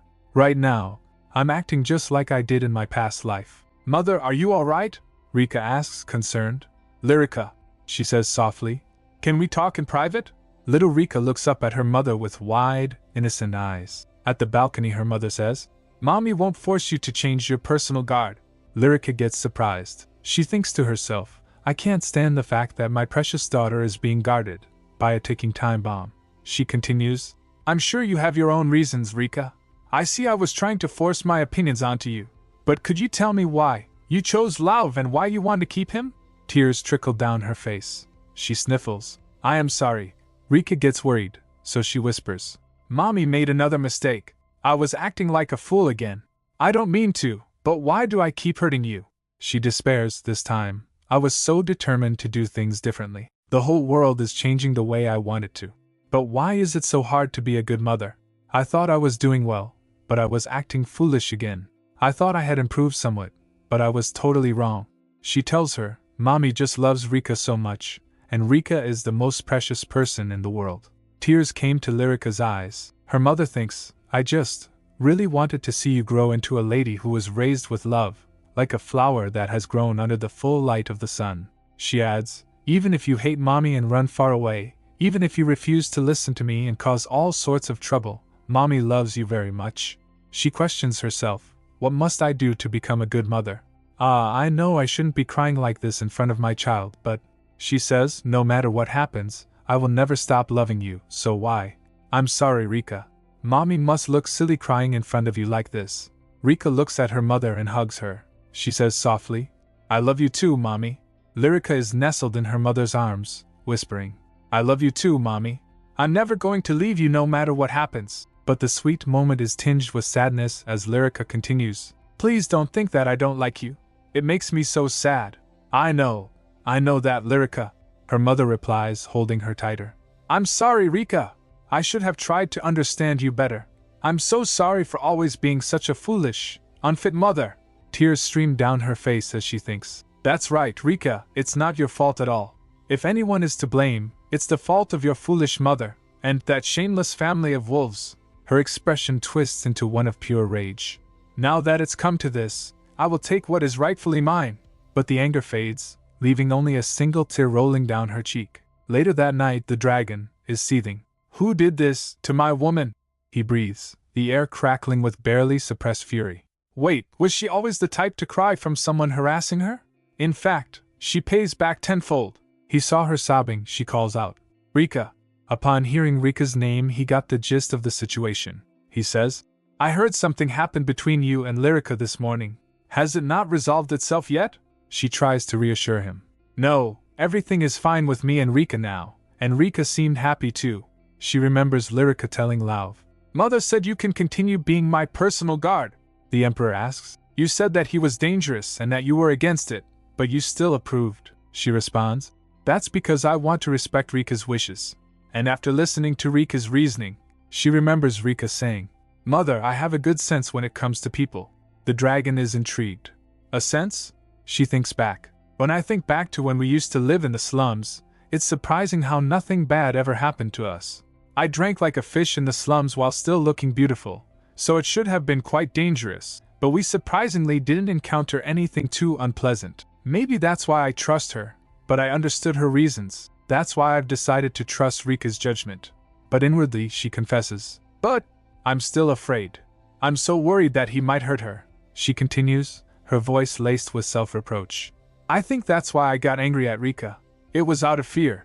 Oh, I don't know why I have such a hard time controlling my emotions in front of my daughter. She questions herself. Do you want me to lose you and get lost in darkness again? Are you asking me to risk you of possibly losing you again? She adds, but I still can't believe I got so worried about the person I'm worried about the most just because I'm scared.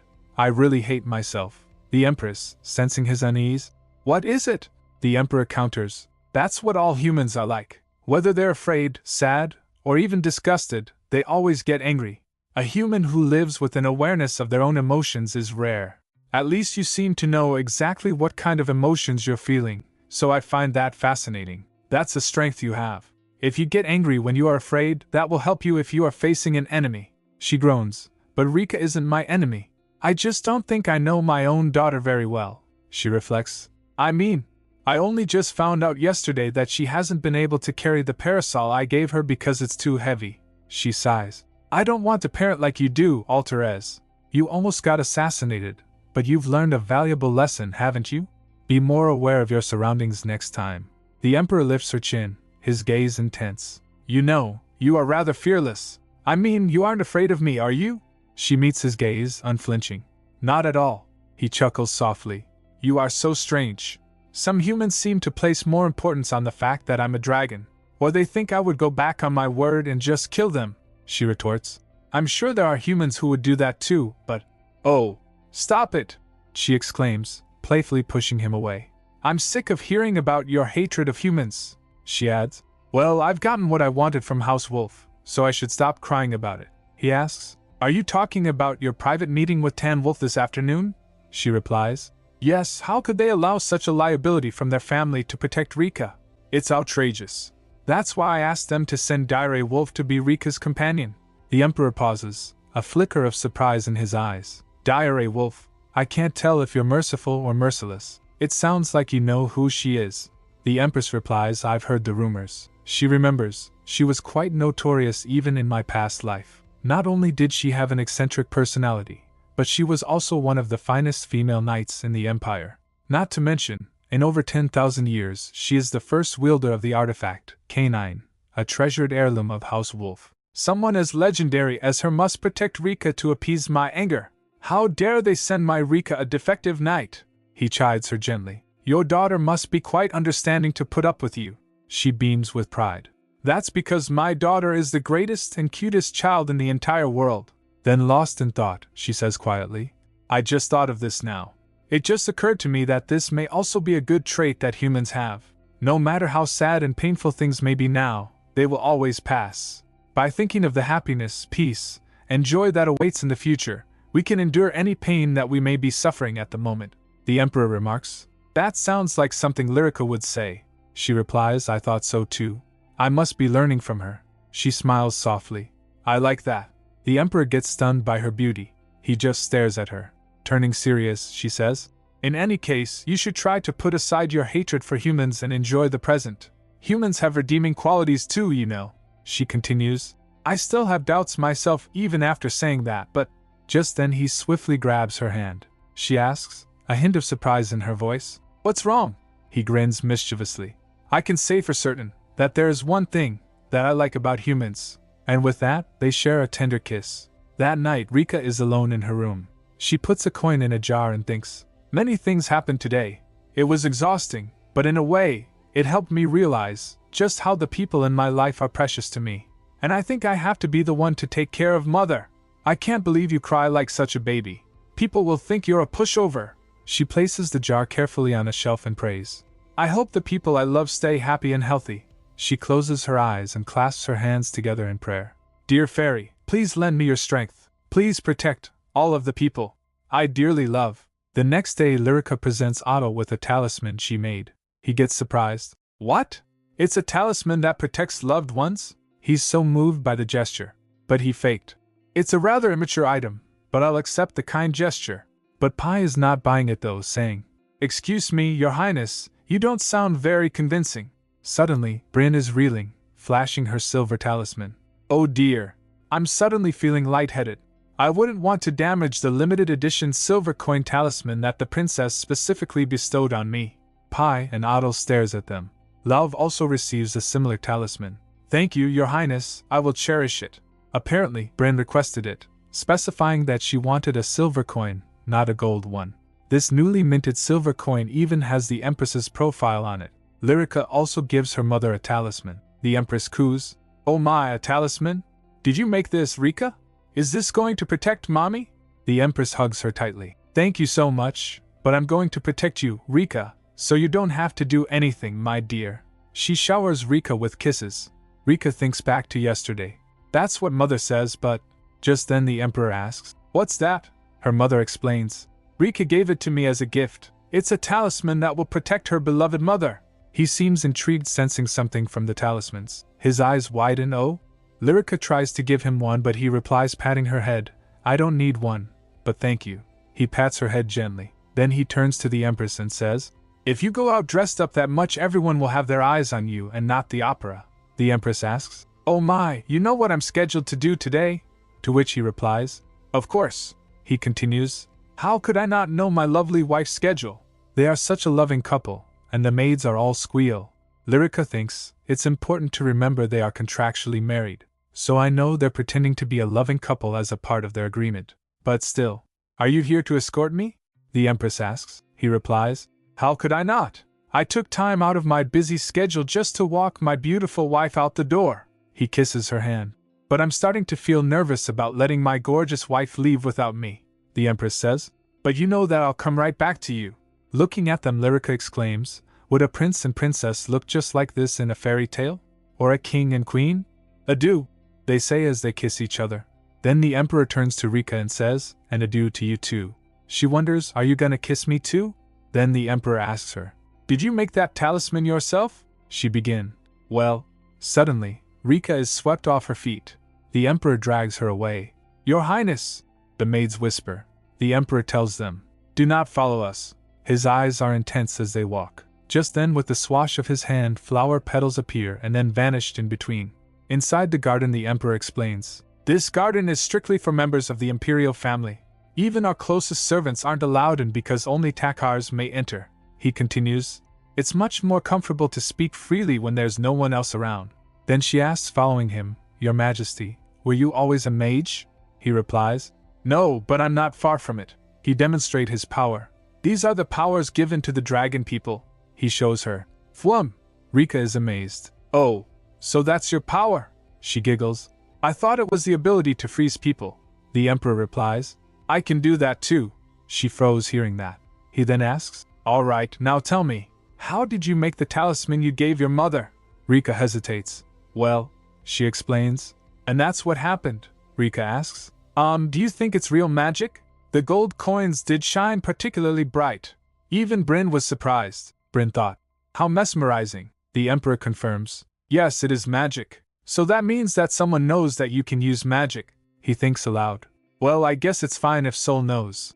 He then asks, "Does anyone other than Bryn's soul know that you used magic?" She replies, "No, but Bryn already knew I had a grimoire. She even helped me make the talisman." The Emperor thinks, "Just possessing such a book doesn't guarantee that one can use its magic." He warns, "It would be a bad idea if others knew, so don't tell anyone that you can make talismans, and you should return the book to where you found it." He continues, "The book itself may not have any powers, but the ideas behind it are dangerous. Trying to move people's hearts through magic is very dangerous, in fact." Surprised, she replies, "Oh." Then the Emperor thinks, "Magic, huh? There are only 3 types of beings in this world that can use magic. Dangerous beings who are rumored to make pacts with primitive spirits in the far corners of the world, dragons, and the firstborns. They're all great beings that can turn back time and distort space. But after they lost their native lands, they intermingled with the beasts of this land, so now none remain. Of course, this child may show promise and magical talent, but her powers would be nothing compared to those of the archmages of the past. Even to this day, some may be born with magical talent every so often, but their powers have been limited to healing small injuries and minor ailments. But her power of prayer was enough to create something out of a silly children's book." Instead, the Emperor tells Rika, "I will teach you magic." Rika is shocked. "Why, you're going to give me magic lessons, Your Majesty? When can we start?" He replies, "We'll have to find the right time." The Emperor thinks, "I can't believe this child is a mage." He continues, "Now that I think about it, she does have all the qualities of a mage. She's strong and kind-hearted." Suddenly, a vision. Alterez, I love you." He thinks, "Why now? Why is that mage appearing to me again now? And why you?" He covers his face, realizing. Then again, I'm also part of this. Rika calls out. Your Majesty. Her eyes widen and swoosh, he vanishes. Rika exclaims. He vanished. Oh, he must have used a teleportation spell. That's amazing. But she realizes she is lost. How do I get out of here? This place is a labyrinth, she cries out. Am I in distress? She sees the palace. I can see the palace over there, but I'm not getting any closer, and my path is blocked again. She sighs. Phew, the goal is over here, she wishes. If only a fairy would pop out to help me right now. She imagines a fairy. Oh dear, you must be lost inside this labyrinth, you poor thing. Follow me, and I'll take you home. But Rika thinks, like that's ever going to happen.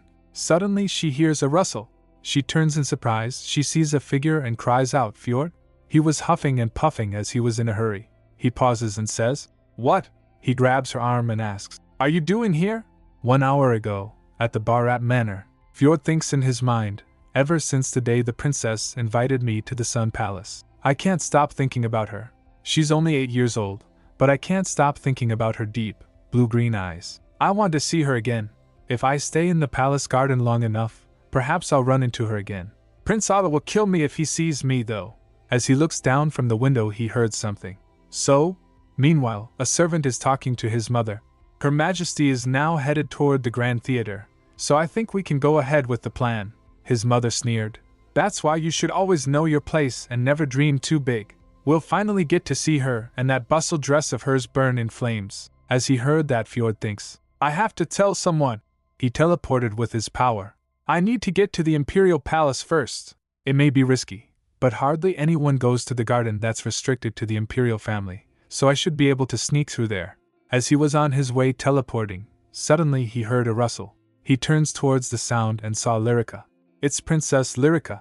She's standing in the garden, and she looks confused. He went to her and grabs her arm and asks, What are you doing here? She replies, I was following His Majesty and get lost. What are you doing here, Fjord?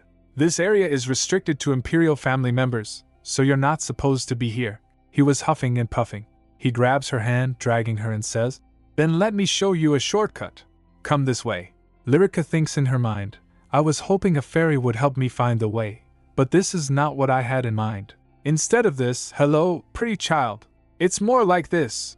When I blow the whistle, run as fast as you can. They're running, she says, Fjord. Hand on. But he replies, We don't have time, so please listen to me as we run.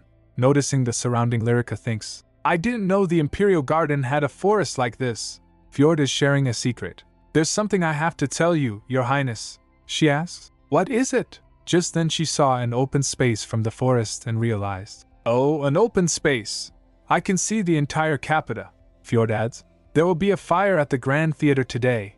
As soon as we get out, we have to let everyone know. But now, they can see the Grand Theater, engulfed in flames. Seeing that, Fjord wonders, Are we too late? Lyrica remembers the Emperor saying to her mother, If you go out dressed up that much, everyone will have their eyes on you and not the opera. Fjord pulls her away saying, Your Highness, we must be out of the garden at once. The princess is running so fast, but her mind was still there, dashing through the forest, and sprinting. She trips and falls. She huffs. Ha ha! Mother is over there, in that big fire. The princess is panting. What are we going to do? She cries. And my mother is all I have. What if she dies? She hiccups. Without her I'm. Just then Fjord cups her face and says, Pull yourself together, Lyrica. We don't have time for this right now. Lyrica, still crying, just hardened her resolve, then says, Right. They kept sprinting. Fjord says, It's a huge fire. The capital guards must have been dispatched already, so I'm sure Her Majesty is safe. Then they reach the exit, Fjord says. We're here. Just then they heard someone talking. Rika is in the garden maze? Fjord tells her. This is the exit, Your Highness. He squeezed her arm and says, I can't go any farther than this, but you go on. He smiles standing there, seeing her leave. Just then the voice asks, Rika, is that you? Word has just arrived from the Grand Theater where Her Majesty went. Lyrica nods towards him, and went out the exit. It was Adil who was looking for her. She calls out, Adil! Fjord stands behind looking at her running. They straight went to the theater. The whole theater was engulfed in flames. People were screaming. The servant tells her, Your Highness, for your sake, I hope Her Majesty returns safe and sound. Adel was comforting her on their way. Before they reached there, it started raining. The flames quiet down. The guards got control of the situation. As they reached there, a guard greets. Greetings, Prince Adel. Greetings, Princess Lai. Without listening, they got down the carriage. Adel commanded the guards. Never mind that. How's the situation? Meanwhile, Lyrica frantically searches for her mother. Finally, she found her mother. She rushed to her, calling out, "Mother!" Her mother looks regal, sitting on a box. As she reached her, her mother asks, "Rika! Adel?" Lyrica rushes forward, followed by a concerned Adel. She sniffles. "Mother, are you all right?" Adel asks. "Your Majesty, are you hurt?" The Empress, looking stunning despite her injuries, replies, "I'm fine, but I didn't expect to see you here." Just then her attendant shouts, "She's not fine." She adds, worried, "Your leg is injured, Your Majesty." "Aye, it was a massive fire." The Empress comforted her. "That's right, thank goodness it rained." Just then the Emperor also reached there. He says, "You're lucky to have me as your husband." The Empress turns to him. "Alterez." He steps forward. The Emperor asks her, "Are you all right? Where are you hurt?" Adel gets shocked to realize His Majesty was the one who made it rain.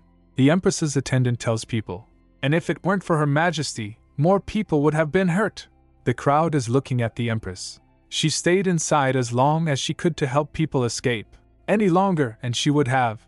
Lyrica heard another girl saying, "I sprained my ankle, and if Her Majesty hadn't helped me out of the flames." Another adds, "That's right, she saved me too." Someone asks, "But wasn't Her Majesty also injured?" The crowd murmurs, whispering and whispering. They ask, "Oh my goodness, yet she still managed to help others?" Lyrica was surprised to hear everything. The Emperor says to her mother, "Let's return to the palace." But the Empress replies, "Wait, isn't the situation too serious for us to go back now?" The Empress is exhausted and being supported by the Emperor. Lyrica cries, "Mother, don't get up." Her mother pats her. "I'm fine, Rika," she says, reassuring her daughter. She gets up, so the Emperor asks, "Are you sure?" The Empress replies, "It's hard to stand on my own, so I need to lean on you." Lyrica was seeing everything unfold. "We can't miss a chance to uphold the reputation of the imperial family over a little leg injury," says the Empress. The Empress looks stunning as she says, "I must carry out my end of the contract, after all." Lyrica is amazed. The Empress smiles and winks at her daughter. Lyrica stands there in awe. The Emperor and Empress went in front of the crowd. The Empress is cheered on by the crowd. "Hurrah!" they shout. "All hail Her Majesty! Long live Her Majesty! Long live Her Majesty! Hurrah!" Adel also stands there wondering, "Damn it! How did she manage to do this?" He explains, "The Empress was injured, but she refuses to return to the palace, so the people are hailing her. This is going to be all over the newspapers tomorrow. This will do wonders for the imperial family's approval." Lyrica stands in disbelief that her mother can do this. Adel continues, "More importantly, you should go back now, Rika. I'll help wrap things up here and head back soon too. There's nothing you can do here anyway. With only one personal guard, it's too dangerous for you here, so hurry back." Under the rainbow-streaked sky, and in front of a beautifully radiant backdrop, we see the beloved Emperor and Empress. The beloved Emperor and Empress look picture-perfect as if they came out of a painting. Lyrica thinks in her mind, "But I was the one who always had to take care of Mother whenever she collapsed in a drunken stupor. I was the one who had to earn money for rent and food, and even with the investments we made, I was the one who had to make the final decisions. When she blamed herself in tears, saying that she loved me over and over again, I was the one who had to hold her tight. No matter how great she may seem in rumors, Mother has always needed me. I always had to help her at her side." But as she watched her standing there, it seemed like she could turn around at any moment and say this, "Lyrica, thank you for everything. Mommy will be fine without you now. I can stand on my own without you, Rika. I don't need your help anymore. Goodbye, Lyrica." The Empress is smiling, standing beside the Emperor. The crowd cheers as the Empress waves at them. Later, in a room, the Empress is lying on the bed awake. The Emperor says, "You look very tired."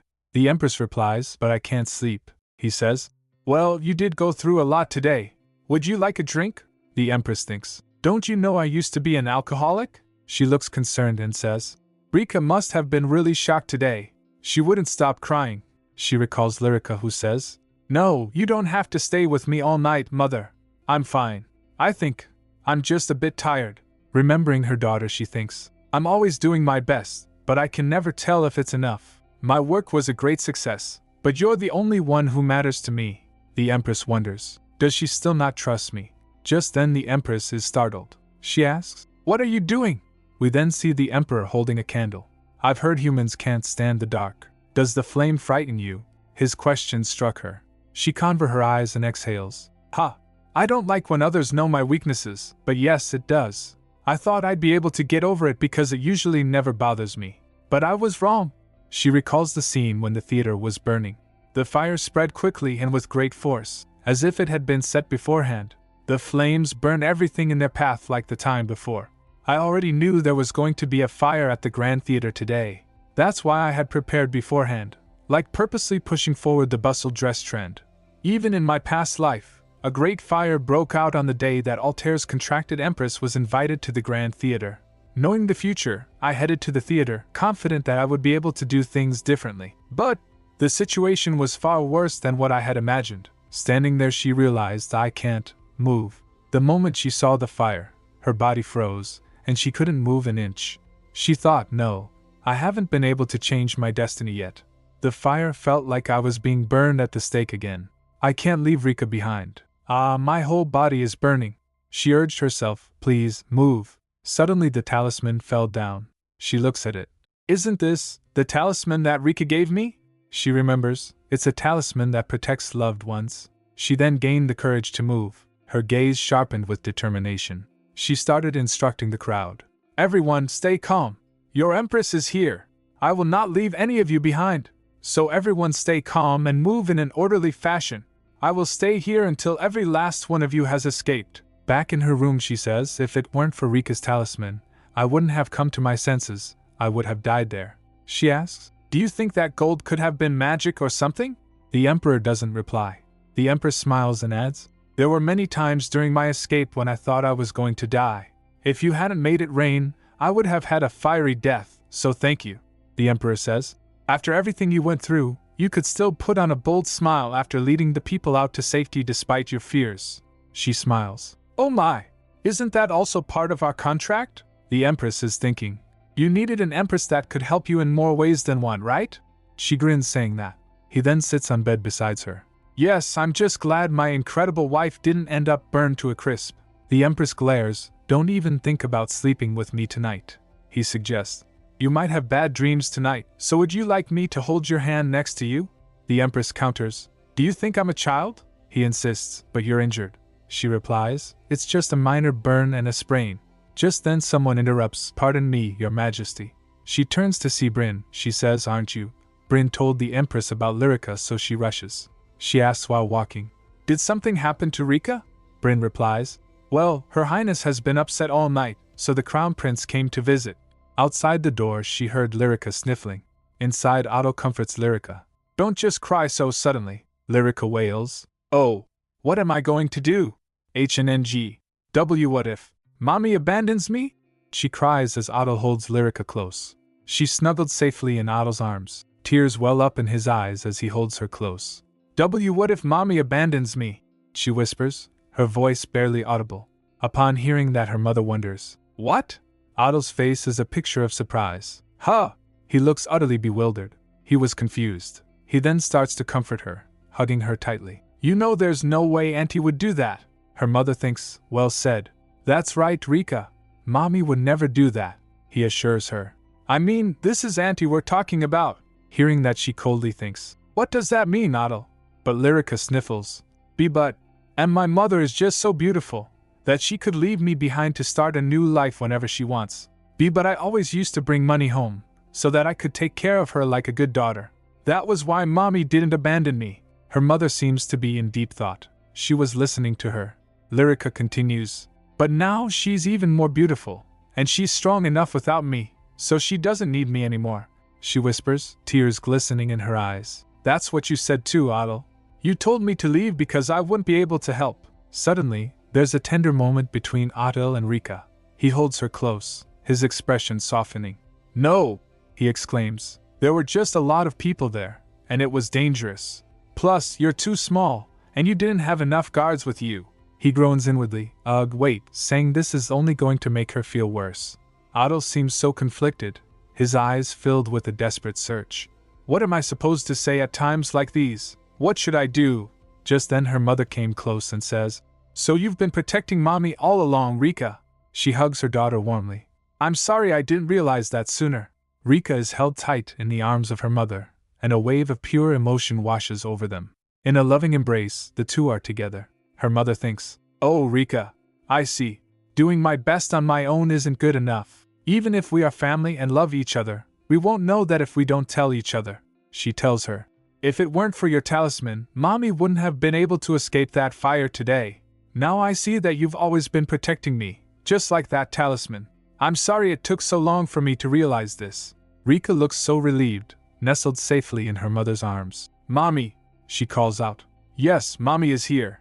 Recalling the past in her mind, she thinks, "Rika, Mommy didn't know just how incredible you were in the past. Because I didn't know that, I mistreated you. Now I realize that there were so many things I could have learned from you. Rika, you have always protected me. So let's continue to protect each other from now on. And let's make sure that this time, we have a happy ending." As Otto slips away, he sneaks off. But then, a voice calls out, "What are you doing?" Otto replies, "I didn't want to disturb Auntie and Rika." The Emperor looks inside and thinks, "I see, it looks like they're having an intimate moment." The mother holds Rika close, and he thinks, "She was so worried before, and now she seems quite relieved. She must be a good parent." "Excuse me then." Otto bows to him. The Emperor asks him, "Why haven't you asked me anything?" Otto gets surprised. "Huh!" The Emperor continues, "I'm sure you have lots of questions for me. You must have been suspicious of your father's uncle you've never heard of, mysteriously appearing one day." Otto replies, "I wasn't." The look of surprise on his face as he remembers something. The Emperor tells him, "When your father came to see me." Upon hearing that, Otto jolts. The Emperor continues, "I told him to leave because I didn't want to see anyone. But he was desperate, so he tried whatever he could to convince me to go with him." A flashback of a past life, his father had said, "I know that you are my ancestor, Great Dragon. Please help me." The Emperor says, "In the end, I promised to protect you until you became the Emperor and was dragged from the desert to this palace. You were quite small as a child. I'm not sure if I've been a poor guardian, but..." He retracts, "Actually, I'm sure I have. But seeing you this grown up," he pats Otto and continues, "makes me proud. So, just like those two, do you have something to say to me as you cry?" Otto smacks his hand away and replies, "I'm not a baby like Rika is. When father passed, he told me to think of you as my new father." The Emperor asks, "Ha! Did he really?" Otto adds, "And you haven't been that bad at parenting lately either, uncle," he says, his eyes filled with a complex emotion. The dragon smiles. "Oh, how strange. I was stabbed in the back by the people I had tried to help, and then I lost everything. The very first emotion I've ever felt was the sense of betrayal. I used to shun humans and hid myself in a corner of the world, but lately, I've been thinking that it's not so bad to be human, after all." Then he entered the room calling her wife. "Lydia, the two are asleep," he says. "They're asleep," Otto says. Then I should go back to my room." The Emperor says, "I will stay here and observe." Otto's eyes widen in shock. "What?" he replies. "Your aunt was in a major accident today. She might suddenly take a turn for the worse, so she needs someone by her side to watch her." Otto questions, "Why you're going to watch her yourself?" He replies, "Why not?" Otto thinks in his mind, "My uncle has never been this kind." Just then in her sleep Lyrica calls out Otto. He gets near her. "I'm sorry, did we wake you?" The little girl is sleepy and drowsy. She extends her hand towards him. She reaches out with a smile. Hee. Otto, hurry." The Emperor wonders, what is she trying to say? Is she in pain? Otto quickly replies, "And no, it's not that. I think she's asking me to lie down next to her and help her fall asleep." He smiles inwardly. Ugh, now he knows I was holding hand and sleeping in the same bed with my little sister at my age. The little boy is embarrassed. Before him the Emperor gets in bed and lay down next to them. Otto panics. "Your Majesty, what are you doing?" The Emperor counters, "What are you doing? You're tired too, aren't you?" He relaxes. "I guess I don't have to stay seated next to them. It's nice to lie down, so aren't you going to as well?" Otto whispers, "I guess so." Lyrica again calls for her. "Otto," he replies, "All right, I will." Is she whining in her sleep? Lyrica is asleep, and Otto is snuggling in beside her. He squeezes her hand, so she giggles, and again she drifts off to sleep. Otto yawns, so the Emperor covers his face and says, "Sleep." While drifting off to sleep, Otto thinks in his mind. Even though we're a family in name only, we are each different people. The way we express and show our love may look different and cause misunderstandings and fears at times, but isn't that fine as long as we have courage? Bran and Bryn brought more covers for them. They quietly puts on them. Otto continues, if we could just be honest with each other, because we're family, we easily get frustrated. Because we're family, we can overcome struggles. And because we're family, we forgive but also don't forgive each other sometimes. He holds her hand while sleeping. Whether we're related, by blood or not, whether we fear the truth, or cause misunderstandings because we are clumsy at building relationships, as long as we can be certain of our love for one another, we can be a family. I'm sure that is exactly how we'll become one. Bryn and Bran left quietly. The little family sleeps soundly together. Later the Emperor opens his eyes. He looks at Lyrica and remembers. I thought I was going to die, but I came to my senses when Rika's talisman broke. It's a talisman that protects loved ones. A bright light shines. I think I'll be able to teach her magic sooner than I thought. Rika sleeps soundly. The next day Lyrica reads the newspaper aloud. Our benevolent Empress understands the plight of the people because she is from the slums herself. All of the injured were the noble ladies who were wearing large and uncomfortable crinoline dresses, and the ones following the Empress's fashion trend were able to move to safety. Lyrica's not looking too happy. This isn't right, she frowns. These newspaper inserts don't even reflect half of my mother's beauty. Just then Aldous appears, and he seems to agree. That's right. The Empress's blonde hair is far more radiant, he says. The Empress says, You startled me. Are you just going to keep popping up like this without prior warning? Aldous explains. I stopped by to give something to the princess. You have something for me? Lyrica asks. He gives her a scroll. An imperial princess should have imperial lands, so here's a letter of appointment. Lyrica and her mother is stunned. The servants is in a frenzy, murmuring. The Empress asks, Alterez, what do you mean? She thinks in her mind. That doesn't apply to an adopted daughter. And why now? What is he up to? The Emperor is thinking. If the child is a mage, she ought to have more power to protect herself. Lyrica looks at her wondering. Huh? And Alterez is smirking. It's nothing special, so just keep it. But, Lyrica stammers. Doesn't that mean I have to rule the land? Wouldn't that make me responsible for the people? Lyrica is realizing the weight of this. Alters looks impressed. Do you know that already? I'm impressed. He pats Lyrica's head. Lyrica groans, annoyed, then turns to her mother. Mother, since I'm too young, could you oversee the land for me instead? I don't know if I have what it takes to take care of this land and its people. Her mother was still lost in thought. She says as she walks forward. She thinks, normally, a princess would be given a distant land in the north that doesn't have much profit. A place like that would be perfect for planting the thing that Yuba brought back from his expedition. The Empress thinks. But ever since he's been back, the noble faction has been more riled up than we had planned. As her mother was busy observing the document, the Emperor whispers to Lyrica. Let's start tonight. Our lessons, I mean. Magic lessons. Lyrica's face lights up. He hands down a note to her. Bring the supplies that I've written down here. I will come pick you up later. Then her mother says, All right, Lyrica, you can leave this to Mommy. Then the Emperor sits beside the Empress. So she asks, But Alterez, why did you have to come to my room to give this to her? You should have officially given it to her in your study. You're acting like a tyrant who's busy frolicking underneath his mistress's dress. The Empress says. Alterez replies, But that's true, isn't it? And kisses her. The ladies in waiting are flustered. Qua? Oh, would you cool off? The Empress chides. Why? This is fun, says Alterez. Lyrica and her maid are watching them. Bryn says, They make such a radiant couple. Lyrica smiles, thinking. They're only married by contract, though. Then Alterez waves goodbye. After he left, her mother says, That reminds me, Lyrica, didn't you have something to tell me? Rika replies, Oh, right. I do, she tells. I'd like to ask Fjord Barat to be my confidant. She remembers that day and thinks, I wonder if Fjord got home all right after that. I was too out of sorts to notice at the time, but I was so thankful and sorry at the same time. I haven't stopped thinking about him.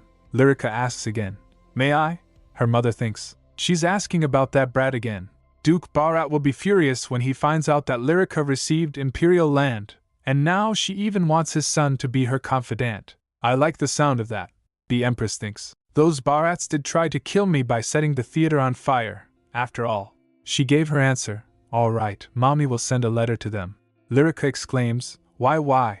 Lyrica's mother says, But Rika, I've already invited someone who I think will be a good friend to you. She'll arrive at the palace soon, so you'll get to meet her too. Wow. She replies, Yes, Mommy? That's great. The Empress says, She's from the wolf family, and I hope you two can become friends after you meet. But you don't have to be her friend just because of me. I mean it. She squeezed her cheeks and continues, You don't have to force yourself to be her friend, so tell me if you find her difficult to deal with. Do you promise? Her mother trembles with emotion and was confused. It wasn't long before she understood what her mother was trying to say. The first word Dire Wolf said were, Princess Lyrica, do you really think you're a talker? Bryn snaps. What a rude thing to say. You had better mind that mouth of yours. Lyrica thinks. Mother, was this what you meant? Lyrica is looking confused. By difficult to deal with? She's a lovely young girl who looks as sweet as cotton candy. Dire Wolf is a knight in training from House Wolf, but despite her lovely appearance, the first words out of her mouth were shocking. She asks, Your Highness, why did you want me to be your confidant? Why me? Lyrica looks aghast. Actually, my mother recommended you, Dire. Dire asks, Her Majesty did? Does that mean your Highness is only willing to be my friend because your mother chose me?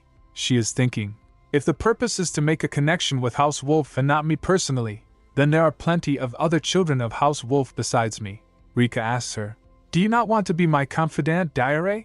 She replies, Do I even have a choice? Bryn gets enraged. But Lyrica calmly replies, You do. I don't want to force someone to be friends with me just because I'm a talker. I don't know what your intentions were in coming here, but you do have a choice, Dire. Lyrica asks, So what do you say? Would you like to be my friend? Dire is hesitant but still asks, Do you think of yourself as a talker, Your Highness? How come? Just then Bryn snaps, Such insolence. You need to watch your mouth, Dire Wolf. But Lyrica stops her, It's all right, Bryn. She tells Dire, It's because His Majesty had acknowledged that I am a talker, and I'm not trying to force you to be my friend because my mother wants it. She giggles, I actually like you, Dire. Dire gets surprised, What? Lyrica thinks in her mind, Every word she's uttered may have been sharp and aggressive, but if I take the time to look into everything she's said so far, it's like this. Who are you trying to be friends with me? Is it because your mother told you to? I mean, you could be friends with anyone, couldn't you? Björn stands there in disbelief. Then she begins, Forgive me for my insolence. I brought up your talker name because, She clenches her fist saying, I'm not a true wolf, she adds. As I said before, if you are trying to build ties between the two families, there are many who are true wolves and not a fake wolf like me. My mother is a wolf, but my father is a Sandar. They never officially married, so I'm an illegitimate child. Dira stares off in thought, her expression somber. The wolf family has accepted me, and no one seems bothered about me being half Sandar, but there are times when I can't help but notice that I am different from true wolves. A vision of other people, possibly wolves, running and wielding swords, while Dira is standing still, her arms at her sides. And I don't want to hide this from the princess. If I do, it would seem like I'm hiding my flaws just to get close to her. Dira, standing tall, asks, Then after knowing that, would you still be all right with me being your confidant? Yes. The single word, full of conviction. Lyrica's voice is gentle. I'm not that familiar with how noble families interact, but I really do like you, Dira. What about you, though? Do you mind being my friend? Dire smiles. I'd like to be your friend too, Your Highness. The princess is flushed, happy. Oh, I see. Dira is watching her with an almost thoughtful expression. Lyrica thinks, She kind of resembles Lat and Pi when she smiles. They're all so cute. I'm so sorry if I offended you earlier. Dira's voice full of sincerity. When I first received the letter about being your confidant, I was a bit angry. I thought, why me? Are they doing this to make me feel like an outsider and make more fun of me? Dira continues, I tend to wear my heart on my sleeve, and my mouth is quite notorious. Bryn whispers to Lyrica, Dire has a special nickname. They call her Diarrhea Mouth. Dire blushes, embarrassed. Oh. The princess stifles a giggle, and then laughs together with Dira. They clasp hands. Then let's meet again soon. Dire agrees, okay. Lyrica adds, That's when I'll tell you about a secret hideout in the Imperial Palace. Dire replies, I'd like that. I think we will become very good friends. The two are bathed in light. Later that night the Emperor asks her, Well then, did you bring the supplies? They were in the Imperial Garden. Lyrica replies, Yes. She was all happy. This is my very first magic lesson. She is holding the temporary pendant she was told to bring. About the pendant you told me to bring. I didn't have enough time to get a proper one, so I brought this temporary one, she adds. I'm getting a master craftsman to make me a proper one tomorrow. Bryn made this one really quickly, she tells. Bryn made this one really quickly. The Emperor replies. That should do then. The atmosphere shifts. The rules of magic are about to be laid down. He gently taps the table as he begins. All right. There are 3 rules all mages must follow. Dishonoring people's hearts, mocking life and death, and tarnishing life are the 3 things that are prohibited. He asks, Is that clear? She nods, a determined look on her face. He then instructs, Good. Then pick up your pendant. She holds out the pendant. He continues, Imagine the path to your heart being connected to it. She thinks in confusion. The path to my heart? He instructs. If it's hard to imagine, close your eyes and try to picture it. Lyrica squeezes her eyes shut. Scrunch, he says. You don't have to close them that hard. She tries hard to visualize. He continues, If this path to your heart were made of magic, what would it look like? It would be made of pebbles. The pebbles lead to a rushing stream, and there would be a rushing stream lightly flowing over it. The pendant glows as it is connected to the path. Lyrica flinches as she opens her eyes. He continues, The first thing you must learn about as a mage is light. You must take the light inside of your heart and send it to the pendant on the path you made. She wonders, What is the light inside my heart? My light is… She remembers her mother's smiling face. A beam of light, shining in a gorgeous display of gold. Then the Emperor says, Tell me when you think the pendant is filled with light, he says in dragon tongue. Airy. Then the girl's eyes light up and a flash of light appears from the pendant. She exclaims, Whoa! It worked! The pendant is now glowing beautifully, but Lyrica flinches. Then, the man's expression is serious as she is finished. He asks, You succeeded, so what's the matter? She hesitates. He pats her and says, Now that you can bring out your light at any time, you can move forward without being afraid of the dark. He gently pats her head. She replies, But still, I think I would have been scared if I were alone. I don't think I could have done that without you here, Your Majesty. But even though it was scary, I think I'll be fine from now on, just like you said. He remarks, That's not a bad mindset either. Then he asks, Do you remember what I said before the lesson? She replies, Dishonoring people's hearts, mocking life and death, and tarnishing life are prohibited. Good. The man continues, Good. The fact that these things are prohibited means that mages are actually capable of doing these things. And there are mages who have done them. That is how incredibly powerful mages were in the past. Lyrica's expression changes, and she raises her fist. I will never do those things. He smiles. Good.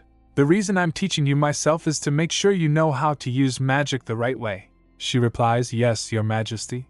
I'll always try to be careful. I swear I won't misuse magic. He rises up saying, Very good then. He reaches out, and Lyrica closes her eyes, as if in a blessing. He covers her eyes with his hand saying, Well, that will be all for today. He continues while her eyes were still covered. Here is your homework. I want you to learn the ancient language by this time next week. Make sure you find out the definition of the word. Airy. You learned today. Just then he uncovered her eyes and they were inside the palace. He continues, The ancient language is required for using magic, so learning it now will be a good idea. And keep the fact that you're studying magic a secret from everyone, even from your mother. She replies, Yes, Your Majesty. He smiles, then disappears. Standing there alone, she wonders, Your Majesty. For some reason, he made a face that was different from usual. It was like he was remembering something from the past, but there was still something else odd. Meanwhile, the Emperor, while walking from the hallway, felt a throbbing pain in his head. Another ache comes on his face. Then a woman's voice is heard.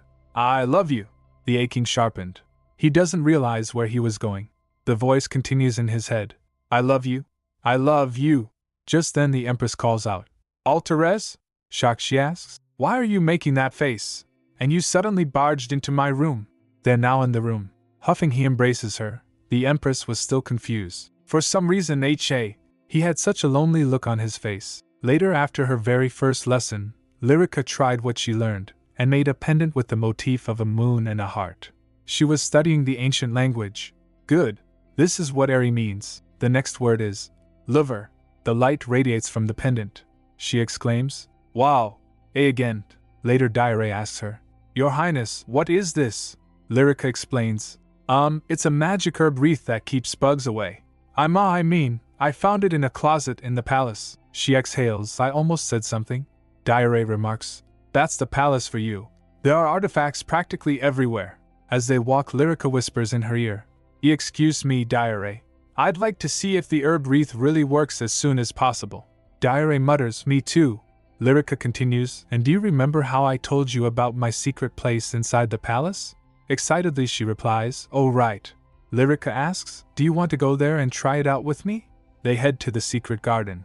The secret garden is absolutely breathtaking, and Daire is positively ecstatic. She can't believe such a wonderful place exists right in the capital, and she's not alone. Lyrica says, Thank you for helping me, Daire. I hope it's not too much hard work. This isn't why I invited you here. Daire exclaims, It's not hard at all. I can't believe there was such a charming little place inside the Imperial Palace. The garden is something special. As Ulling explains, the Imperial Gardens usually have a set layout, but this one's homely feel makes it stand out. Ulling is the gardener of the secret garden. Lyrica says, That's why I like it here too. It's the kind of garden she dreamed of while she lived in the slums. She always wanted a garden like this. Then she asks, Ulling, how should I prune the branches here? She is learning how to tend a garden now because she'll have to do it herself after she leaves the palace one day. Bryn giggles, All you have to do is pick weeds to make this garden look nice, so it isn't that hard to take care of. Daire comments, That's right. It's so rewarding to see the garden looking better right away. The group is working hard, and Lyrica is so grateful. Thank you so much for helping Ulling and me, everyone. Lauv begins, It's no thee. But Daire interrupts him, raises her tools in the air. My pleasure. Bryn also chimes in, Don't mention it. All of them exclaims, Let's do it, everyone. Lyrica takes off, running away. But then she stops, observing the cottage. Ha! She looks inside, and tilts her head in confusion. Just then Bryn instructs, Your Highness, you mustn't use the well by yourself. Lyrica's face is so cute as she listens to what is said to her. Bryn warns her, It may have been repaired, but it's still too big and dangerous for you. Lyrica exclaims, Bryn, the cottage has been cleaned. Bryn asks, Do you like it? Lyrica replies, Yes, it's so pretty. Bryn adds, I secretly had some people renovate it while everyone was tending to the garden. Lyrica smiles and hugs her. Bryn, you really are like a mage. And then, a hearty laugh. Later Ulling explains, Well, time is all that is needed to make a proper garden. All we're doing is helping it grow. Lyrica wants to make it pretty, so she can show it to Otto soon. I wonder how shocked he'll be when he sees the garden's transformation. Just then Daire jumps with joy. Your Highness, do you have another herb wreath? I've been out here all day and I haven't gotten a single bug bite. This is amazing. Lyrica smiles. Let me search the storage rooms again for any extras. Daire replies, Thanks. Lyrica decides, I guess I'll have to make another one for her. Later that night the Emperor questions her. And why do they go through the trouble of making these objects without casting spells directly? Lyrica answers, To conceal the fact that we are mages. He confirms, Correct. That's why we use such items as mediums. After all, anyone can use an artifact. He then shows her a veil and says, A spell has been cast on this crystal so it can absorb sunlight to brighten the night. But you will need a magic circle like this one to infuse magic into it over time. He scribbles down a circle. Lyrica thinks in her mind, Perhaps it's due to the nightly lessons we've been having, but it feels like I've grown much closer to His Majesty. At first, I felt nothing but fear for him. He's the tyrant who freezes and melts hearts, she giggles, but he's very clear about distinguishing between compliments and critiques. And it feels good when he pats my head because his hands are so big and warm. The Emperor is being so sweet, she then says. Come to think of it, you actually aren't a mage, are you? So how do you even know about all of this? He replies, I knew a mage long ago. There is such sadness on her face, so she says, I'm sorry. He asks, What for? She clutches her hands saying, It felt like I reminded you of a bad memory just now. She remembers, that was the same expression I saw on his face before. He asks, Did you ask me that on purpose just to irritate me? She quickly answers, What? No. While scribbling he replies, Then it doesn't matter. If I didn't want to answer you, I wouldn't have done so in the first place. And if anyone else had asked, I would have given them a good beating whether it was intentional or not. But you're special.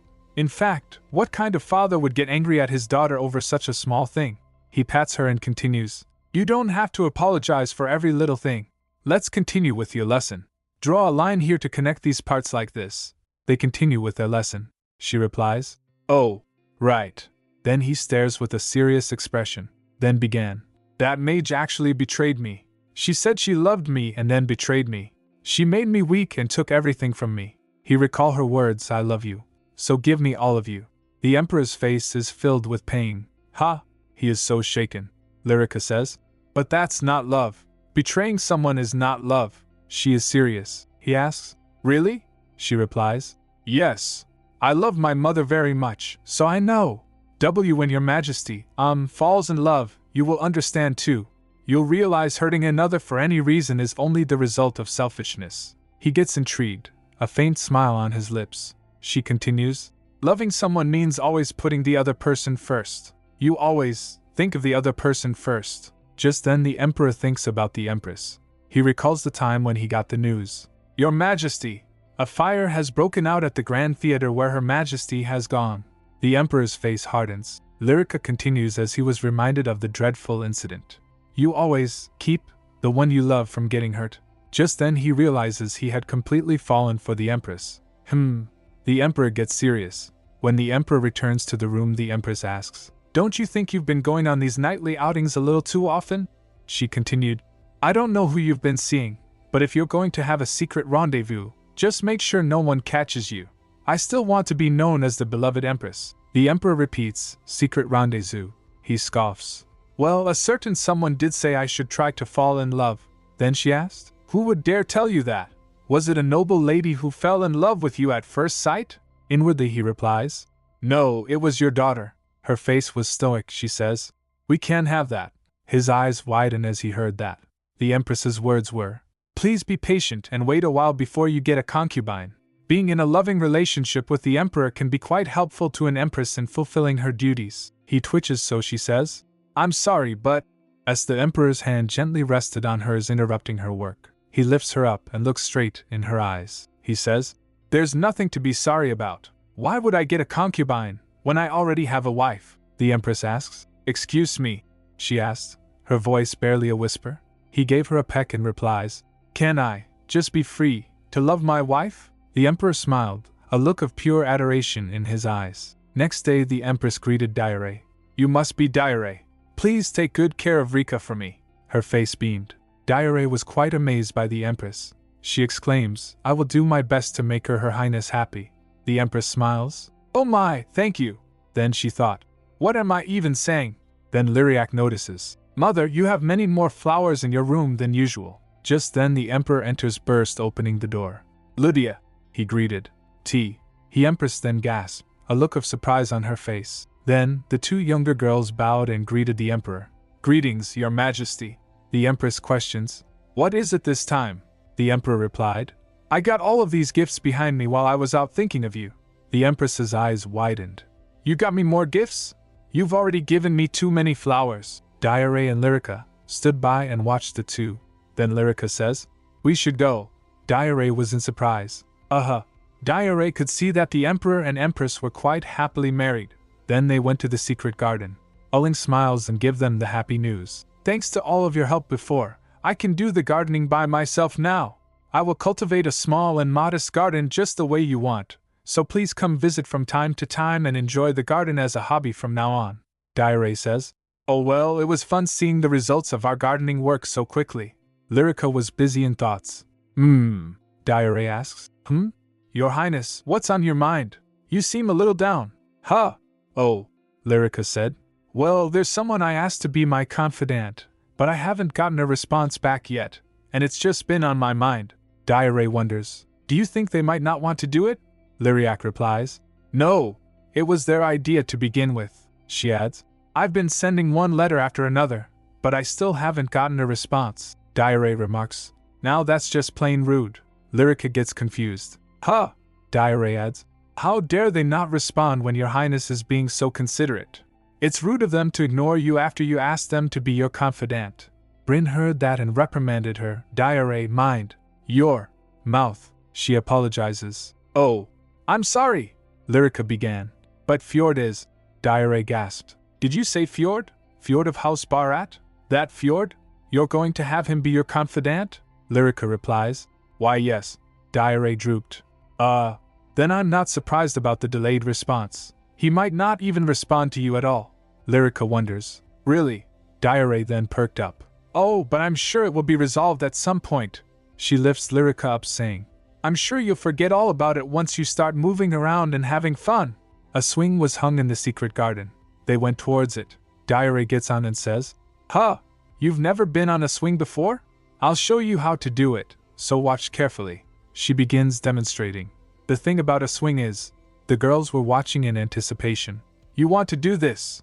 Bryn and Lyrica were excited. Bryn remarks, She's so good. Lyrica agrees, She is. As Diare swings forward and backward, she glides higher and higher. Lyrica says, She's really good. Then on a big swing Diare laughs and jumps from the swing, spinning and rolling in the air. Then with a slam she lands on the ground. She beams, Now that's how you have fun. But Bryn ordered, Take her away. Lauv nodded in agreement. As Lauv was dragging her away she groans, Come on, this is how everyone in House Wolf plays. Lyrica gets on swing and Bryn says, I'll gently push you, so just be careful. Lyrica replies, Okay. Bryn pushes Lyrica on the swing. Then Lyrica continues swinging forward and backward all by himself. She exclaims, Wow! She glides forward and backward. She experiences a rush of wind in her hair and an expansive, sweeping view of the garden. Everyone waves at her. Lyrica was seen, laughing in pure joy. Ahahaha, she said. This is fun.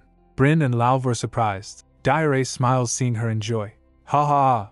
Diare smiles. This is so much fun. When I'm with the princess, I don't have to hold back at all. I don't have to try hard to seem normal to other people, because Her Highness sees me for who I am. Now I always want to protect my little princess. Later it was evening, they were heading back. So Diare says, Your Highness, regardless of what I said earlier, it is true that you have extremely few confidants. Normally, you'd be swarming with them. I would prefer to have Your Highness all to myself, but I will still support you in everything you do. Then mischievously she adds, But don't you think having a Barat as a confidant might be a bit difficult? Lyrica thinks, Despite what Diare said, I don't think Fjord would fail to respond without a good reason. Just then Lyrica gelled something in her mouth. Huh! Bryn was concerned. What's the matter, Your Highness? She replied. My tooth feels strange. Bryn realizes. Aha! Your tooth must be loose. She explains. Your new teeth are starting to grow in. You'll have to pull out the old tooth for a pretty new tooth to grow in its place. It might be a little too soon to pull it out right now, but you should be able to pull it out painlessly by tomorrow. Lyrica asks, Really? Bryn replies, Absolutely. Just then Lauv notices someone near the bushes. The Empress then bumped into a rock. She saw Fjord sitting near the bush. He was sitting behind a bush. A look of worry on her face, she asks, Fjord. Fjord is standing, bathed in a fiery sunset. Oh! She exclaims. She rushes. Fjord? Are you all right? He rises up saying, Yes, I'm fine. Have you been well, Your Highness? She replies, Yes. The little girl's gaze is fixed on Fjord, her eyes wide with a mix of affection and anticipation. Wait, have you been waiting for me here? Fjord's voice is soft as he responds. Just for a little while. He reaches out for her. What's wrong? Did something happen? Her eyes are filled with concern as she reaches out to him. Fjord tells her, No, everything is fine. Then, a wave of shock washes over her face. He's burning up, she cries out. Fjord, let's go to my room right now, and I'll call a doctor. But Fjord interrupts, freeing his hand. No, thank you. I said I was fine. He falters while saying, I appreciate you allowing me to be your confidant, but the Duke is strongly opposed to the idea. I especially feel bad because it was my idea in the first place, but I don't think it's going to be possible. Then the little girl's voice cuts through the tension. That's fine with me. You don't have to be sorry. More importantly, have you seen a doctor yet? Fjord looks down, his expression unreadable. You're fine with that? He asks. Lyrica looks at him with genuine concern. Huh? He asks again. Are you truly fine? Suddenly he grabs her hand and questions. Are you sure you're fine with that? He asks. His eyes were intense. The moment then explodes into a chaotic intense energy. Lyrica heard the danger beep from him. Step away from the prince. Loud voice booms. He rushes to apprehend him. As his hand was about to reach Fjord. Fjord saw that, He counters and grants his hand in return. He glares at Lauv and kicks him with his power. Lauv went flying away and tumbles to the ground. Fjord's eyes are glowing. A powerful force is unleashed. A surge of energy disturbs the surrounding. Lyrica continues hearing the beat from Fjord. Fjord's face was burning red. Fjord looks at the little girl, and sweat falls down his face. Lyrica is struggling to speak. Lyrica cries out his name. Fjord! She puts her hand on her face, almost slapping him. He came back to his senses. His power calmed down. The surrounding air quieted down. She looks at him, eyes etches with worry. Then he passes out and flops to the ground. He was breathing heavily. Fjord is lying on the ground. Lauv approaches him carefully. He observes, I think he fainted. Let's, Lyrica says, take him to the cabin. She wonders, what was that? Something was different about him. She can't help but feel a strange unease. Something was odd, she thinks. The scene shifts to a distant view of the palace. They arrive at the cabin. Bryn asks, are you sure we should have brought him here? Lyrica replies, yes, I don't think it would be a good idea for him to be seen right now. And it's not like we could have just left him outside. She thinks in her mind, if Otto finds out I brought Fjord into the secret garden he gave me, it would make him really mad. She says, we can't let him into the White Dragon chamber or leave him outside, so this is our only option. So Bryn nods. Then Lauv says, I smell blood. Lyrica asks, what? Lauv tells, his body is covered in scars, and there are both old and new ones, as if he's been tortured. Bryn suggests Lyrica. Don't look, Your Highness, Bryn says. I'll go bring some ointment and gauze. Has he received first aid? Aye. Lauv replies he appears so, but his wounds need to be disinfected, and the bandages replaced. Bryn says. Then Lyrica asks, isn't Fjord Barat a person of high status? Who could possibly hurt him like this? She asks. Oh, do you think he got hurt while sparring? Lauv hesitates. No, these are not sparring wounds. The little girl looks down, her expression a mix of shock and horror. Then, the only one who could do something like this to the heir of House Barat would be, she says.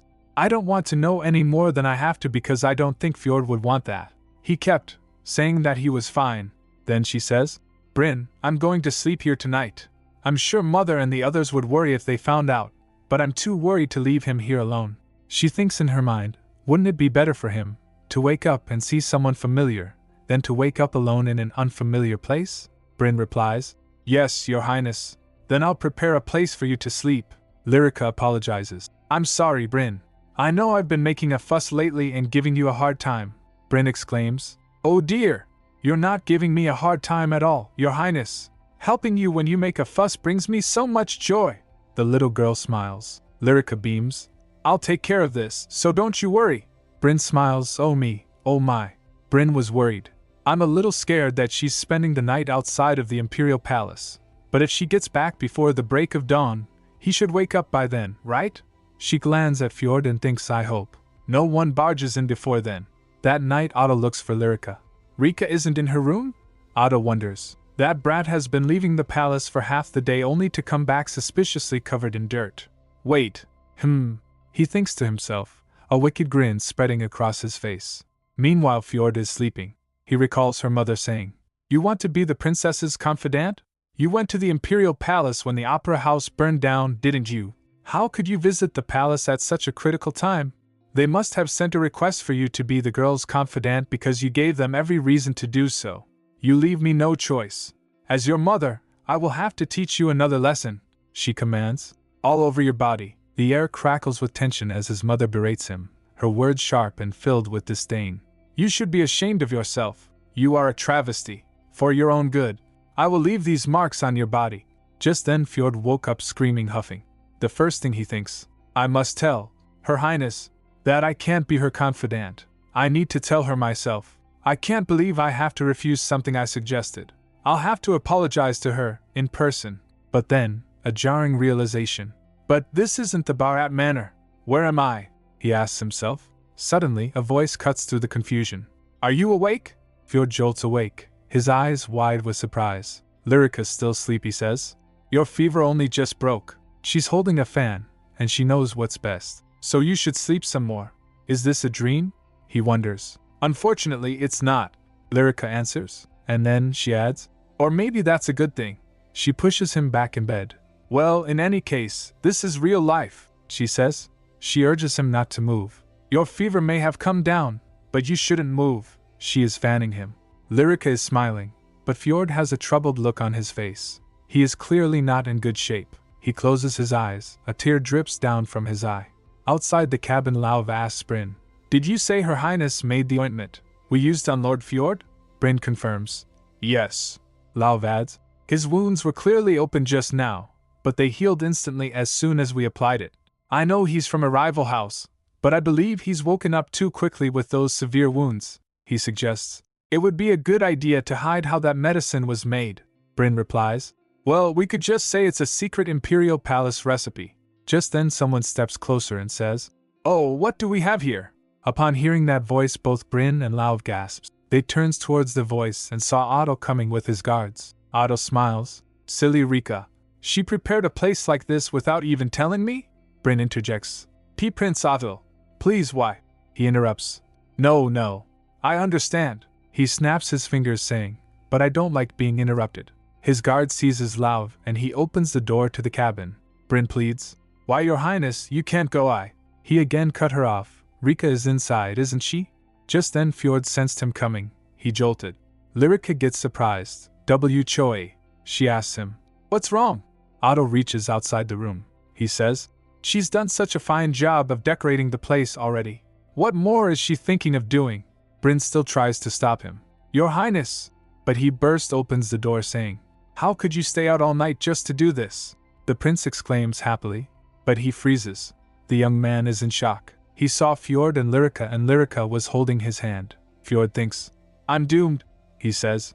Otto yells, "You!" He gets furious, he shouts, "What is this bastard doing here?" He lunges forward, but Lyrica tries to stop him. "Adil! Wait!" He grabs onto him. "Move aside!" Adil shouts, but Lyrica says, "I'm sorry, but you should listen to me first, okay?" Fjord, seeing this, thinks in his mind, why does the crown prince always show up at times like these? But I don't think I should do anything because it might put the princess in a more difficult position. Adil yells, "I said move!" He swings his hand and accidentally whacked Lyrica away. She fell down. "Oh!" Bryn rushes to her. "Princess Lyrica!" Her tooth loosen and fall out of her mouth. Blood also drips from her mouth. Adil and Fjord stands there watching. She coughs and the blood drips. Seeing that, Fjord jumps towards her, pushing Adil away. He asks her, "Are you alright?" Just then Lyrica realizes, I was going to pull out my loose front tooth today." She remembered Bryn's word. "Your tooth must be loose. You should be able to pull it out painlessly by tomorrow." She thinks, looking towards Adil. "Don't worry. This is all just a misunderstanding." She waves her hand, stammering, I'm fine." But more blood trickles down. Fjord calls out, "Why, Your Highness?" She tries to say, "It's not like that, hear me out." Fjord gets angry. He shouts, looking towards Adil, "How could you be so violent?" Lyrica worries. "Wait, you've got it all wrong." Adil trembles in rage. The words are choked with emotion. He clutches at Fjord's collar, gripping it tightly, his voice rising in anger. "It's all your fault." Meanwhile, Bryn tends to Lyrica. "Your Highness, bite down on the gauze harder." She replies, "Okay." Fjord is also furious. "You're the one who hit her, not me." He also grabs Adil's collar. Bryn exhales. "I can't believe this was how you lost your first tooth." Smiling sweetly, Bryn thinks, "But as long as Your Highness isn't hurt, it doesn't matter to me." While Fjord and Otto were shouting at each other, Lyrica thinks hard what to do in this situation. Love pops up in his head. "I would like to be Your Highness' sword." She gets the idea. "Aha!" She calls out, "Love." He opens the door and enters the room. He saw Fjord and Otto grabbing each other. "You have gone too far, Your Highness," his voice laced with warning. He looks towards Lyrica with worry. "Is Her Highness all re-?" He trails off in shock. The little girl is smiling brightly, but one of her teeth were missing. He realizes. She lost a tooth? His expression turns heavy with concern. "A tooth doesn't fall out that easily without substantial force. That means my master was met with that much blunt force," he concludes. "I could have lost my little master for good." The man looks shaken. He gets enrages. "I barely managed to find her." In fury, he was about to turn mad. Lyrica gasps and Bryn realizes the gravity of the situation. She is terrified, her eyes wide with fear. The man, his eyes glowing with an eerie blue light, prepares for something. Just then Lyrica jumps forward. "Love!" she shouts. "Love Wolf, I'm fine. I wasn't attacked, so calm down. Don't you remember Bryn and me talking yesterday? My tooth fell out because it was time." He calmed down. "Oh." The little girl smiles with a bloody mouth. "You must have been surprised too, Otto. It was already loose, so that's why." Spurt. Again blood is everywhere, she adds. "I mean, why are you all so tense? I really am fine." Then turns to Lauv. "And calm down, Lauv," she then explained to everyone. Bryn comments, "But if that didn't just happen, your tooth wouldn't have fallen out either, Your Highness." That stuck like a stab to Otto. Lyrica thinks for a moment. In that case," she points towards Fjord and gestures him to sit on a chair, and then points towards Otto to come, follow her. Bryn clapped at her, how she handled the situation. The scene shifts to a night view of a house. She took Otto outside and says, "Aio, I'm sorry, Otto. Aio uik die pahe, and aio ui hior bu broke emir. I know you like this place, and I know you hate Fjord, but I brought him here anyway." Otto asks, "Why is it always you who apologizes?" He adds, "I gave you this place, so you can choose whoever you want to bring here." She replies, "I chalfiani. It's not completely mine. Didn't we decide to share half?" He points out, "Well, you still have the right to bring whoever you want here." The man sighs, "Why are we even fighting over this? That's not what I wanted to say. But your apology is making it harder for me. I mean, what I really want to say is..." He then asks her, "Why aren't you telling me to apologize?" He grabs the gauze in her mouth, and then she blinks, and she's shocked. "It's okay to get mad at me," Otto says, his face filled with worry. "Even if it was an accident, I shouldn't have hit you like that, and I..." The words got stuck in his mouth, he says internally. "I never meant to hurt you." He pouts. "You're the one who got hurt, so stop apologizing like a lowly commoner." Just then he realized he shouldn't have said that. "Oops." Lyrica begins. "What was that, U% and $#?" She spit out the gauze from her mouth, so Otto flinches in fear. Lyrica shouts, "I'm not ashamed of being a commoner before, and I have never kowtowed to anyone either. It did hurt when you hit me, but weren't you shocked too, Your Highness?" She continues, blood still gushes out from her tooth place. "I could tell you were taken aback, and it was time for my tooth to fall out anyway. Besides..." Spurt.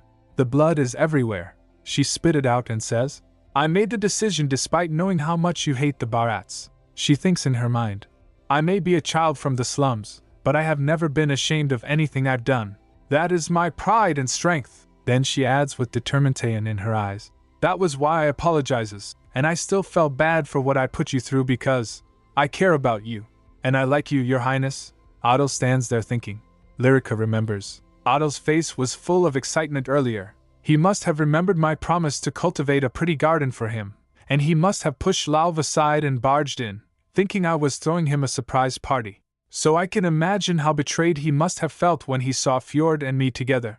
But still, Otto got mad at Fjord first, not me, and I know that's because he cares about me too. Then she grabs his hand and says that's why. "I'm sorry," Otto huffs then says. How can you say something like that so easily? Saying you care about someone is like showing them your weakness. That will only make it easier for people to take advantage of you and hurt you. But you..." Just then a thought sink in. "Come to think of it, I haven't been using her proper title," he says. "I'm sorry." So she smiles warmly. "I will accept your apology for now, Your Highness." He panics inside. "Gah! She's mad at me." The sun was about to rise, Otto asks. "So, what do you even like about that prick anyway?" She replies thoughtfully. He's really handsome and he can get really well." Otto asks, "So it's just his face?" Then he thinks aloud. "But then again, what do Barats have to offer other than their good looks?" Lyrica retracts. It's not just because of his face. And I guess he's just been weighing on my mind lately." She clears her throat. Otto concludes, "So it is his face." Lyrica denies, "No, it's not. Besides, my mother is the most beautiful person in the world." Otto was left speechless. Lyrica adds proudly, "So I'm not one to fall for just any handsome face." Otto thinks, but wait, he isn't just any handsome face. He felt shudders. A few days later, the sunlight streams down, and a building seems to radiate a heavenly glow, as if a spotlight is shining directly on it. Then, there's Rika, and she's got a very important question. "Is it true that if I throw my old tooth up on the roof, A bluebird will take it away and help me grow a pretty new tooth? Ah, her mother agrees. Yes, of course. The Empress looks so content and peaceful. Ha, this is so healing. A tear of happiness drips down her face. She thinks in her mind. Lately, Alterez has been bringing me strange poems and talking nonsense about love and whatnot. She explains that he even brings her jewelry boxes filled with jewels he picked out himself. But the gifts don't stop there. Not to mention bouquet after bouquet of flowers. The Empress is clearly not impressed, as a wave of frustration comes over her. It's all been so tedious. But the Empress then adds, the strangest thing about all of these gestures is that he has such good sense, a sultry voice, and a handsome face, that it's been rather pleasant. Back to the tea party with Rika and her mother. But mother, are you sure you have the time to spend with me? Rika asks her. She adds, I heard you've been incredibly busy lately. Bryn tells me you've started several different businesses. The Empress agrees. Oh my, that is true. She continues. If I am going to continue to protect you, Rika, I need power.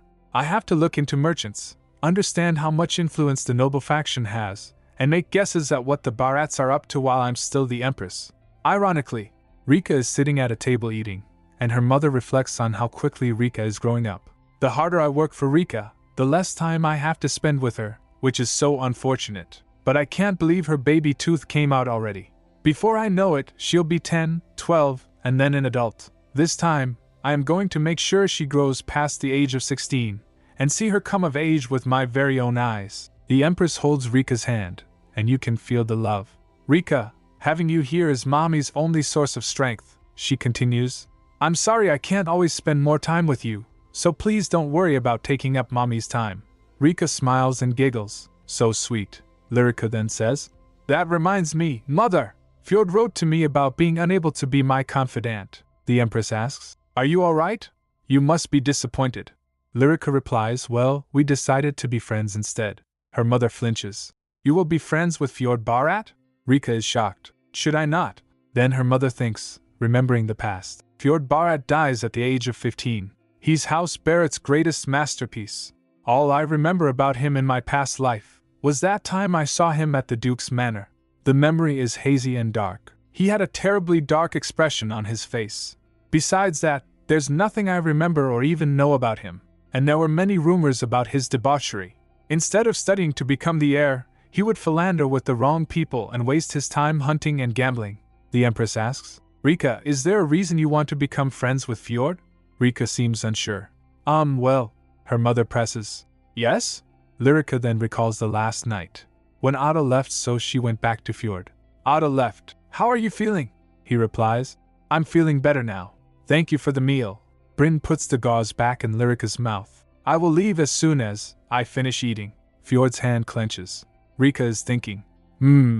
And she is writing something on a chalkboard. She writes, You can't be my confidant, can you? He replies, No. She scribbles again. Then, let's just be friends. Rika has written on her chalkboard. Fjord looks touched. She gave the answer to her mother. He's just so pretty. The Empress is smiling. Oh, really? Lyrica thinks in her mind. Sunlight seems to bounce off his silver hair. His movements are graceful. His hands are delicate. And the moment we held hands and ran together, back tonight. Lyrica write again on the board. Well? Seeing that tear came to his eyes, he cried. Lyrica looks into his eyes. Fjord replies. Yes. Fjord hides his face. I would like that too. Back to present, she admits. That's right. He's just so pretty. The Empress seems pleased. How adorable. She then adds. All right. It should be okay for now. But if Fjord causes any trouble, I'm going to tell you to stop seeing him. Then you have to stop being friends with him. All right? Rika is very serious. Promise. Her mother continues. Then you can see him as much as you like. Oh. Just then she remembers something and asks. And could you tell me if Fjord has other siblings? Rika replies. Sure. Her mother adds. Oh. And by the way, Yuba will be returning sometime next week. Rika exclaims. Really? Her mother thinks in her mind. In my past life, the daughter of Duke Bharat appeared only after Fjord's death. Lizurdi Bharat was called home after being educated in a convent, but that didn't seem like the true story. Since she was brought home only after the official heir had passed, everyone speculated that she was an illegitimate child, the ruined masterpiece of House Bharat, Lizurdi Bharat. Meanwhile elsewhere, Someone was eager to meet. A young lad curtsy in front of the window. Hello? Hello, how do you do? Hello, mother. Hello, Fjord. She smiles. I can't wait to meet you all. Later that night, Lauv was having trouble breathing. He was crawling through the bushes and thinks, with the full moon approaching, it feels like the moonlight is piercing through me. I can't stand this heat. He breathes heavily. This can't be happening. My duty is to guard and protect. I mustn't leave my post, but I can't take it anymore. He reaches out with her hand. He wasn't able to control his instincts. I thought I'd feel better if I came out to the garden and surrounded myself with nature, but just then a flash of light appears behind him. It was Bryn. She was holding a lantern. Looking at him, she scoffs. You are truly unqualified, aren't you? Lauv sits in the garden. She adds, the crown prince had already surmised it. But you're an unqualified, aren't you? I can't believe you would try to transform so easily. I didn't think it would be this serious. The dark, ominous mood continues. How could Tan Wolf send someone like you to serve at Princess Lyrica's side? Lauv turns towards her. So then, are you going to shoot me with that? He faced her head on. She is holding a gun in her other hand. Bryn and Lauv are bathed in the blinding light. She put gun to his head. So he says, you are thinking of killing me, burying my body, and hiding all traces of me, aren't you? She replies, I was thinking that. Lauv thinks in his mind, but I would never hurt the princess's lady-in-waiting whom she cherishes so dearly. It was only for a split second. He snickers. Do you think that's going to do the trick? The tension is building. If the captain could break a spear made with the strongest steel, then how strong do you think an extraordinary wolf like me is? Tap, and a gun is ready. He continues, between you pulling the trigger and me snapping your neck, which do you think will happen, Faz? Just then someone calls out. What are you two doing over there? Lyrica is approaching in the garden and sees the two. They turns towards her. Moments later they were having a conversation under the starry sky.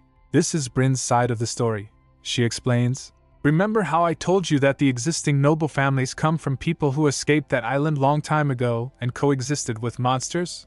Lyrica replies, yes. She thinks in her mind, thank goodness, His Majesty gave me a warning. The full moon is especially bright today, so keep a good eye on your personal guard. If he hadn't told me that, I may not have found them like this.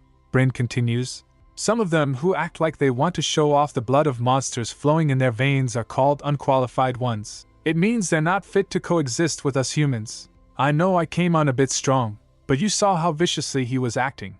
We can't let someone like that be your personal guard, Your Highness. Lauv's side of the story. Lyrica is talking to Lauv. I heard what happened from Bryn. She says you're an unqualified. The situation is getting more intense. Lauv flinches. He replies, that's true. He panics internally. I can't believe I let her see that side of me. She saw me. She knows now. If my master abandons me and casts me out. But she replies, that must be very difficult for you. He gets shocked to hear that. Lyrica is asking a question. So does that mean your instincts are stronger than other people's? Is that what having the blood of your ancestors means? She asks. Is it that hard to suppress your instincts? He replies. It is, but I can handle it. She says, oh, I see. Lyrica is trying to help. There may be an artifact in the Imperial storage rooms that could mitigate your symptoms. Can you tell me about the symptoms? She decides. I'll just make one. Lauv was taken aback. He replies, Your Highness, there is no such thing. He told her. When I was a young boy, I followed Sir Tan to the Imperial Palace once, and I ran into someone there who told me this. He was on the ground breathing heavily. Are you an unqualified? It looks like Wolf brought a defective artifact of a child who could go off at any minute. Even a well-trained dog is nothing more than a beast. His wolf instincts are still alive within him. You will restrain yourself until you wither to death or die in a frenzy after being consumed by madness. But know that no one will be able to help or understand you. That is the fate of the unqualified, he adds. That is what the world thinks of the unqualified. If there was anything that could help us, we would have found something by now. But nothing like that exists. Lauv is thinking. Your Highness, I appreciate what you're saying, but this is something I must endure alone. She replies, oh, I see that. But you never know, right? So let me help you. Lyrica is smiling so brightly. Looking at her, he thinks, I know it's preposterous. I've lost all hope for so long already. But even so, he began telling the symptoms. I start burning with fever, and I'm unable to control my emotions. My anger grows fierce, and I feel a tempestuous urge to howl and run. And it's harder to bear on nights when the full moon is out, like it is tonight. At the end he thinks, just hearing her offer to help me gives me an unshakable feeling. That's so sweet. The next day Lyrica was writing. I don't think this is it either, she scribbles and says. I don't think I'm getting this right because I still don't fully understand what an unqualified is. Just then Bryn informs her. Your Highness, you have a guest, she thinks. And just like Mother said, Yuba returned. He greets her. Hello, Your Highness, she exclaims. Yuba, you're back, he laughs. Ha ha, and she giggles. Yuba says, Oh my, Your Highness, you're still so small and adorable. He bends down to reach for her, but Lauv stops him with his sword.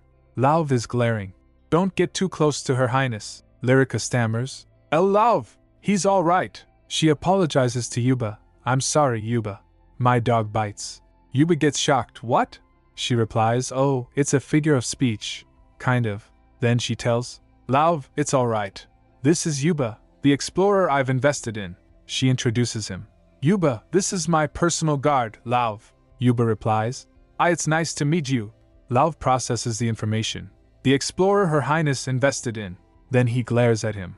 I am Lauv Wolf. Seeing that, Lyrica shrieks. She realizes. I think I understand now. His smiling face is scary. He's doing his best to show interest. I'm sure Lauv finds it difficult to do things that other people find very normal. He's trying so hard to be like everyone else. But I don't think that will happen completely. Come to think of it, I don't think I've ever seen Lauv smile. I do remember Bryn saying, Lauv, when you smile, it gives me the creeps.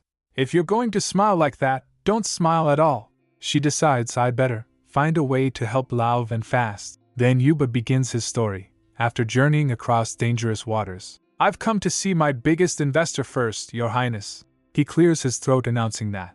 Lyrica asks, You've come to see me first, not my mother? He replies sweetly. Your Highness comes first, and Her Majesty is second. Then he present lots of gifts and announce. Behold! Looking at them, Lyrica exclaims. Wow, he told. These are only some of the treasures I brought from overseas. I have a ship full of other valuables. Rika smiles. Really? He gave a list. Here, take a look at the list. The princess is so excited. There are so many. Yuba explains that this treasure will create blue sparks when lit on fire. If you light this on fire, it creates beautiful blue sparks. He continues, and this one is special. It is very bright and lasts a long time. Now as for this one, Lyrica thinks in her mind. There are so many pretty and amazing things. All the best items should go to my mother, right? Then a plant caught her attention. She asks, What's this? Yuba replies, Those are sugar beets with large roots that are very sweet. She squeals. They're sweet? She observes. These beets aren't pretty or sparkly, so this should be good enough for me. She thinks of all the things she can do with these beets. If I plant them near the cabin, I'll be able to eat something sweet all the time. I could even plant them later when we buy our own house, right? Meanwhile, the Empress was happy in herself. She thinks, the most profitable item from Yuba's first seafaring voyage is the sugar beet. It makes such a great profit that it even threatens the sugar cartel. As long as I get my hands on those sugar beets, it'll be game over. Lyrica tells Yuba, then I'll take this one. The princess so happy, and Yuba is pleased. Very well. The Empress continues, once that happens, Rika and I won't have to worry about making a living after the divorce. Hee hee hee. Yuba tells Lyrica, on my next visit, I will bring you all the sugar beets we have in storage. She replies, great. Later Yuba told the Empress about the sugar beets. She asks, there aren't any? Why not? Lyrica says determined. Bryn, I'm going to see Tan now. Help me get ready. In her mind, I still don't know much about the unqualified, or about Lauv. She has to hurry. She has to help Lauv quickly, but she doesn't have enough knowledge to make him an artifact. The princess is on the move. She is riding in style. The onlookers wonders, who is that? Isn't horse riding forbidden in the Sun Palace? Another replies, isn't there only one girl who's allowed to do that? The Emperor's adopted daughter, Lyrica Nara Talker. With someone from House Soul and House Wolf on each side of her, she really looks like a talker. Just look at her riding that horse for all to see when everyone else in the Sun Palace has to walk. The first hushes. Shh! Be quiet. Don't you know who holds the real power in the Sun Palace?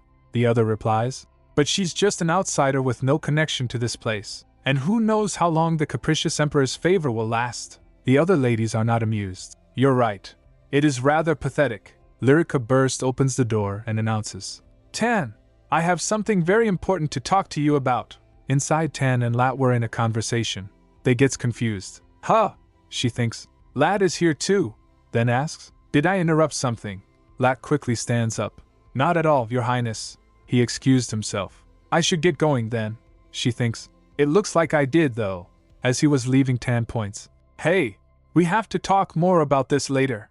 Lat grins on his way out and left. Then Tan sat down and asks, so, what is this important thing you'd like to talk to me about, Your Highness? She says, I want you to tell me what it means to be unqualified. Tan seems to be regretting something. He gasps. She asks, did you trust in my judgment that much? She remembers. When I said I'd take Lao on as my personal guard, Tan said if you're going to choose him as your personal guard, you have my full support. Now I finally understand what he meant. She adds, Tan, I know that the people of House Wolf are important to you because you're the head of your family, but it would have been nice if I had known what unqualified ones were sooner. In fact, I would have chosen Lauv as my personal guard regardless, but I had no idea he had been suffering so much. She looks saddened. Tan realizes that and quickly kneels. Forgive me, Your Highness. It's all my fault. Please don't think that I consider Lauv more important than keeping Your Highness out of danger, but... She asks. But what, Tan? He replies. This may sound a bit strange, but I thought he'd be fine as long as he was with you, Your Highness. He thinks. Clearly, common sense would not have allowed me to leave the little princess in Lao's hands. But for some reason, the wolf instincts that have been helping me lead House Wolf for all these years were telling me it'd be okay. He tells. At the time, I thought that was the best option, because I knew Lao would lose control if I had sent him back to our hometown. She replies. I felt the same way too. That's why I took him in. But it would have been nice if you had told me about this. Lao has been struggling all by himself. Ten again apologizes. I'm sorry. I have no excuse. Moments later they have tea. He begins. You asked me about the unqualified. Lao was not born within House Wolf. There are times when we have cases where people from outside the family have strong wolf blood running through their veins. After hearing rumors of him, we brought Lao in and adopted him into our family. He recalls the past, where his asks Lao, are you Lao? He tells. He was never raised as a wolf. Lao wasn't born into the wolf family. After hearing rumors of a child in the countryside exhibiting wolf traits, Ten went to find him. Lao was already wielding a sword as a teen, a different style than the knights. Other knights wear their sword on their side, but Lao wears his on his back. The moment their eyes met, there was no doubt he was an unqualified, with the blood of their ancestors running through his veins. He recalls the Empress saying, it looks like the wolves took in a child with a defective artifact that could explode any moment. Even a well-trained dog is still a beast if his wolf instincts are alive.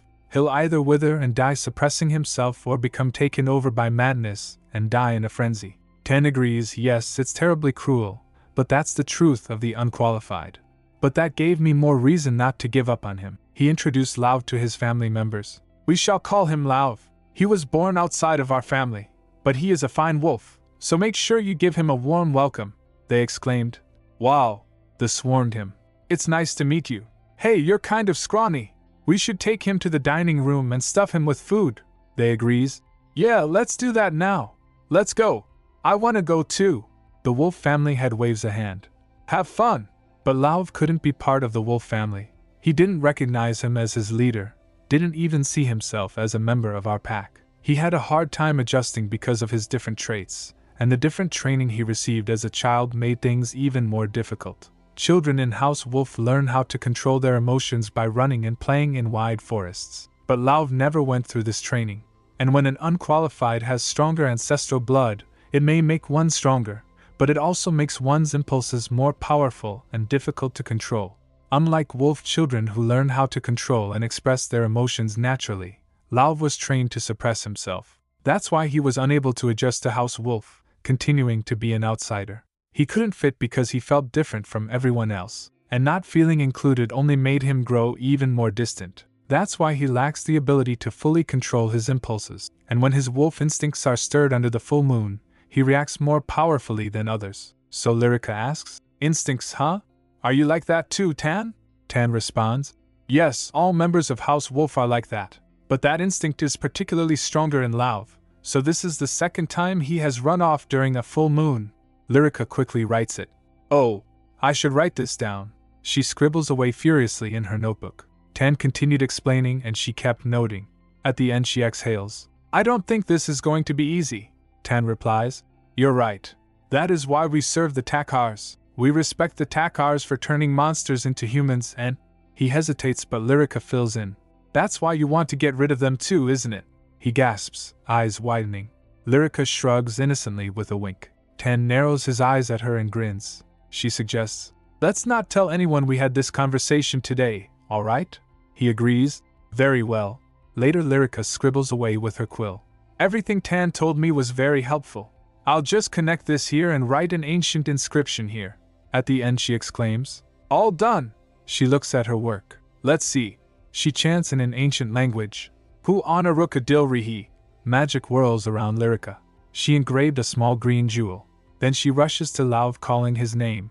Bryn and Lauv turns in surprise. She says to Lauv, give me your hand. Lauv was still confused. He extends his hand. She holds a small, green jewel and drops it into Lauv's hand. In an instant his wild senses got suppressed. He is shocked. How? The world isn't crying out anymore. I can feel a pleasant silence, as if it's a snowy winter night.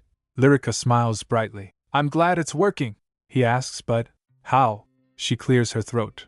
Ahem! I worked my magic! Alterez is moved to tears. Tear almost came to his eyes. Ugh! But Lyrica pats his head. She remembered Tan's word. If Lauv does something good, please pat him on the head. Members of the wolf family like being acknowledged by their master.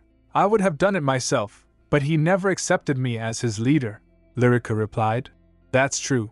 He did like it. Tan was shocked. You've already patted him on the head. He is stunned. Tan says. That's very impressive. She just giggles. He tells her. That's how you should approach him. Lyrica pats Lauv on the head. He bows down. Thank you. Then Lyrica turns to Bryn. Here's yours, Bryn. It's an artifact that lets you see well at night. Bryn gasps. Oh my! I must be the happiest soul in the world. Then Lyrica left saying, oh, I have to go and clean my room. Don't let anyone in. Bryn nods. All right. Then she turns to Lauv. I'm in a good mood, so I'll be nice. Would you like a soul craftsman to turn that jewel into something you can wear? Lauv grits his teeth. Grr. Bryn thinks, then suit yourself. That's how. Even a wolf who thought he was all alone, finally, found a place where he was accepted.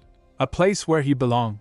Meanwhile Tan stands by the window. He remembers the past. But no one will be able to even understand you, let alone help you.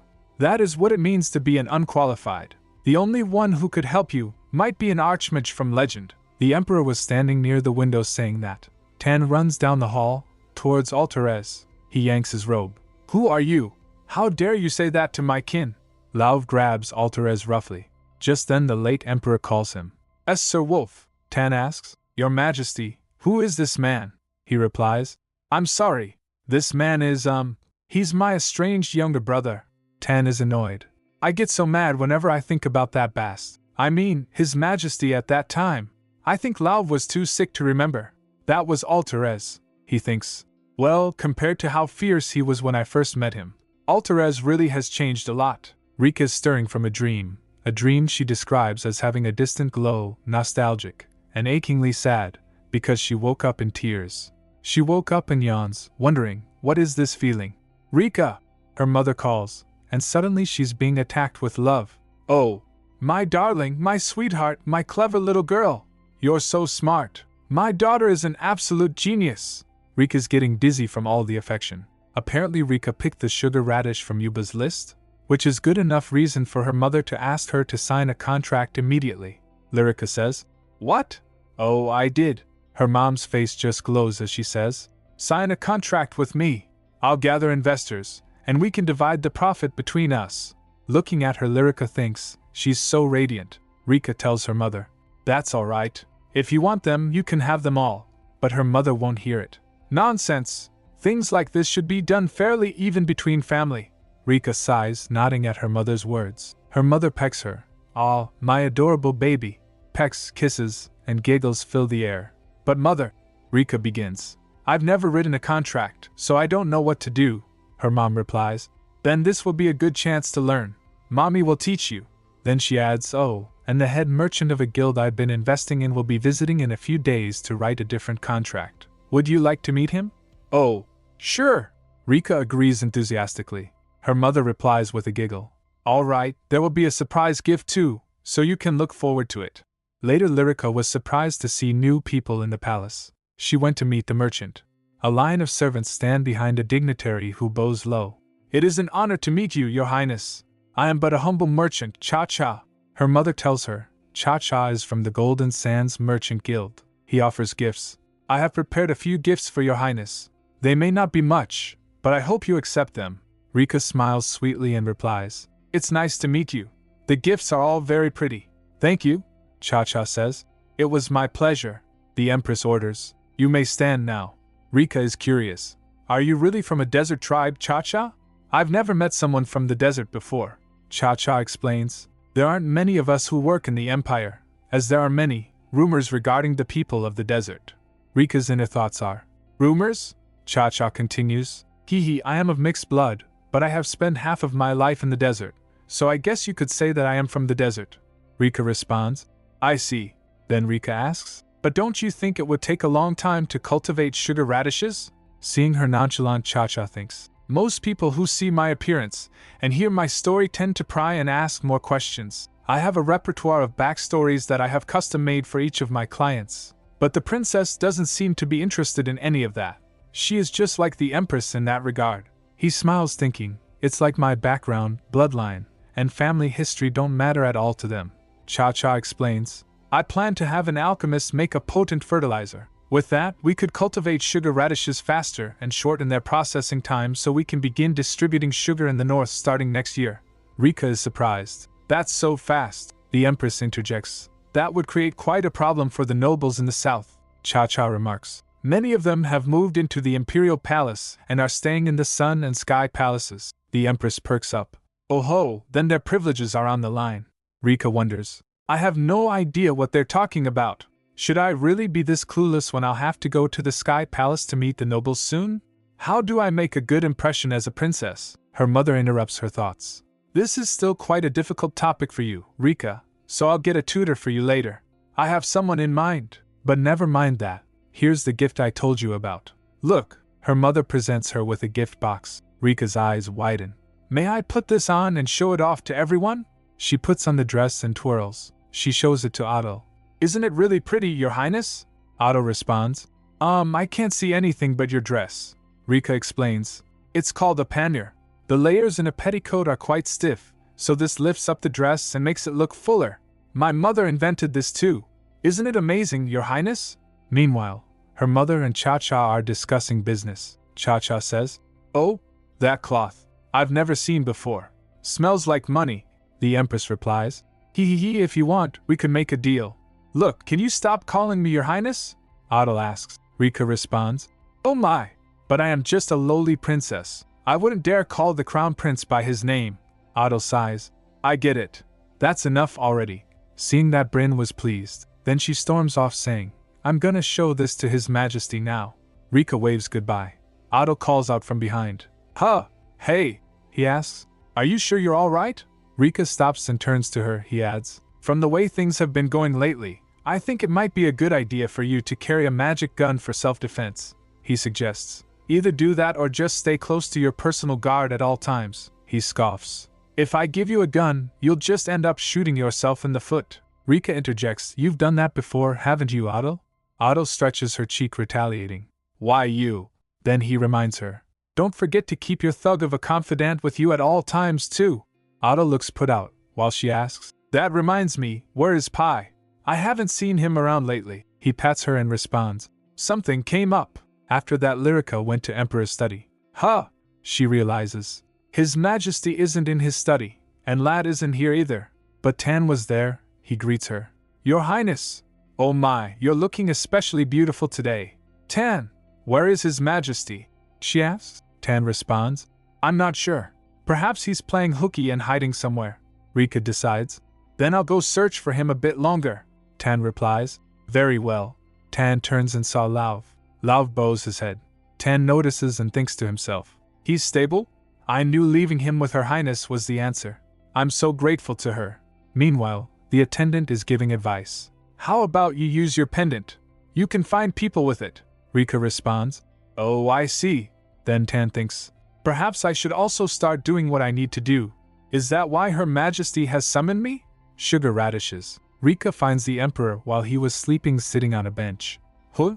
She realizes. He is sleeping. In a place like this? But I wanted to show off my dress to him. The sun shines down on the handsome Emperor.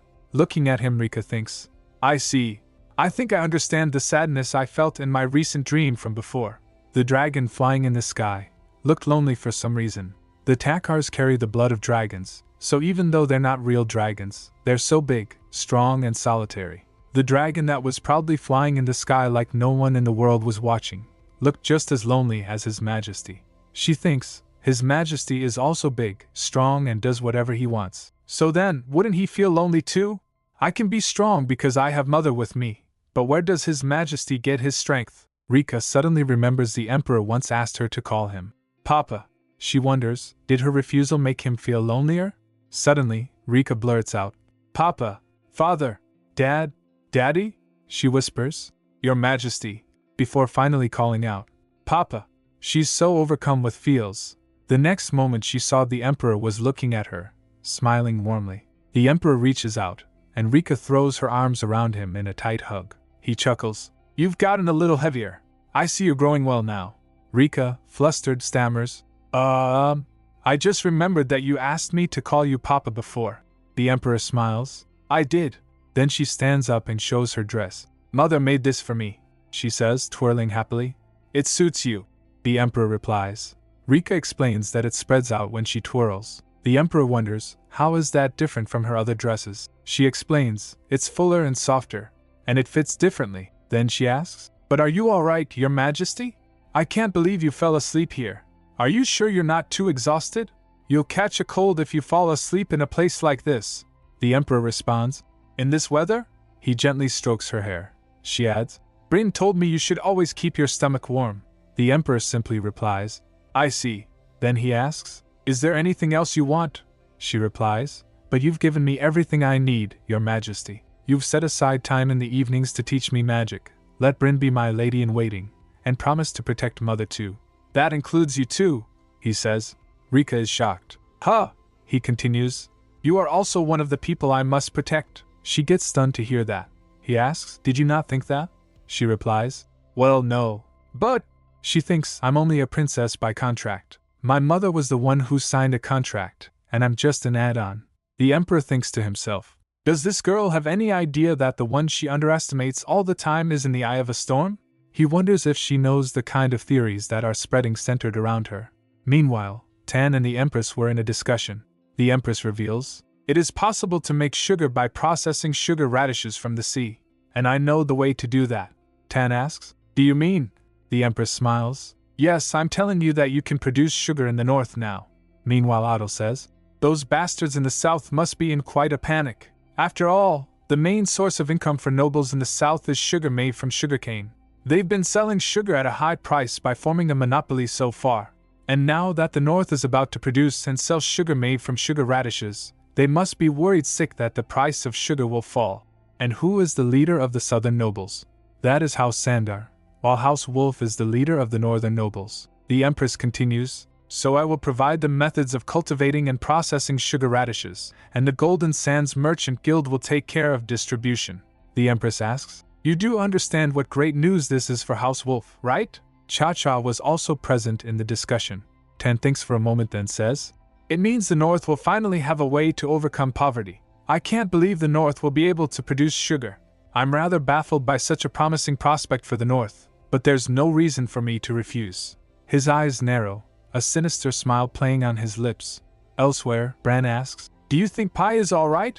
Otto replies callously, Who cares about him? This is how relationships between nobles are. They're just families using each other for their own gain. Bran responds, I think Princess Lyrica would give you a scolding if she heard that. She'd say that you've got it all wrong. Otto clicks his tongue. Later the southern nobles protested. They demanded, This is clearly an act of contempt against the south. Sugar may be as rare and expensive as gold right now, but it will only be a matter of time before the price drops. You cannot possibly think of producing sugar in the north. The southern nobles have always controlled the sugar industry. It belongs to us. Another adds, In times like these, the southern leader Sandar should speak up for us. Marquis Sandar! They were pleading to Marquis Sandar. He calls for pie. Meanwhile at the Wolf household, people were happy. Someone says, "Did you hear that the North will start cultivating the sugar radishes that Yuba the explorer brought from the sea? Does that mean we're going to start producing sugar here in the North?" The crowd murmurs excitedly. "Where did you hear that?" One replies, "I heard Lord Wolf and his aide talking about it." The crowd gets more excited. "Then does that mean we're going to get rich too? We could bake bread with loads of sugar now. We could eat as many sweet cookies as we want to. Then could we have 2, no, even 3 cookies at a time?" One person interjects, "No, why are you all thinking about this on such a small scale? House Wolf can survive now that we can produce expensive sugar in the North, and that's all you can talk about." Another one exclaims, "We could all eat a bag of cookies a day." One snidely remarks, "Diarrhea will no longer be able to brag about how she eats so many cookies whenever she visits Her Highness." But Diarrhea giggles, "Do you think the cookies in the White Dragon Chamber are ordinary? They're from a trending bakery run by the Empress's very own pâtissier." Someone wonders, "But where is Lord Sandar? I haven't seen him around lately. I hear he hasn't been leaving the Imperial Palace." Another responds, "At times like these, shouldn't he be taking our side and putting a stop to sugar production in the North? What is the point of having a southerner like Sandar in a position of power?" Other says, "I don't know anymore. Do you think he might be on strike in an effort to oppose the Takars?" Another voice chimes in, "Now those commoners with nothing but the Takar name have all the rights to sugar radishes." First says, "Is that so?" Just then Lat pleads to his brother, but his mother smacks his hand away. Lat cries out, "Brother, anything but that." His brother asks, "What's wrong?" He states, "There's nothing I won't do to protect us, even if that means I have to do that." Lat was in shock. "Brother," his brother says, "Lat, you don't understand." Somewhere else Adil asks, "Anyway, do you think Rika and Her Majesty might really be in danger? I hear Rika has all the rights to sugar radishes. Considering how the Southerners have been milking sugar for all of these years, they wouldn't just stand by and do nothing. And Her Majesty is a clever woman who possesses several magic guns, so I'm not worried about her. But as for Rika," he wonders, "should I really give her a magic gun?" Ten accepts the Empress's offer. He says, "As the leader of the North, I am very happy to accept your Majesty's proposal." He asks, "What can House Wolf do to help?" Meanwhile, people in House Wolf were singing, "Cookies! Cookies! Cookies!" Back in the South, they were seething. "This is unforgivable, even for someone with the Takar name." They continue, "We will have to show them what happens to those who try to mess with the nobles of the South. We will show them what happens to those who dare challenge our rights to our wealth." Meanwhile, the Emperor thinks, even if that happens, all I have to do is destroy all opposition. The Emperor cradles Rika in his arms, his eyes cold and determined. "They can try all they want, but in the end, they are nothing but weak, mortal humans. If vermin tries to creep up on my daughter, all I have to do is stomp them to death," he says.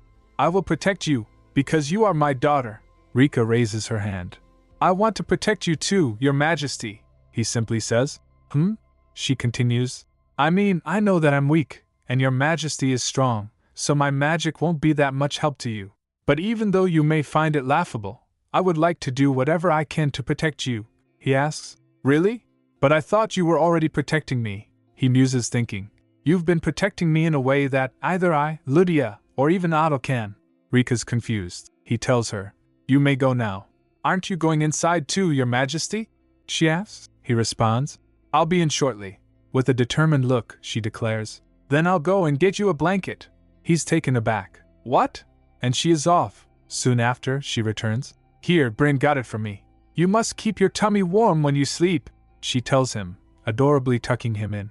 He asks her, "Turn around one more time for me." And Rika gives him a twirl and a curtsy, giggling all the while. The Emperor, watching her, thinks, "She is seriously the cutest thing I have ever seen." He reflects, "I'll have to protect this little mage now." But then dark thoughts return. "As I lay crouching in that desert cave, with a burgeoning sense of betrayal and hate, you asked me this. How about you become a human now and enjoy all the good things in life?" "Well, things like that don't mean anything to me," he recalls. "Or so I thought, but that was before." Inside, Lyrica is informed. "Your Highness, Lord Fjord would like to see you." She perks up. "Fjord is here?" She rushes to see him. "Fjord, have you been waiting long?" You didn't tell me you were coming. What's going on? Fjord replies. Your Highness, I came to the palace because I have something urgent to tell you. Lyrica realizes. I've seen that look on Fjord's face before. It's the look he had on the day of the fire at the Grand Theater. Well, Fjord starts but got interrupted by the sound his mother's footsteps. Fjord and Lyrica turns towards his mother. She had a formidable presence. Lyrica thinks, no one had to tell me who that woman, with the glamorous silver hair, luxurious flowing dress, and that blatantly haughty presence was. She was the leader of the noble faction, Fjord's mother, Duchess Barat. Fjord stutters. Lyrica stands her ground in front of her, staring directly at her. Seeing that, people started whispering. Lyrica remembers. What do you hope to accomplish by staring down at me like that? I'm used to being stared at with contempt. She recalls that their expressions always seemed to say, that dirty little brat, and their cold glances would make her flinch. But I was making a living by working hard with my own hands, and even now, I'm trying my best to become a good princess. Looking at her, she thinks in her mind. You can't even talk to me unless I address you first, can you? All you can do is block my way and glare at me. Duchess Barat grits her teeth in anger. Just then Adil intervenes. Do you enjoy blocking the path? Duchess Barat says. Your Highness, Adil replies. It's been a while, Duchess Barat. He then asks. I'm a rather busy person, you know. Do you think I have time to be standing around this hallway? Duchess replies. I was lost in thought and must have forgotten where I was for a moment. Adil remarks. Perhaps you've reached retirement age. She adds. Well, if His Majesty is still strong, I must also do my best. Turning, she says. If you'll excuse me. Lyrica wonders. Why is she wearing that cover around her eyes? I can see she's looking in this direction, but I don't know exactly what she's looking at. She concludes. It's giving me the creeps. Duchess then says. Your humble servant will leave you then. Adil says. You may go. Then she adds. Fjord, how long are you going to just stand there? He flinches upon hearing that. Lyrica says. Go, Fjord. I'll see you next time. He looks at Lyrica and smiles. He left with his mother. Adil grabbed Lyrica's hand and orders the servants. And you come here. What are you all looking at? I don't understand why I'm seeing you here. Meanwhile, Fjord's mother puts her hand on his shoulder and says, Why don't you tell me all about it when we get home?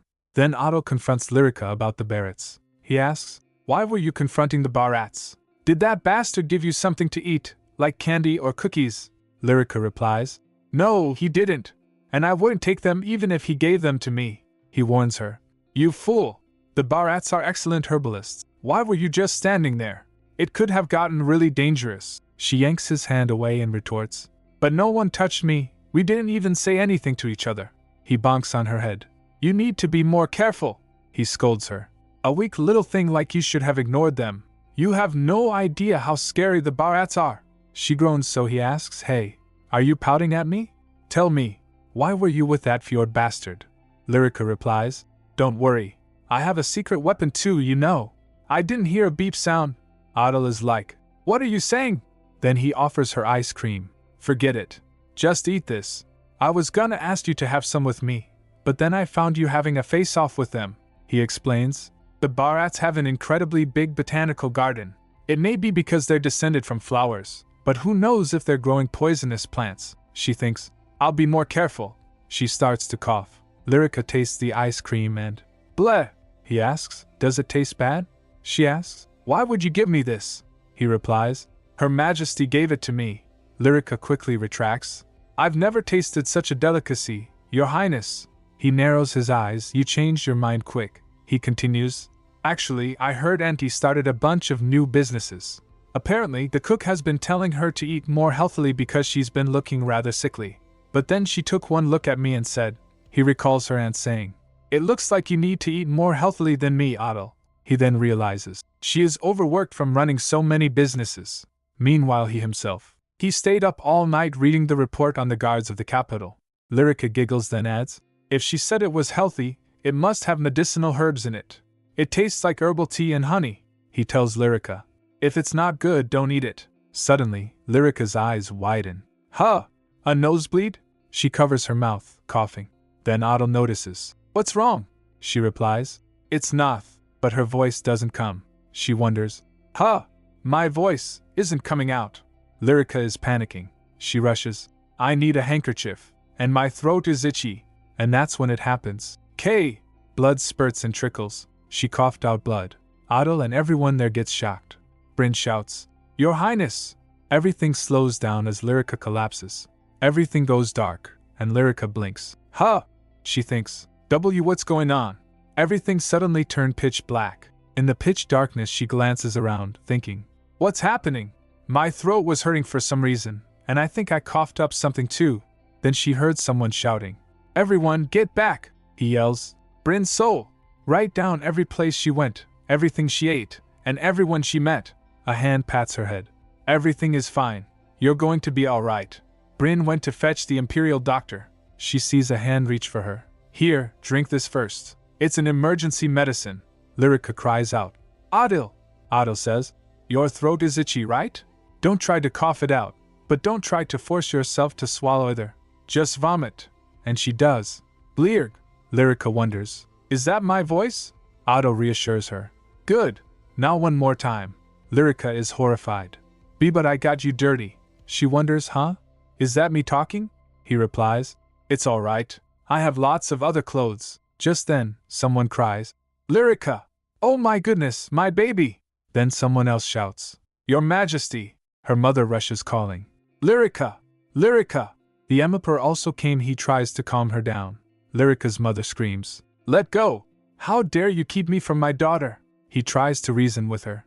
You're not helping Rika this way. Just then another person came. Your Majesties, I'm the Imperial Doctor. Please let me through. The doctor pleads.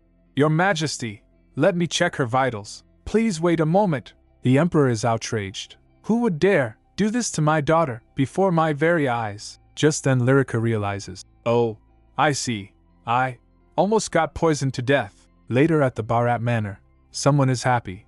I heard that vile thing was poisoned and collapsed. One courtier asks. Wait, is that true? Someone replies. Yes. Then Fjord asks. So, how is she doing now? They turn to see. Lord Fjord, one answers. I don't know how she's doing, but it doesn't seem like she's dead. Ha! That lowly thing is quite tenacious. She comes from the slums, so I'm sure she's used to eating whatever's in front of her. Fjord thinks back. As movements in the south are getting more serious, I knew something was wrong when I saw Marquis Bharat Sandar visit Bharat Manor. That's why I had to warn her to be careful of my mother. But I was too late, by just a step again. He feels nauseous. I couldn't help Her Highness at all. I'm so useless. The people wonders. In any case, who do you think was behind it? One courtier answers. It was probably the boy. I'm sure he's getting quite desperate. The girl has been so loved that he probably thinks she'll surpass him and rise to the throne. One remarks. Well, mutts can be quite aggressive. The other replies, do you think it could have been Sandar? There has been a lot of havoc in the south. One wonders, who could possibly beat that venomous snake? One worries. I just hope they don't try to frame it on us. They wouldn't dare do something like that to House Bharat, the highest of nobles. The blood of House Bharat flows thicker with Takarian blood than that boy. I can't stand to see such disrespect against this great family. A courtier agrees. That's right. Don't you agree, my lord? Fjord grins towards them and thinks. Ha, I think about this all the time. When will these pesky flies finally die out? These pests have become so mesmerized that they've flown into the House Bharat. That is dazzling flower, that is House Bharat. But they have no idea that they're going to be eaten up and used as nourishment. He replies, but still, a Bharat is a Bharat. Upon hearing that they laughs manically. Ha, that's right, a Bharat is a Bharat. They claps, well said, my lord. Fjord remembers Rika saying, then let's just be friends. Then he remembers, I just want this, that, and everything else, to burn and burn until nothing's left. That's what I keep thinking.